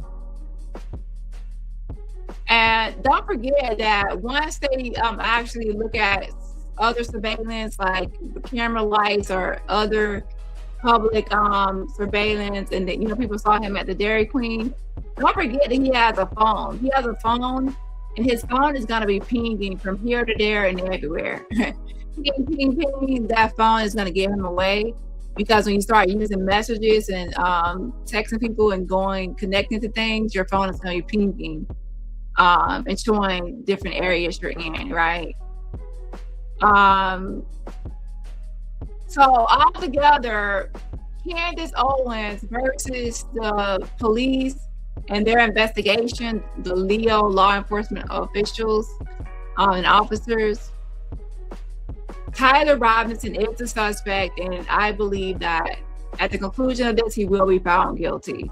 Now, I do believe that for some reason, I do believe that he will obviously plead not guilty, even though there is all this evidence, but that's his right to plead not guilty. But he will plead not guilty because he has had time to, at the time when he could surrender, I believe that he was, his family was talking to him. He was kind of, convinced not to unalive himself and to turn himself in and to surrender.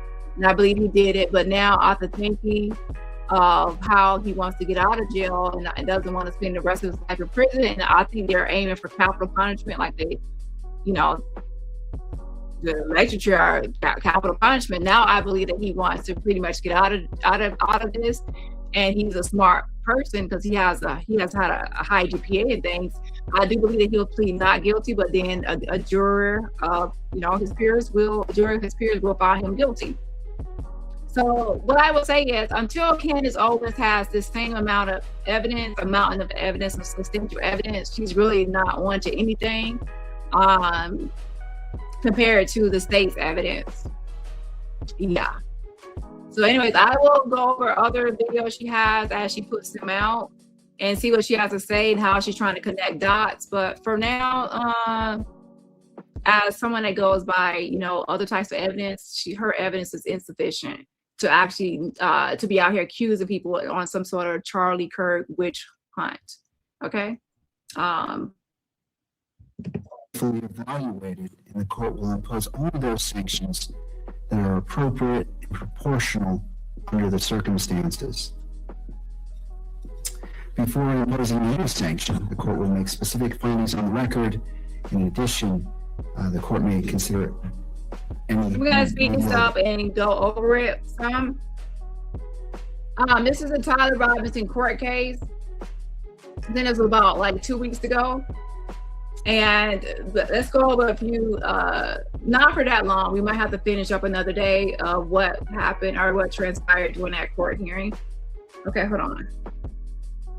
Measures including immediate suspension of video transmission for the hearing in which the violation occurs, with proceedings continuing on an audio-only basis, and disqualification, if necessary, narrowly tailored, of the news organization that filed the request in order for electronic media coverage of the court proceedings for that hearing from serving as pool camera operator. And for some reason, they just want so many restrictions for this case. It's like, get on with it already. Like, why y'all making all these rules for this case? Like, y'all want to protect him because y'all feel like it's going to be prejudicial to him and biased. These are biases towards him because people are going to see him in a certain light.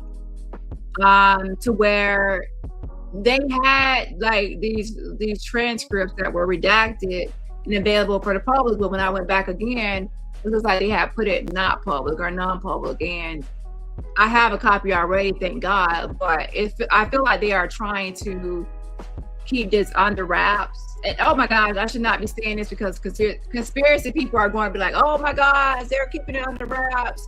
What I mean is, I feel like they're trying to give him more privacy in this case and not make it a public spectacle and keep it confined.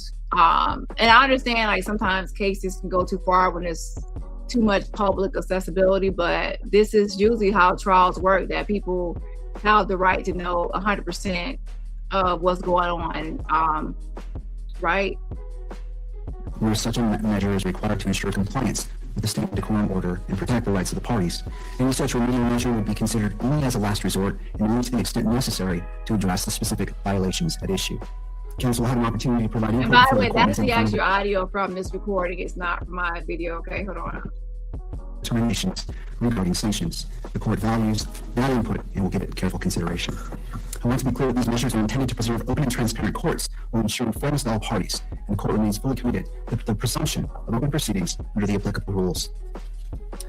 All of these measures exist to protect the constitutional rights of all parties while preserving the integrity, fairness, and orderly conduct of these proceedings.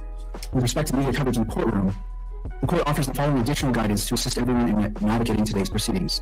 The poll camera has been relocated to the rear of the courtroom.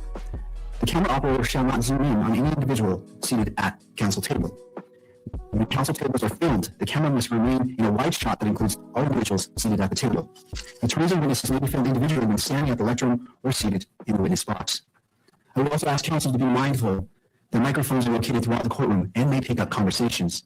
Council may wish to consider using screen protectors on laptops and taking reasonable steps, such as covering one's mouth when speaking, to avoid the inadvertent capture of private communications, whether by camera, microphone, or with those present in the courtroom.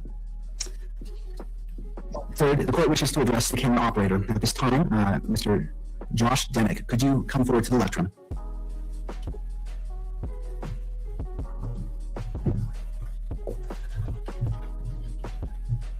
Could you please state your name and spell it for the record? Yes, my name is Josh Demick, JoshDemick. Thank you. The intention is not to cause you any embarrassment or discomfort, although it's probably not feeling that way on your end. I simply want to ensure that the expectations for today's proceedings are clear. During today's hearing, what is your primary role? My role is to cover the hearing that we have going on this afternoon, and I have read over the quorum and the EMC as well. My plan is to solely focus on the individuals that will be speaking up here. All right, you anticipated my next question, which was, have you read the December 23rd, 2025 standing decorum order, which you have, and I appreciate. And do you understand the guidelines as they relate to your responsibilities today, including the additional guidance regarding county position at council table and informing of attorneys and witnesses that I just put on the record that was not in the decorum order? Yes, Your Honor. All right. Do you need any additional time to review the order or to reposition the counter to ensure full compliance? No, Your Honor. Or do you anticipate any difficulty complying with the order or today's guidance? No. All right. Thank you, Mr. Demick. Thank you. So before I let you go, as I just asked questions of the poll camera operator, Mr. Demick, I'll turn to counsel. Do you wish to weigh in on what the court has just done? No, Your Honor. Thank you. Thank you. Yes, thank you, Your Honor. Richard Novak for Mr. Robinson. May I speak from here? Yes, Mr. Novak. All right, thank you, Your Honor. We appreciate that the court, on its own accord, moved the videographer. I don't know where the still photographer is, but we continue to be concerned that any video images of Mr. Robinson during court proceedings, close-up images of Mr. Robinson during court proceedings, interfere with his right to a fair trial. I think I heard everything the court said about the videographer, but the still photographer is still seated in the same place where they were. So they keep on saying that he does not have, Tyler Robinson doesn't have the right to a fair trial because of things that are being put out about him on social media or, publicly. So they want to kind of refrain from, it's kind of like if you see him shackled up, then that's going to automatically assume, or people are going to presume that he's guilty before actually being tried. And if people see him, in his, like his certain facial expressions or certain things that could be plastered around and make it, taint the juror pool. Because once they choose the jurors for the trial, they want to make sure that he has a fair shot of, having like a fair trial. Okay. And they feel like certain images or depictions of him could be painted or posted everywhere to make it so that's not the case. And to be honest, it's like, what are they talking about? Because I understand what they mean, but this is like typical where people go through the whole trial and this sort of thing happens. And things like that.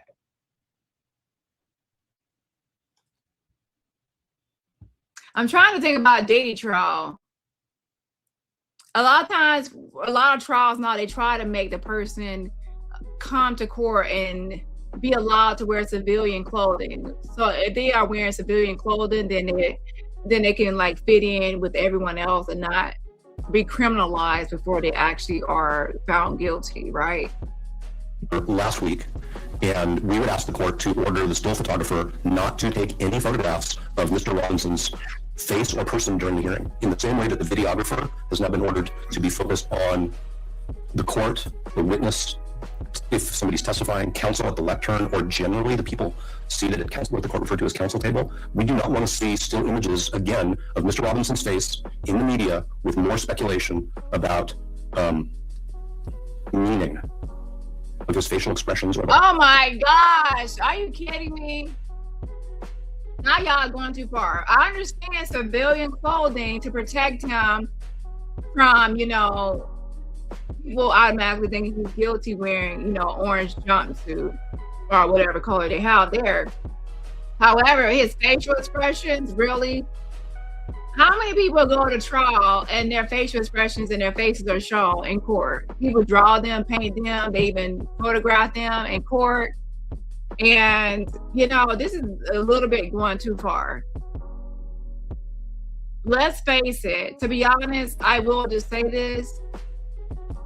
Most people all around the world, because Donald Trump talked about it, unless they don't watch the news at all, have heard about this case. So I hate to say it, but it's going to be hard to find people that have not heard about this case. So the jurors are already tainted. I mean, who hasn't heard about this case? And they're going to have a juror whose peers from Utah. Like, I'm sure everyone in Utah has heard about it. They even had the government officials in Utah talking about the case. It's international at this point. Their best chance or hope is to have people. And then he surrendered. So even when he surrendered, Donald Trump was like, we have the suspect. Like,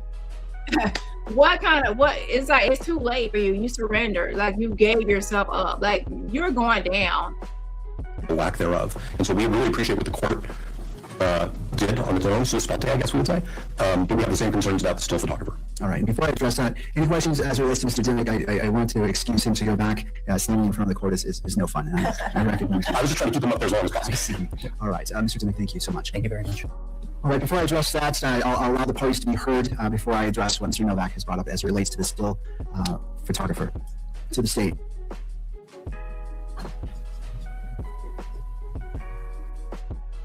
Their big complaint, wasting time, going up there. Oh, we don't want his face on plaster everywhere, his facial expressions, because people are going to, guess or assume what his facial expressions mean, or blah blah. It's gonna mess up his right to a fair trial, blah blah. Hold on. I think Your Honor is appropriately concerned about the video close-ups of Mr. Robinson. I'm not sure that a still camera presents the same concern. This is a public hearing, and I think that it's appropriate that still photography be taken. I don't know that it raises the same concerns that Your Honor's raised with the video. Thank you. Oh my gosh! Like, are we really having this conversation? And the person right here talking, he's like, "This is a public trial, a public hearing." That was actually like to throw shade and like sarcasm. Like, are we really having this type of conversation about a public trial, a public hearing about someone being photographed or depicted or whatever, like, or even like a still image? Okay, we're not gonna have live video, but can we at least have a photo, a still of it? Like, The other party wishes to be heard. I'll be brief, Your Honor. Michael Judd on behalf of the news media. We agree that with what the state has just said. The concerns that I understand the court trying to address involve the capture of moving lips that can be used by lip readers. We have dealt in the past with inadvertent overhearing of actual conversations. I don't think still cameras present that same issue. The idea that a participant in a public hearing, including a defendant, cannot have their image captured by a still camera because of facial expression is somehow too much to let the public see. Simply don't agree with. It is, of course, the court's prerogative to set the guidelines that it believes are appropriate to balance these interests. But it will come of no surprise to the court that the news media believes that particular measure of saying even a photograph of a defendant in a public courtroom is too much to allow without threatening fair trial rights in a way that goes beyond that balance. We think that's too far. All right. Mr. Novak, I do have a question for you. Has there been a violation of the decorum order by the still photographer in any of these proceedings? I am not aware of violations by the still photographer, but I am very aware, if I may, of what we believe is unfairly prejudicial media content based on the images. And video images, yes, can be embedded in electronic media. You cannot control that, though. Once you capture an image in court and it's disseminated or spread throughout social media, people are going to take that image and give their fair use commentary and their freedom of speech commentary on the image and to say what they want to say. Y'all cannot control what people say once the image is put out. You're reaching here and asking for too much. But still photographs also are still appearing, still photographs from the courtroom are still appearing in print media and in less, what we've referred to as less formal media channels. So we are still very concerned, and I don't understand why there would be any even marginal negative access to the public to this hearing by the still photographer being in the back of the courtroom and taking photographs of the court, meaning Your Honor, of witnesses on the witness stand, if that's what the court's going to permit, of counsel. I don't have a problem with that. But we continue to have grave concerns of huge photographic lenses being focused on our client. And the results of that, and I'll just make a representation to the court that while we were in court last time, Mr. Burt and I both received, literally in real time, long ranting voicemails from people who were watching the proceedings. Now that was on video. I received another one of those calls today referring to my client's facial expressions from somebody who decided to leave a long, aggressive message on my office phone. And I'm very concerned that even still images of Mr. Robinson's visage in the courtroom are going to interfere with his right to a fair trial. And we've reached the point, because of the prior violations that have occurred and because of the nature of the media coverage, where Mr. Robinson feels like he may have to make a choice between two of his Sixth Amendment rights. And that's the right to a fair trial and the right to be present.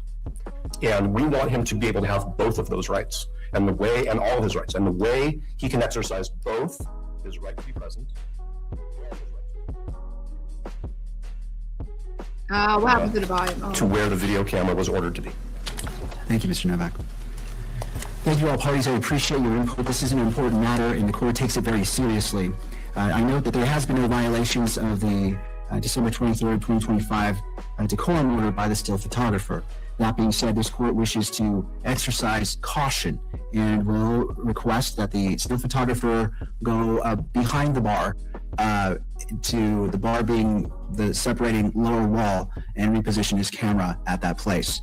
I appreciate the patience of all parties as we do this. And again, this court is balancing open and transparent courts with the constitutional rights of all parties involved. All right, while that's occurring, I'll turn to the state. The court would appreciate a brief update on the status of discovery.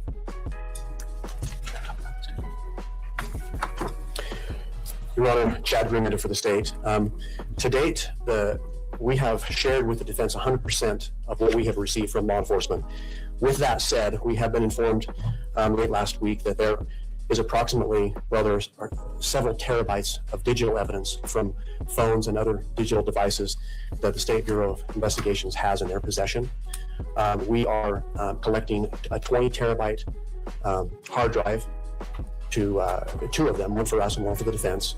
We did receive a letter, I think, this morning from the defense outlining their expectations with respect to how that would be received, original form, and more specifics as well. So we're in the process of coordinating a download onto those hard drives of the digital evidence that's been collected, and we will provide that as soon as we receive that and download it to the defense. We are still working with law enforcement on the download of approximately 30 days of all of the surveillance video at UVU. We were told it was approximately 300 terabytes, and that's being downloaded 24/7. So that is still in process. So we're actively working on that and looking forward to collecting that and passing that along to the defense. It will need to be shared in some sort of similar fashion. What in the world? With respect to hard drives. They say 300 terabytes. Y'all listen. They are downloading that 24/7, and that's a lot of data. A lot of data. So I suspected that there would be a lot of evidence, especially video evidence, and even having 30 days of surveillance from a college campus, and that's 24/7. That's a lot of data. Yeah, 300 terabytes.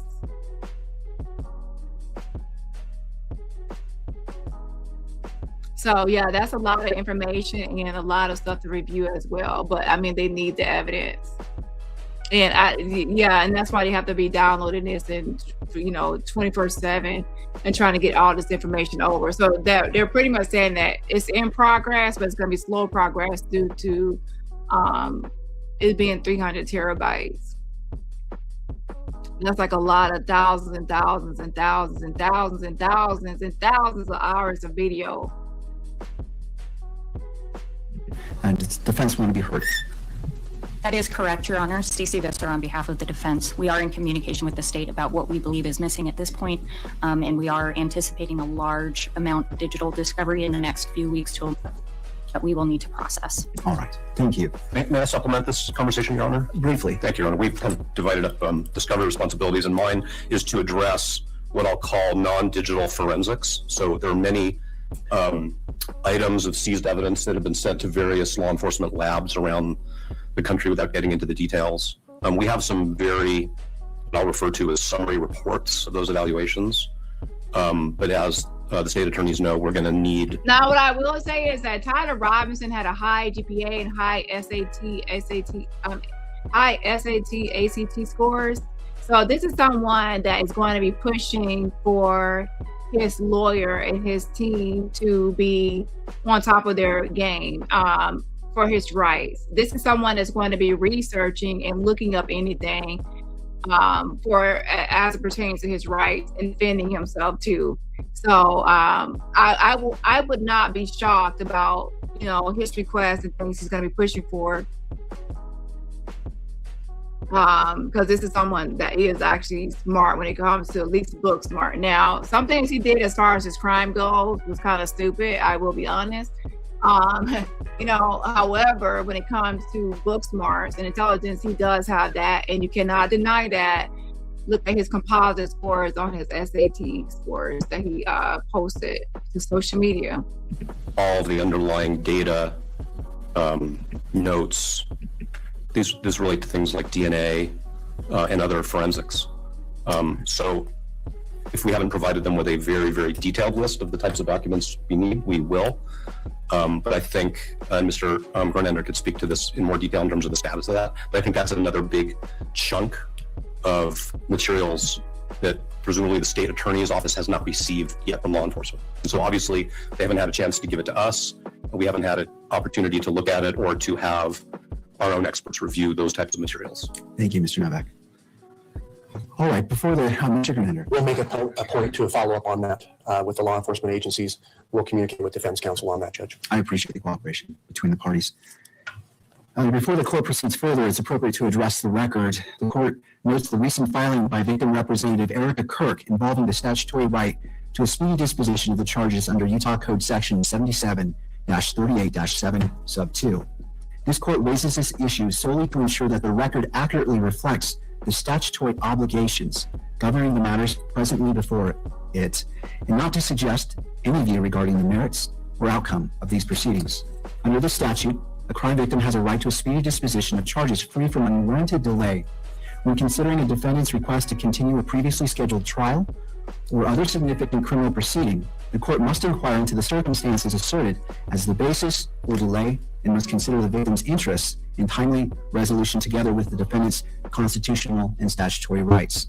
The court emphasizes that the defendant's rights to due process, to present evidence, and to receive full and impartial consideration of all arguments remain paramount and undiminished. The court's responsibility to balance these interests faithfully and without preference to any party. As previously stated on the record at the September 29th hearing, justice demanded that both of these principles, the rights of the accused and the rights of the victims, be honored without compromise. With that framework established, the court will hear briefly from counsel concerning how you propose proceeding today.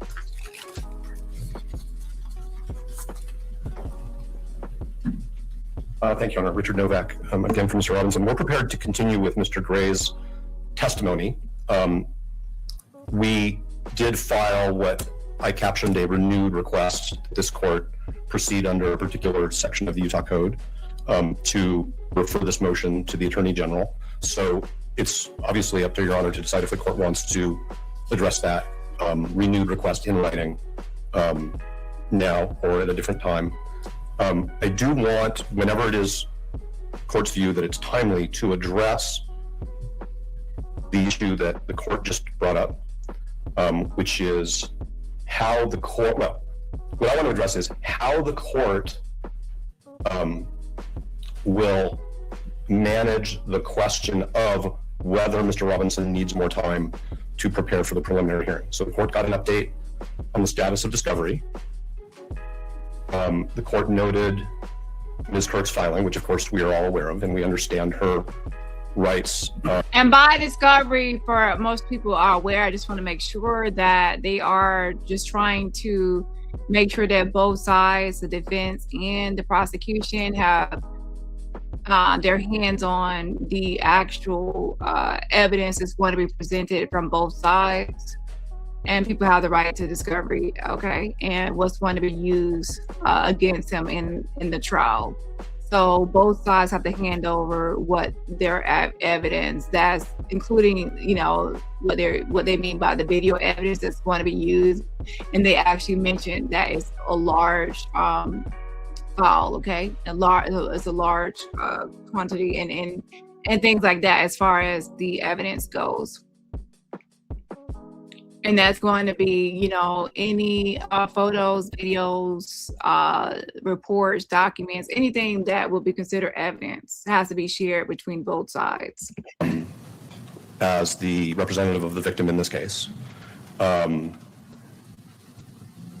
there are challenges under Utah law when the defense needs to communicate to the court the details of its diligence in terms of preparation for a hearing, because we're not going to make a public filing of work product. And I'm sure the court understands exactly what I mean. Yes. So what I'm saying is the court brought up the filing and the significance of that for future proceedings. We're going to need to have, if I may, what I would call sort of a case management conference at some point about how the court will manage our need to be able to share with the court the status of our work, which we believe is confidential and privileged, in light of the fact that every time we file something and ask the court to designate it as private, we have counsel for the media trying to unseal it. And we also don't intend to disclose to the state the status of our diligence. And so I'm not asking the court to address it now. I guess I'm just trying to put a post-it note on somebody's list. It's certainly on our list, and we didn't really intend to bring that up at the outset of today's proceeding. But since the court mentioned Ms. Kirk's filing, it just seems like the right time to mention that. So we're prepared to proceed with further testimony from Mr. Gray and keep going with the evidentiary hearing unless the court wants to address what I captioned our renewed request. Thank you, Mr. Novak. Thank you. To the state. And Your Honor, the state's prepared to go forward with the evidentiary hearing. So let me actually go over and explain a little bit, because I'm about to wrap things up, and we will have to finish another day because even this video is 4 hours long and I cannot watch this full video tonight and go over it. But I definitely wanted to go over some of what is happening at least before I get off here. And let me show you this really quickly. Where is it? This document. So right here we have, this is like 118 pages of new filings that I have reviewed for this case. And what's going on so far is that, of course, we have not started the official trial of Tyler Robinson. Besides, right now, they're still, as you heard, they're still trying to even transfer over large data files they have for discovery. And the surveillance footage of 30 days worth of surveillance footage from UVU, right? Utah Valley University, and for the campus, because you might say 30 days, yes, because here's the thing, yes, he only did that on one day and unalive Charlie Kirk, but they might assume that once he realized that Charlie Kirk was coming to the campus, because he spoke to family and they knew he was coming up to a certain point, 30 days would allow them to scan over that and make sure, or see if he actually, what is the word I'm looking for? My mind is to a blank. That's why it's time for me to log out. But they pretty much wanted to see if he actually, you know, looked over the place and went over the place and tried to, because if he kind of felt like, if they felt like he kind of knew the place, like he had been there before, y'all, my mind drew a blank. If he had, what is the word I'm looking for? If he had already been to the campus and looked over the place and knew where to go and where to walk and where to do this and where to do that, then they might have other additional footage of him being on the campus before that day, even 2 days before or 3 days before. Here's the thing. He might not have been aware of exactly where Charlie Kirk would be sitting. Like, I don't think that it would be 30 days before ahead of time that he would know where he would be seated. So I don't know when they set up the tents. I have not looked into it that far. But most scouted out the place. He might have scouted out the place, or that might not be where I'm looking for, but he might have scouted out the place to see the setup and see how things were. So they probably want to see if there's additional footage or surveillance of him before that day or for that time period or anything else. So they have at least 30 days of footage from the campus, nevertheless. So anyways, in this, what's happening so far, to sum it up for those that don't want to watch a long, drawn out, boring video, which could be boring, is that there's a fight between Tyler Robinson and his defense team and the media, the public. And there's a fight over what can be done and what cannot be done as far as this case goes. Tyler is pretty much fighting, as you heard briefly, that he wants his right to a fair trial. And he feels like too much media taking pictures of him, images, videos, etc., is going to taint the jurors, the juror pool, our jury pool, and mess up his right to a fair trial. And the media feels like this is a public trial, a public hearing, and the usual thing is that at least still images are allowed to be taken, and the media has the right to know what happens during a trial such as this. So there's a whole, and then of course the court is in the middle, and the court is having to deal with this fight, this tug of war back and forth between the court and then the media and everyone going back and forth, the defense, and then such and such. So they pretty much have tried to agree on what the public can see and what has to be hidden. And the thing about it, they keep on saying that something is redacted, but then at one point it was they keep on saying what could be sealed or not sealed, because one thing was unsealed at one point, but now if you go look, as of yesterday, it was sealed again. So there's like a constant tug of war of what can be redacted or redacted, what can be sealed or not sealed, what can be public or not public. It's just a mess. So essentially Tyler is fighting that he wants something sealed or kept away from the public to make sure he has a fair trial. And I believe that his trial is already tainted, our jurors are already tainted, because I believe that everybody in the United States that's of age has known about Charlie Kirk and what happened and who's the suspect at this point, unless they're just someone that avoids news and social media altogether.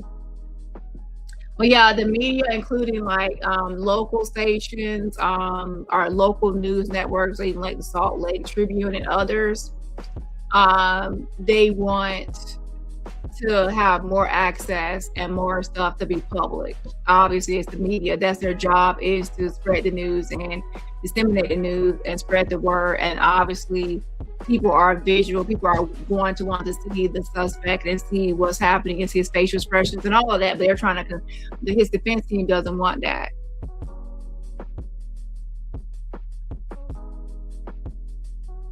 And for those that want to actually see all these documents and read them, I can put them on my community tab so you can have access to these for free. These are things that have to be paid for, by the way. So it's not like you get free access. They charge like $1 a page. Not $1 a page. They charge $1. Let me correct. They charge $1 per document. Okay, no matter how many pages it is, it's $1 per document. So they can charge. And what I have now is actually 118 pages. So even that is not, it's public, but for some, but it's still a charge. Let me say that. Okay. What else happened?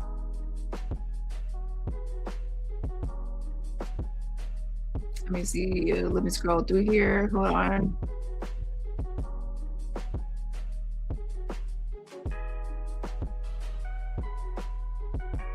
The media definitely wants to publicize this case. Think about it. It's Utah, not to share Utah, but you know, they probably feel like a lot of big things don't happen in Utah, and this is their big case, and this is something that's like the whole world wants to know about and see.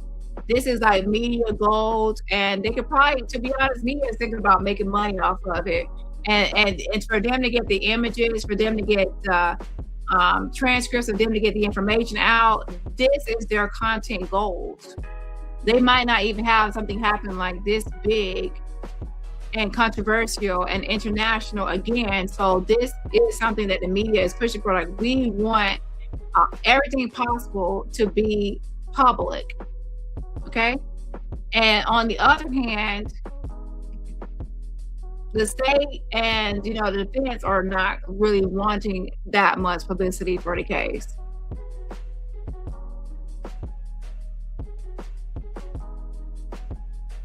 Hold on, let me scroll down a little bit more.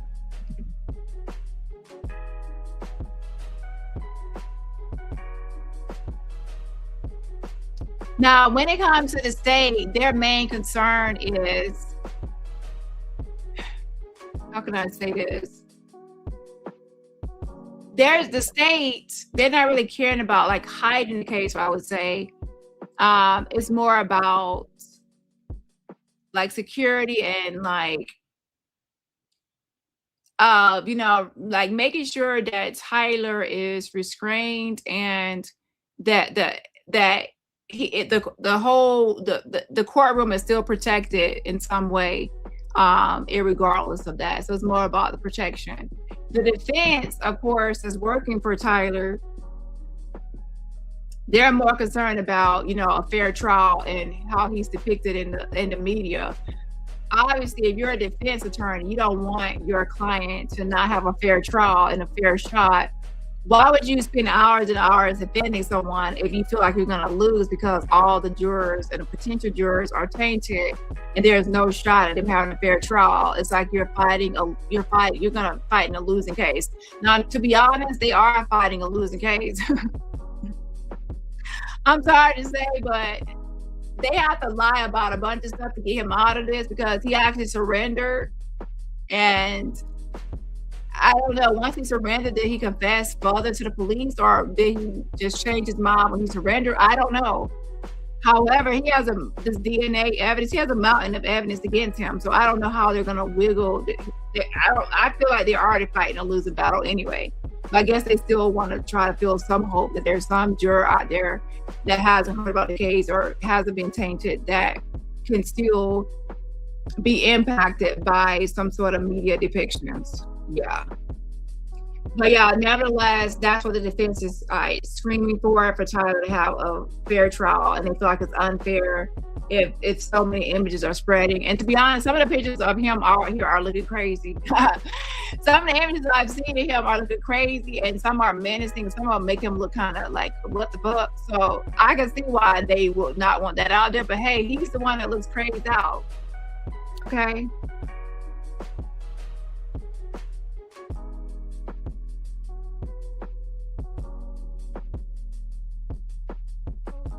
But I feel like that in every trial, there's always going to be suspects and people in trial, and you cannot avoid complete, you know, you cannot have complete privacy in public trials. And when you do something public like this, it's going to be open.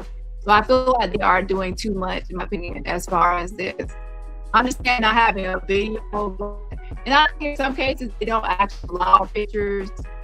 They just allow maybe someone like, you know, sometimes, to be honest, there are some, wasn't it in a dating trial where they only allowed like artists and they didn't really allow like, I don't think people were taking pictures inside the court recording either. But that's a different trial because that was about sex trafficking where they have protected victims and those. This isn't about sex trafficking or anything like that where it has those are protected witnesses. Well, not witnesses, but should I say, yeah, witnesses.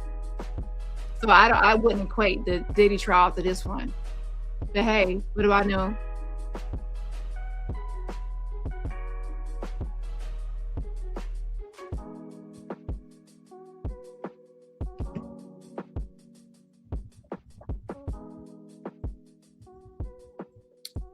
Let me see here. One thing.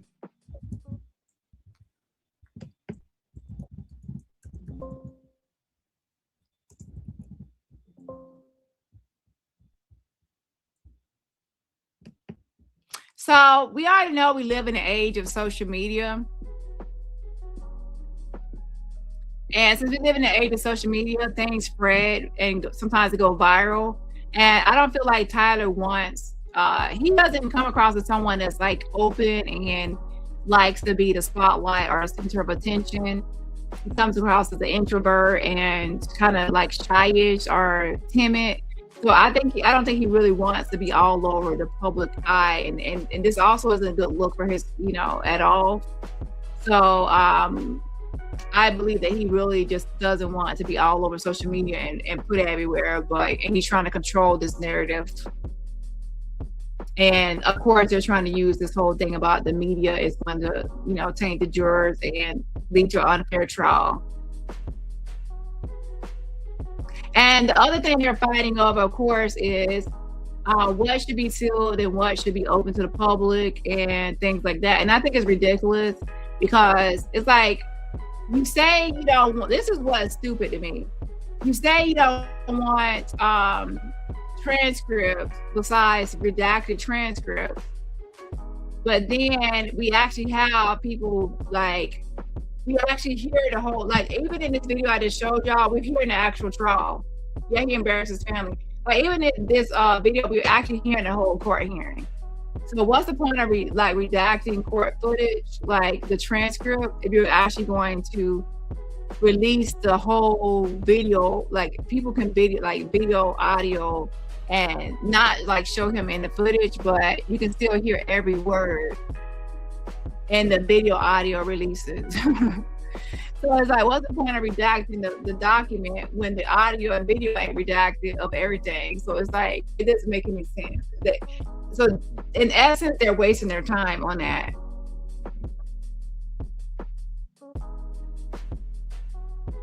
And another argument that they're having is, let me just go to that other page.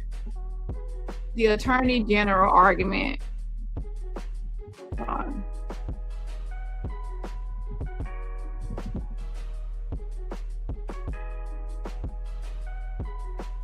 So this right here states opposition to defendant's renewed request that this court refer this motion to disqualify to the Utah General, to the Utah Attorney General.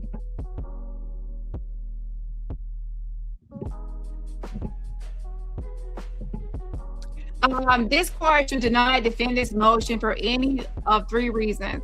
First, defendant completely misreads the statute that is the only support for his request. Second, even under his counter-textual reading, defendant has not met the threshold standard that he claims would trigger the statute. Any alleged personal interest the Utah County attorney might have in this prosecution is wholly aligned with his public duty to seek justice. Third, the motion is untimely because defendant refuses to make it in a way that allows for full analysis and consideration. Defendant's renewed but still last-minute attempt to continue to delay an evidentiary hearing on a disqualification issue rests entirely on misreading of an obscure statute, section 17-68-304. That statute does not allow this court to refer anything to the Utah Attorney General's office or to require the Utah County Attorney's office to step aside so that the Attorney General can step in. That result would violate the statute's plain language and well-established separation of powers principles. Defendant's novel interpretation finds no support in the statutory language or in Utah precedent. Instead, defendant invents from whole cloth the procedure he proposes for handling this motion. Properly read, the statute is a tool that allows an overwhelmed county attorney's office to choose to enlist the Attorney General's assistance. It is not a weapon that a defendant can wield to force a change in his prosecutor, even for a discrete issue in a case. Because the statute has no application here, there is no threshold showing of conflict that triggers the statute. Even if there were, the defendant has not met the standard he contrives because the supposed personal interest he alleges is wholly aligned with the Utah County Attorney's duty to seek justice. The undisputed facts of this public assassination dictated the charging decisions here, not tangential personal relationships. So anyways,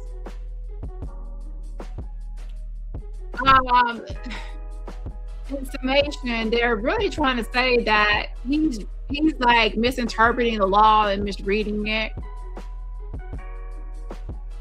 and that there's zero reason and no reason at all for the Attorney General to take this case at all, and that they believe that this is some sort of delay tactic, and he's not understanding what this is supposed to be about. So they're trying to kick the Utah County Attorney off the case. So the Attorney General will take the case.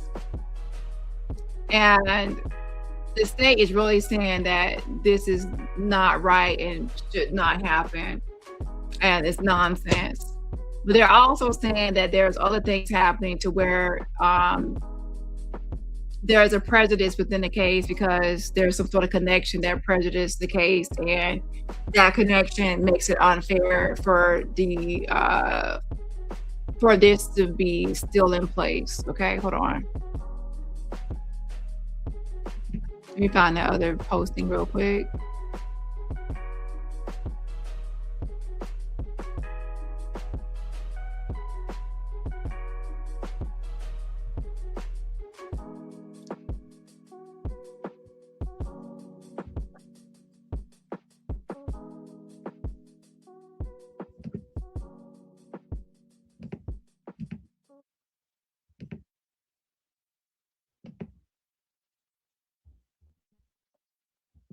Renewed request. If Your Honor would like to do that at the outset, I would suggest that Your Honor set a time limit on that argument, so that if, assuming that that motion's denied, that we can move on with the evidentiary hearing. We've got witnesses who've been subpoenaed; they're ready to testify. All right. Well, I appreciate that update, and I do want to give some guidance of how today's hearing is going to go, and both parties have touched upon that. Based on the record before the court as it relates to the evidentiary hearing, in order to ensure a fair, orderly, and efficient proceeding, the court will proceed as follows. First, we will address what Mr. Novak just brought up in regards to the referral to the Attorney General's office briefly, and you'll see why I say briefly with my next statement. Counsel will have until 4:30 to present evidence, including cross-examination and any redirect. Motions for supplemental briefing are denied at this time, as the court finds the issues adequately framed for today's proceedings. These parameters are not intended to limit any party's substantive rights, but to keep the proceedings focused and free from any unnecessary delay. Upon the close of the evidence, the court will proceed to argument. Each side will be allotted 15 minutes. Mr. Novak, or to any of the attorneys who will be making closing arguments, if you intend to reserve time for rebuttal, please allocate your time accordingly. This court will conclude at 5 o'clock. And in addition, the court anticipates issuing its ruling via WebEx in order to give the evidence and the arguments presented today the careful and deliberate consideration they warrant. That proceeding will be scheduled at the conclusion of today's hearing. And so, counsel, with that in mind, we will turn to the motion to refer, or the motion concerning the Attorney General's office. I will hear from both parties. It is your time. I am not putting constraints on who you call, what questions you ask, in part, but keep in mind these time constraints as we address this issue. Mr. Novak. Thank you, Your Honor. We filed what we captioned the renewed request, because obviously at the last hearing, we brought the request verbally. And obviously the court read our renewed request and our points and authorities. We received the brief written by Mr. Ballard, which is very clear and very well written, and we understood the views expressed there. We just disagree fundamentally on what that code section means. We disagree fundamentally on the suggestion that there's a separation of powers problem. It is ultimately this court's responsibility to ensure that parties are represented by conflict-free counsel.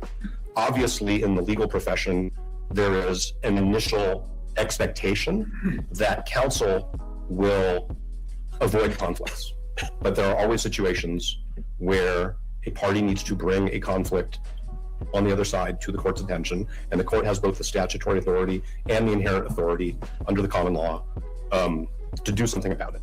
So we do believe that this is well within the court's discretion. The statute actually tells the court that it needs to encourage the state to seek assistance. That seems to be a gentle way to say that the state is at least disqualified from litigating its own disqualification issue.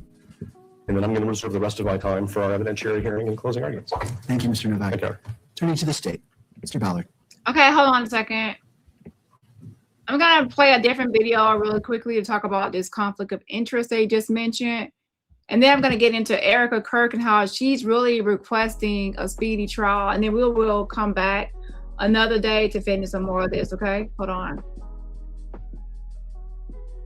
Happening today, the man accused of killing Turning Point USA founder Charlie Kirk is due back in court. 22-year-old Tyler Robinson is set to appear before a judge soon, where his legal team is trying to get some members of the prosecution actually thrown off the case. Robinson's team has argued one of the kids of the prosecutors was in the crowd then on the day Kirk was assassinated at the Utah Valley University last year.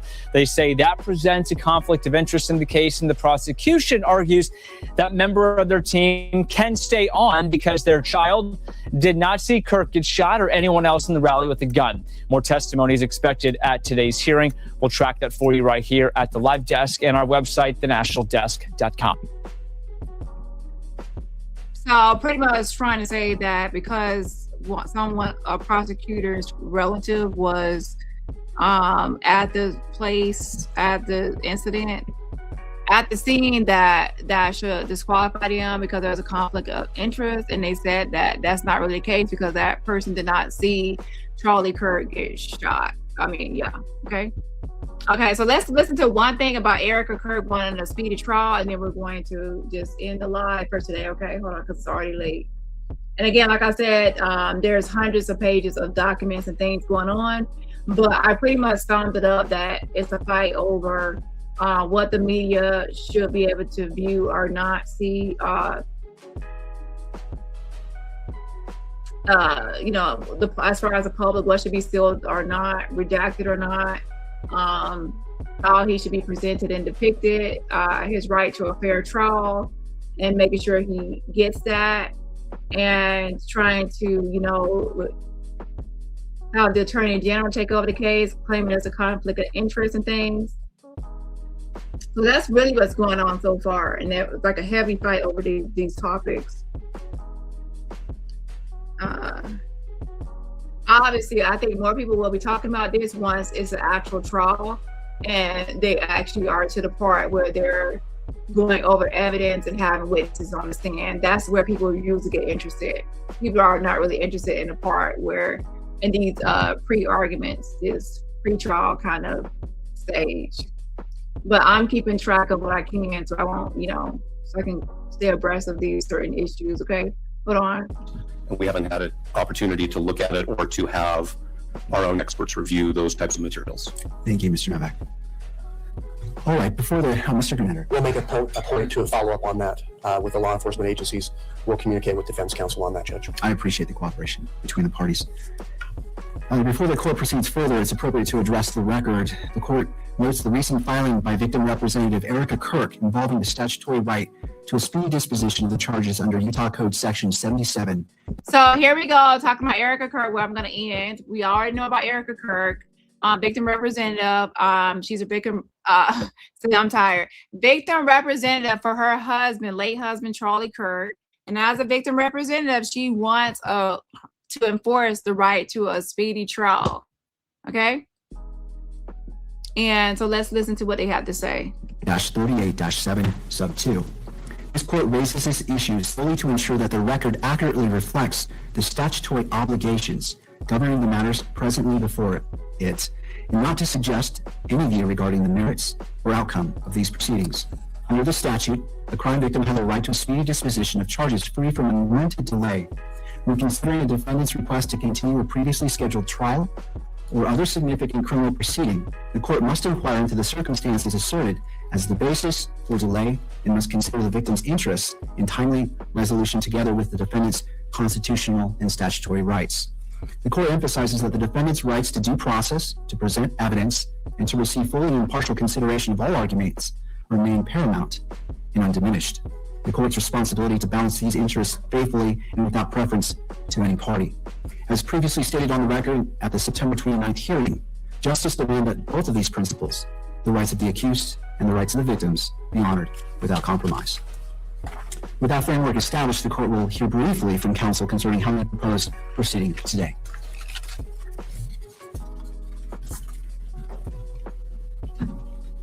Thank you, Your Honor. Richard Novak, again from Mr. Robinson. We're prepared to continue with Mr. Gray's testimony. We did file what I captioned a renewed request that this court proceed under a particular section of the Utah Code to refer this motion to the Attorney General. So it's obviously up to Your Honor to decide if the court wants to address that. Okay, so let me ask, hold on. Now or at a different time. I do want, whenever it is court's view that it's timely, to address the issue that the court just brought up, which is how the court, well, what I want to address is how the court will manage the question of whether Mr. Robinson needs more time to prepare for the preliminary hearing. So the court got an update on the status of discovery. The court noted Ms. Kirk's filing, which of course we are all aware of, and we understand her rights as the representative of the victim in this case. There are challenges under Utah law when the defense needs to communicate to the court the details of its diligence in terms of preparation for a hearing, because we're not going to make a public filing of work product.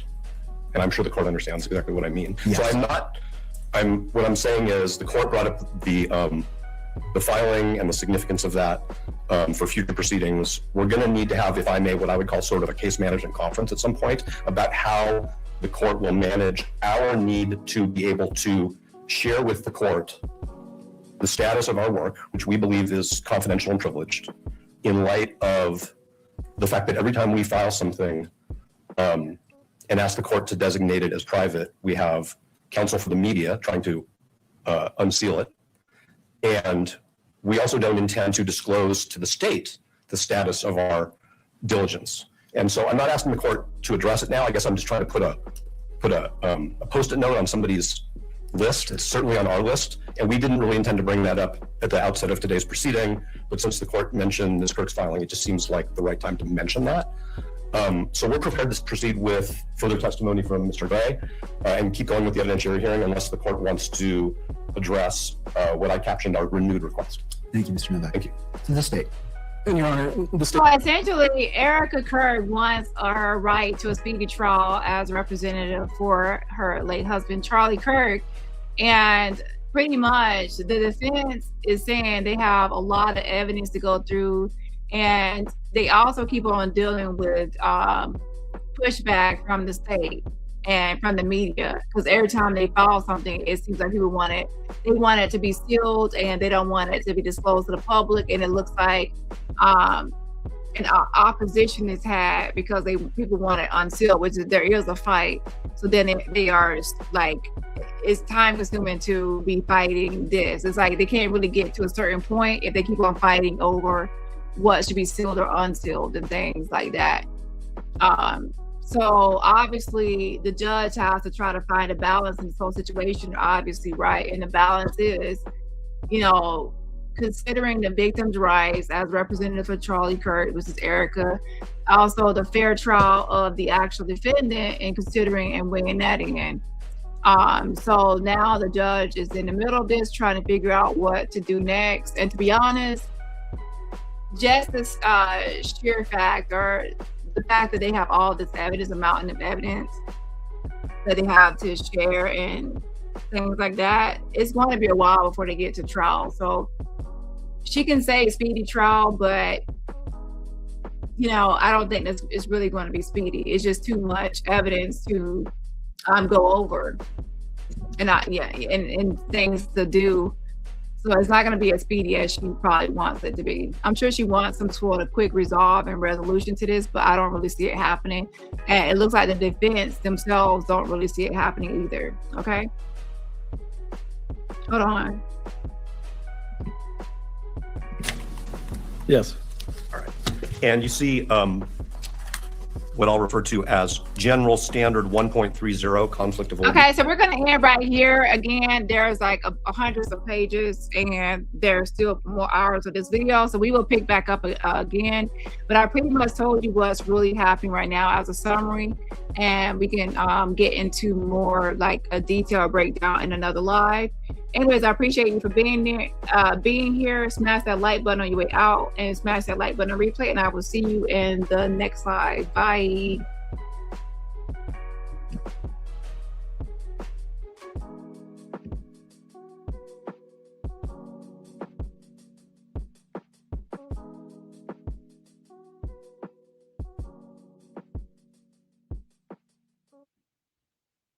I gotta go. I gotta go. Don't ask me why. I gotta go. I should've left a long time ago. I don't even know how I got here, but I gotta go. Things have to change. I can't stay.